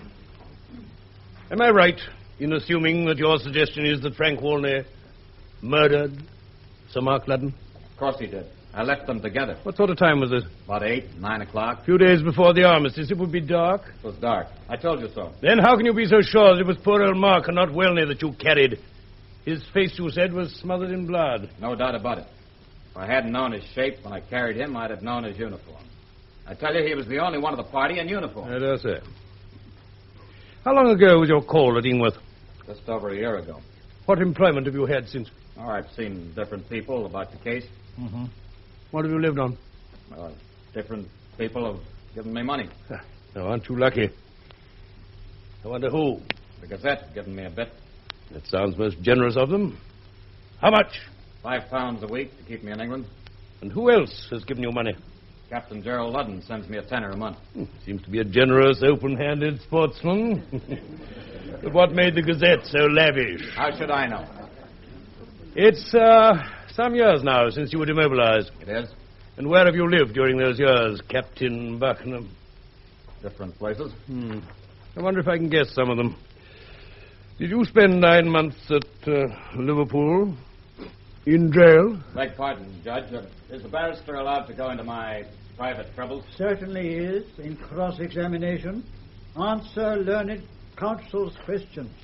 They are directed to the point whether you are a person to be believed on your oath. Did I guess the right address for those 9 months in 1920? Yes. That was for false pretenses? Yes. And then did you spend 18 months at Newcastle? Yes. In prison? What was that for? Same sort of thing. Wasn't it for blackmail? Something of the sort. Some people might describe you as a professional blackmailer. Then some people would be wrong. And you're at it again, aren't you? What do you mean? Look at that letter. The usher will bring it to you.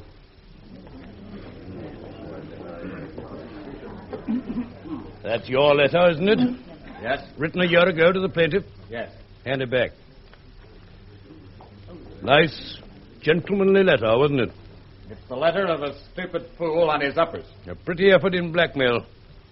What would you have done if you'd had the shock of getting the £1,000 you demanded in the letter? I'd have cleared off and said nothing. I suggest you'd have bled Sir Mark Ludden white as veal again and again. No, I'd have left him alone. Although you say he had murdered your friend and secured his wife by the foulest treachery? She was no concern of mine. No, the blackmail was your concern. I think the jury will know what to think of you and your evidence. You may leave the box. Call for Dr. Emile Flodon. Me voici, monsieur Foxley, je viens. Permettez-moi de passer, vous. Merci. Mon assistant a un groupe à You speak English, I take it. Yes, certainly, yes. Take the book in your right hand. You swear by Almighty God. I swear by Almighty God. The evidence you shall give. The evidence I shall give. Shall be the truth. Shall be the truth. The whole truth. The whole truth. And nothing but the truth. And nothing but the truth.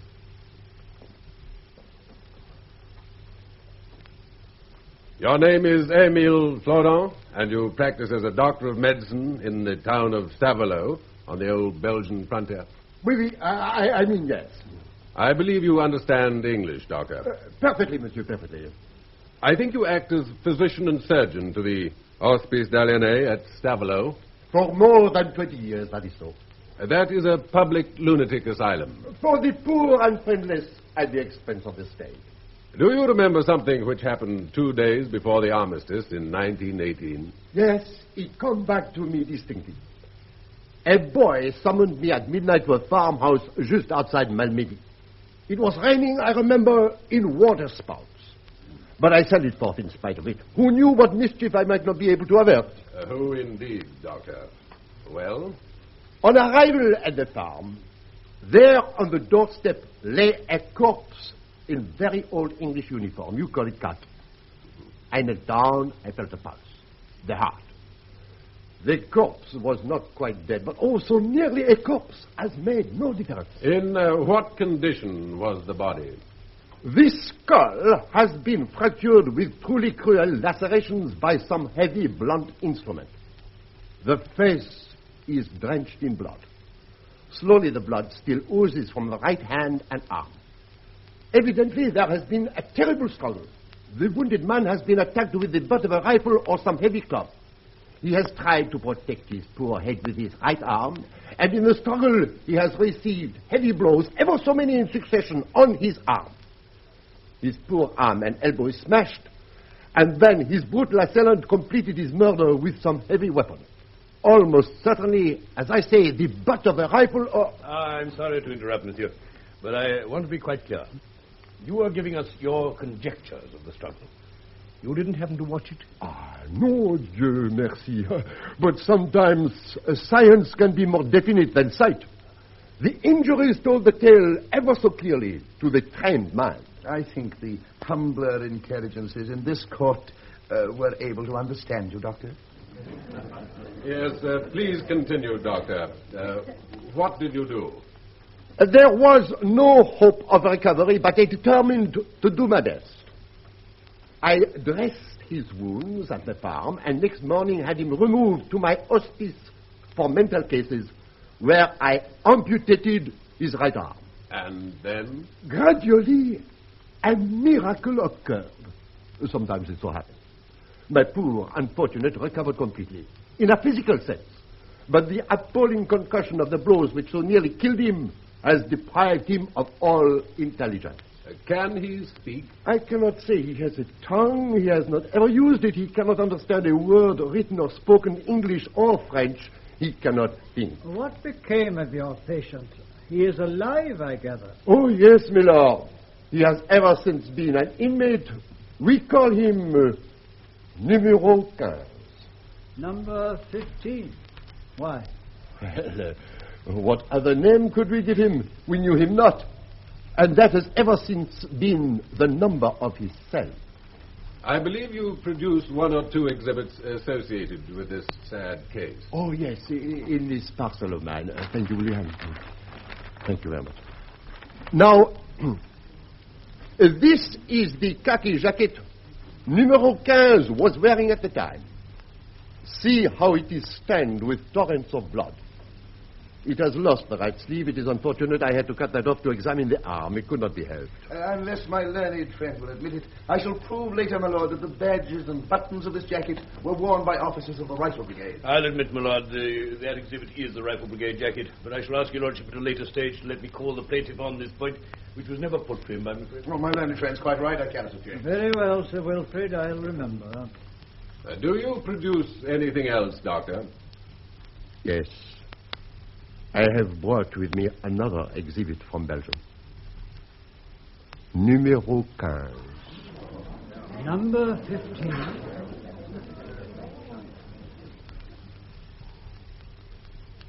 Yes, my lord. That so unfortunate body without a brain. May my assistant bring him in? I am sure my lord will allow it.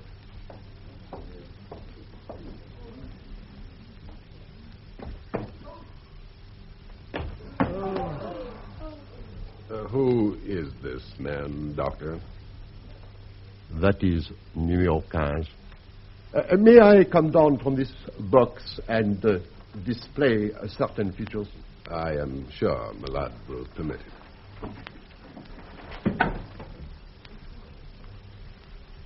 Now, as you see, that right arm was amputated to save his life. There are traces of thigh injuries, I believe.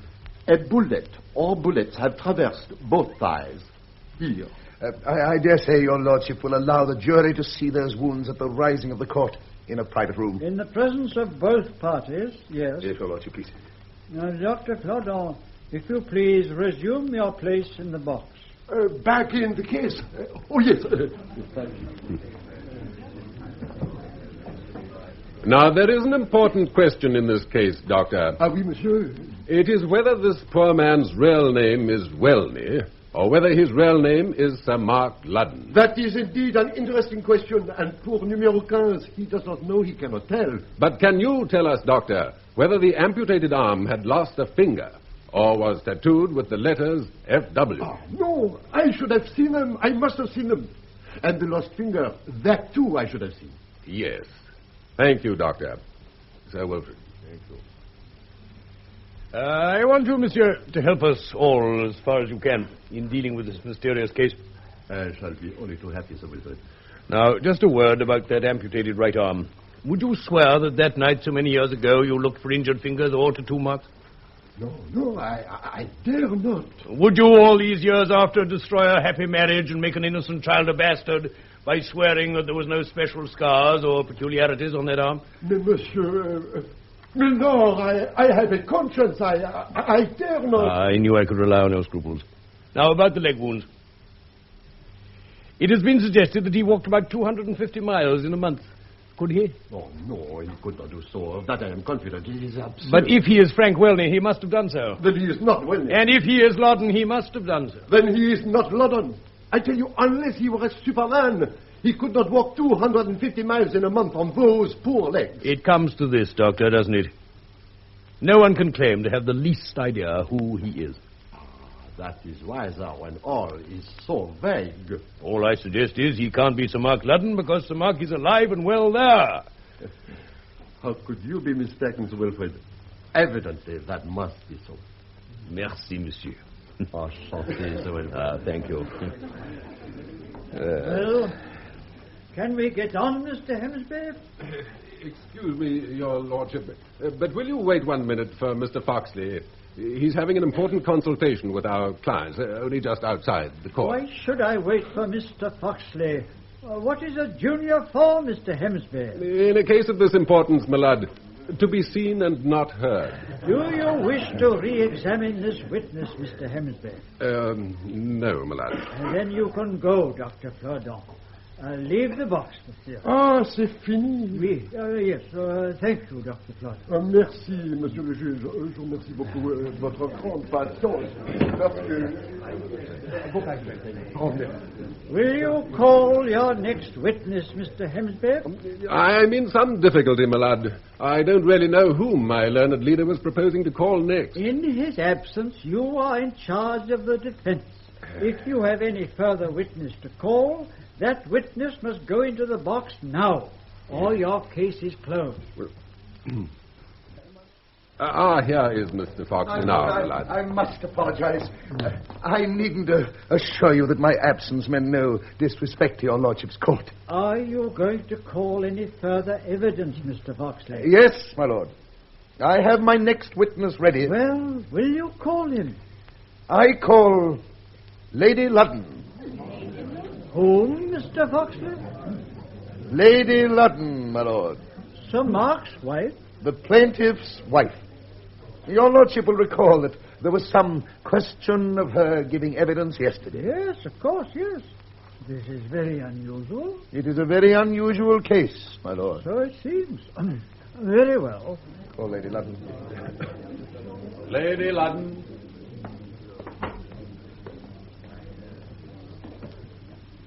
You swear by Almighty God? I swear by Almighty God. The evidence you shall give. The evidence I shall give. Shall be the truth. Shall be the truth. The whole truth. The whole truth. And nothing but the truth.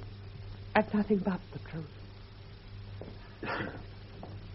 Lady Ludden, you have not been served with any subpoena to give evidence. No.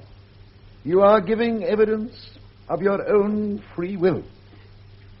Well, Lady Ludden? No. Not exactly of my own free will, Mr. Foxley. Not of her own Sir free Wilfrid, will, please. I should think you should explain that, Lady Ludden. I'm here because, well, my father insists I ought to give my evidence, and I... But your father, General Winterton, has already given evidence for Sir Mark. For the plaintiff, my lord. I am now calling his daughter, this lady, for the defendant. Of course, that is obvious. Well, Lady Ludden, are you willing to be called on behalf of the defense? It's for Mark. Sir Mark? I must, even now.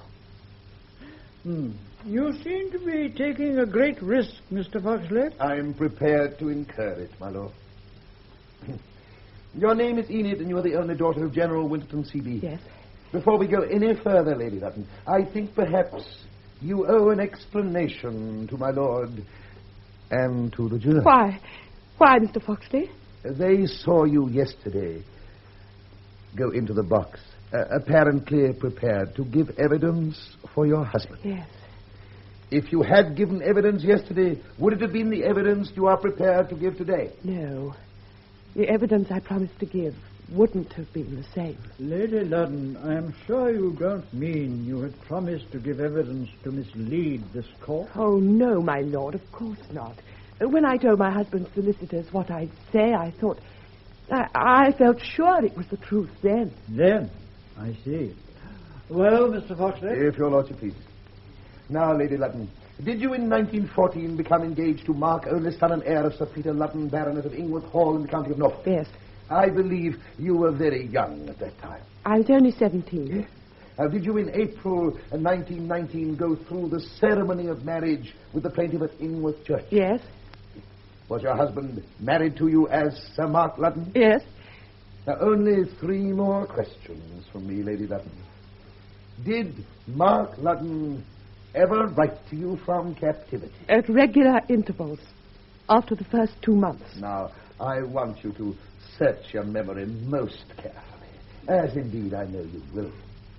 Did any of those letters reveal to you any loss of pre-war memory? No. No. Before he could have heard from me after he was taken prisoner, he wrote and asked me to wait for him until the war was over. And you did? Yes, I waited. Did he ever complain in those letters of shell shock? He never complained of anything. Never complained, did he? Now, one final question, Lady Ludden. Do you now believe your husband, the plaintiff in this action, is really Mark Ludden? Well, Lady Ludden? No. No. He's not Mark Ludden. Enid. Sir Mark. My client is unwell, my lord. The plaintiff appears to have fainted. My lord, may I suggest... I think perhaps in the circumstances we will adjourn and resume tomorrow at 10:30.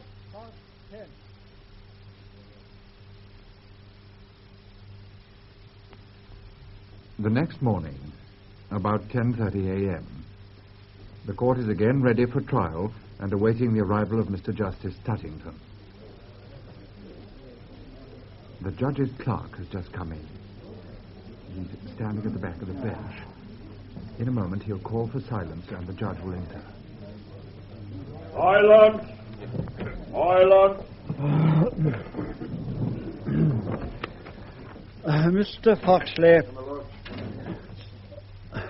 Mr. Foxley, I see that when I adjourned the court yesterday in view of the plaintiff's sudden indisposition, you had not closed your examination in chief. That is so, my lord.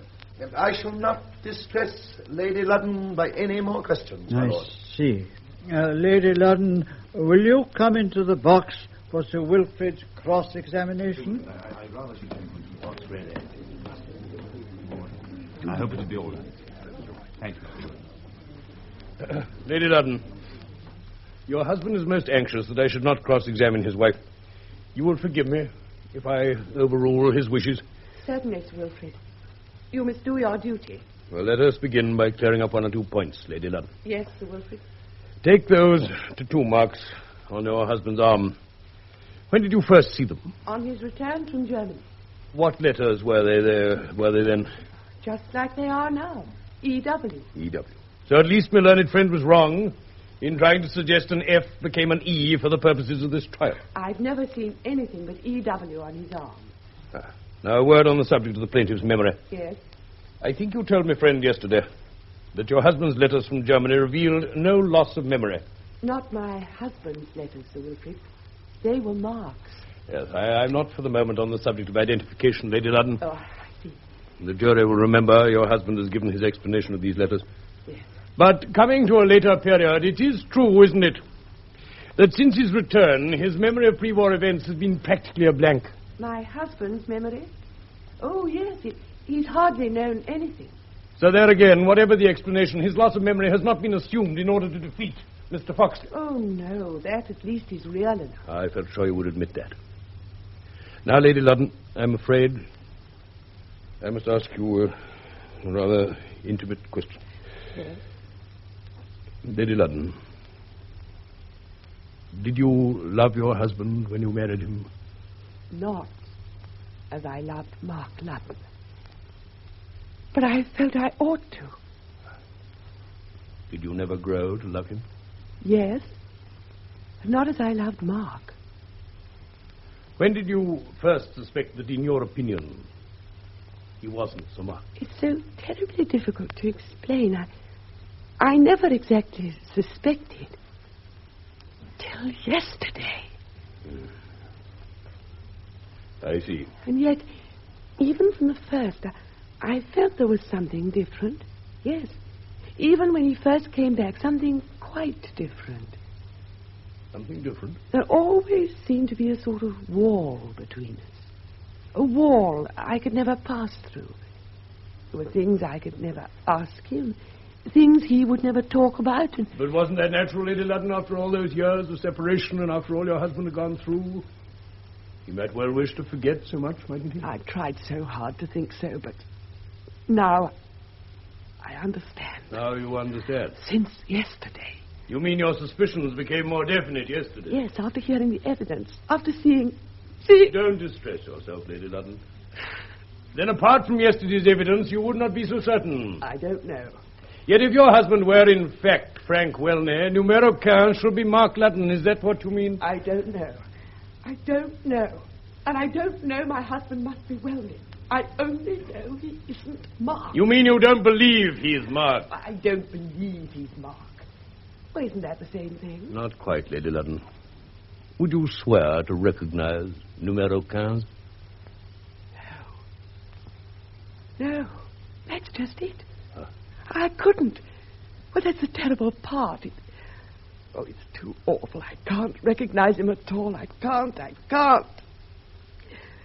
But I saw my husband's face when poor numero 15 came into court.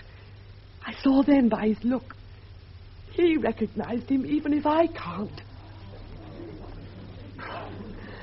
Lady Ludden, since giving your evidence yesterday, have you asked your husband for an explanation of that look? No, I haven't spoken to him. I spent the night at my father's house. And your husband? I suppose he was alone. Alone? And at this crisis of his fate? Oh, don't drive me, Sir Wilfrid. If he could explain, why hadn't he explained? Hadn't he had all these years to explain? And I've never heard a word of explanation, not a word of all this. Why should I first learn of Frank Welney only after this libel's published? Well, I'm his wife. Couldn't he trust me? Didn't I wait for him? Wait and wait and wait. Haven't I given him everything all these years because I thought he was Mark? Lady Ludden, supposing your husband could prove he was Sir Mark. If he could prove. If he could prove. Sir Wilfrid, perhaps we can wait a few minutes for Lady Ludden to recover before you continue your cross-examination. I don't propose to ask any more questions, my lord. Nor I, my lord. And I shall call no further evidence. Then that closes the case for the defense. Yes, my lord. Well, Sir Wilfrid, have you decided to adopt any particular course? The position, my lord, is very difficult. At any rate, I fear I must yield to my client's insistent desire that I should exercise the right your lordship reserved to me of recalling the plaintiff on the question of the uniform jacket, which was produced by Dr. Flawed yesterday. I cannot prevent the plaintiff going into the box again. My lord, there are times when a client can insist on controlling his own litigation, and I feel bound to add that Sir Eric Fulsham is genuinely anxious about the mental consequence if he's not allowed to do so. Oh, very well. He has the right to give his evidence on that one point. Sir Mark, will you go into the box? Yes. I think I should be all right. Thank you.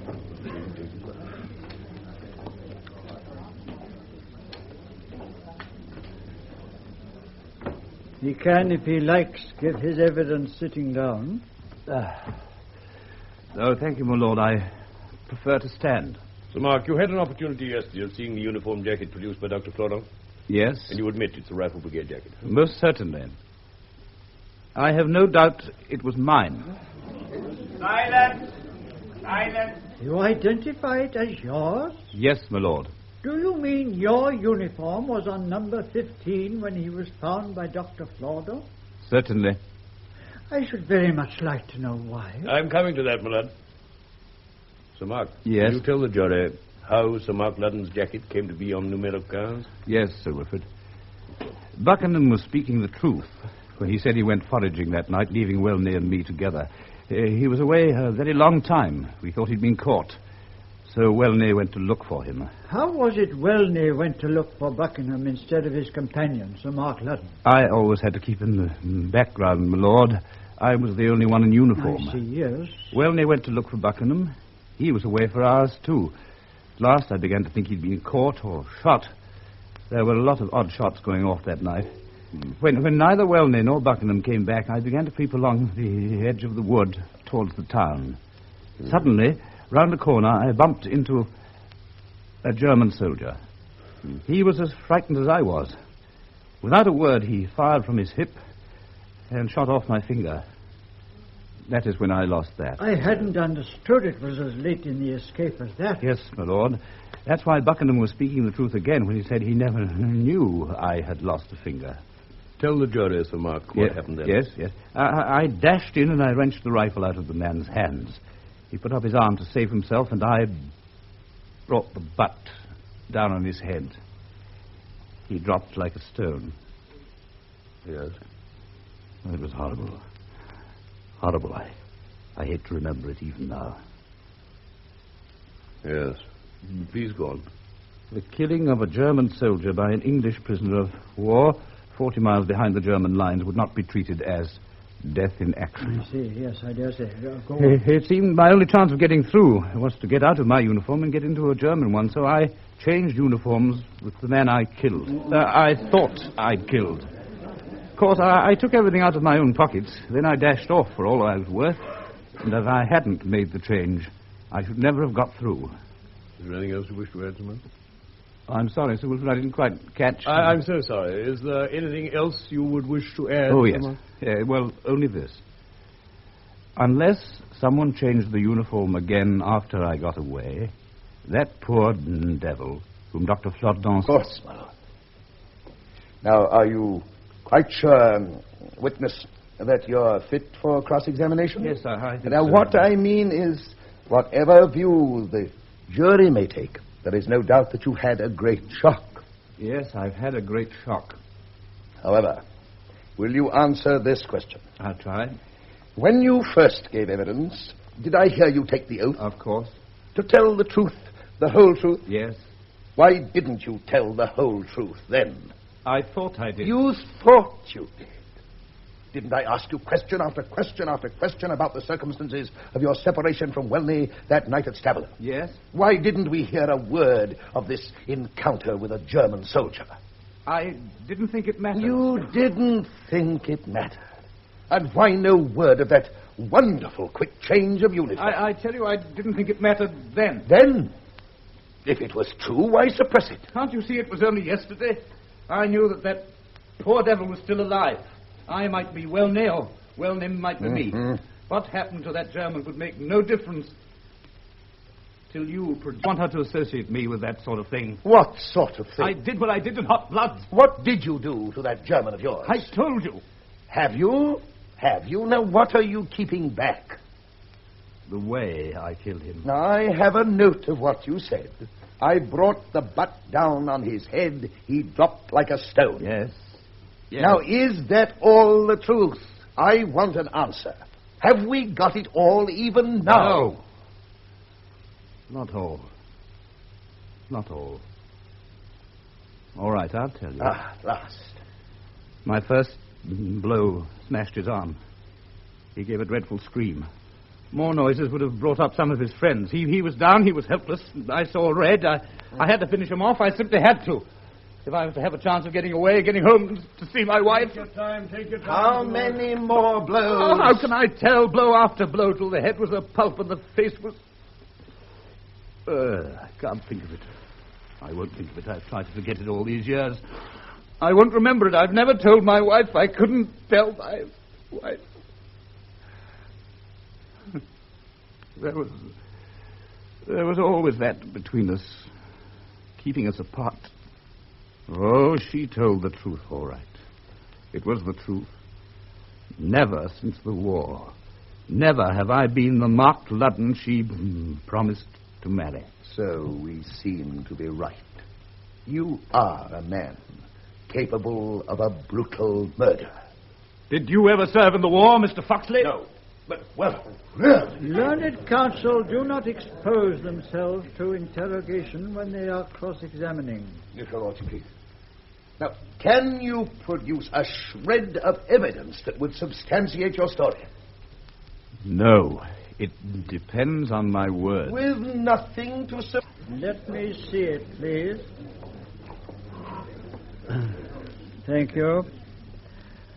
Members of the jury, this appears to be the identity disc of a German soldier giving his name as Karl Geist and his regimental number. Sir Mark, yes. You swear this was on the body of the German soldier whose uniform you exchanged for your own that night at Stavelot? I do, my lord. After Dr. Flodden's evidence yesterday, I drove specially home last night to Norfolk to get it. And apart from your own evidence, there is nothing to prove it originally belonged to this particular German soldier of the millions of German soldiers involved in the war? Apart from my sworn word, no, my lord. Nothing. It seems to me it becomes increasingly difficult for a jury to give a verdict in this case. Let me say this here and now, my lord. I only want the verdict of the jury for the sake of one person. And that person is my son. I've already lost the only verdict I wanted for myself. My wife... Silence! Olga, something has just come back to me. What is it? May I just look at my jacket? Certainly, but I don't see how it can help us. Now, Usher, pass the jacket to the plaintiff. Thank you. Now, my lord, will someone lend me a knife? A knife? What for? I want to cut something I sewed in the back of my breast pocket. Something you sewed in? Yes. 2 50-mark notes and I a don't photograph. know that we can let you mutilate an exhibit. My lord, I've admitted it is my jacket. And you can see there where I've sewn it up. Now, if I might have a knife just to cut these stitches. You may. Who has a pocket knife? I have, my lord. Usher.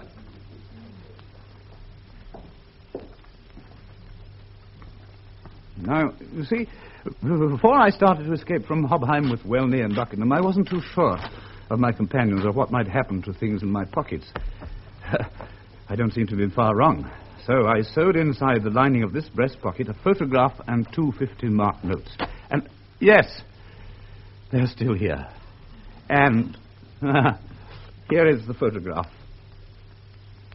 Yes, this is the photograph. Now I remember. Yes, I remember. It all begins to come back to me, my lord. This is the first photograph my wife gave me when we were first engaged. I took it with me to France. I always had it in that pocket. Usher, will you pass me that photograph, please? Thank you. I see something is written on it. To darling... Need that be read aloud, my lord? I think it should. Members of the jury, on this photograph these words are written. To darling Tony with all my love, Enid. With all my love. I don't quite understand the inscription. Does your wife call you Tony? Oh, my lord, never. Then why is Tony written here? It's so long since I saw that photo, I remember. Yes, I remember. She used to call me Tony at first. Then I think my people didn't like it, so it was dropped, I forget when. Sometime before the war. That's true, my lord, quite true. Can you recall why she chose the name of Tony? It's beginning to come back to me, yes. That photograph was taken at Eton on the day of our engagement. Yes, I see it's taken by an Eton photographer. Yes, my wife was there with her brother. That's when we got engaged. That very afternoon we went to the photographer. Yes, but why the name Tony? She heard all my friends calling me Anthony, so she said she'd call me Tony. True. Anthony, why should they call you Anthony when your name is Mark? A play on Mark Antony, I suppose. Oh. You see, I was always Anthony Ludden at Eton. The Lord, Take your time, Sir Mark. Take your time.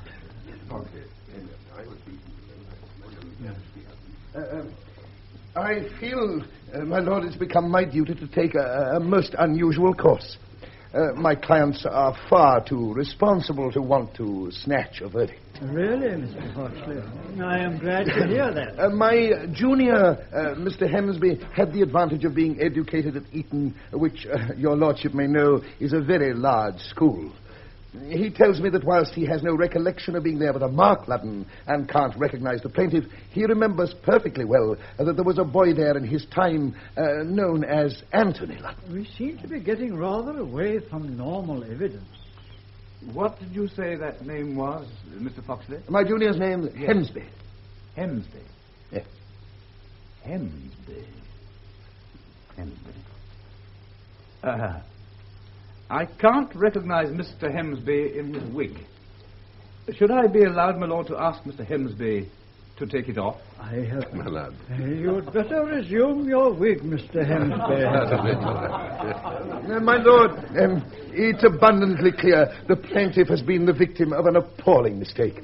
If your lordship will give me 2 minutes to talk to my learned friend, Sir Wilfrid, I think the jury will not be troubled in this case. I think 1 minute should be ample, Mr. Foxley. Your lordship, it is 1 minute. Sir Mark, you may leave the box. Thank you. Thank you very much, my lord. There's 1 or 2 cases we've got to look at. Possibly. Sir Mark, come here. Yes. I must have you here. I'm just speaking to Mr. Foxley. I leave it to you, Sir Wilfrid. I must go to my wife. Sir Mark, you must come I don't here. care. I don't care. Oh, Enid, Mark, my darling. Mark, Ah, well. My lord... Well, Sir Wilfrid? My lord, I can't get any assistance from me client. I had noticed that, Sir Wilfrid. Which leaves me to the tender mercies of my friend, Mr. Foxley. You mean my generous instinct, Sir Wilfrid? Have you agreed? We have. We have, my lord. I am sure the jury, who have been most patient in this case, would like to know the figure of Mr. Foxley's generous instincts. Yes, Sir Wilfrid? I've agreed to accept the quite nominal sum. Nominal? Yes, my lord. Under the amazing circumstances, the nominal sum of £25,000. And the fullest possible apology and a complete withdrawal of every allegation by the Daily Gazette. Your lordship will appreciate that this action was not brought to recover money. Quite clearly not. And I hope something more than money has been recovered by this trial. I cannot believe that the merciful providence which allowed Sir Mark and Lady Ludden to come together... The part of Mr. Justice Tuttington was played by Harcourt Williams and the associate by Hamilton Dice. The plaintiff, Sir Mark Ludden, by James McKechnie. Sir Wilfrid Kelling, KC MP, counsel for the plaintiff, by Norman Shelley, and Mr. Thomas Foxley, KC, counsel for the defendants, by Donald Woolfit.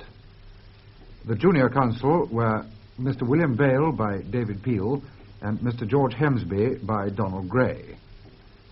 The part of Lady Ludden was played by Catherine Salkeld, Patrick Buckingham by John Farrell, and Dr. Emile Flordon by Austin Trevor. The play's production was by Raymond Rakes.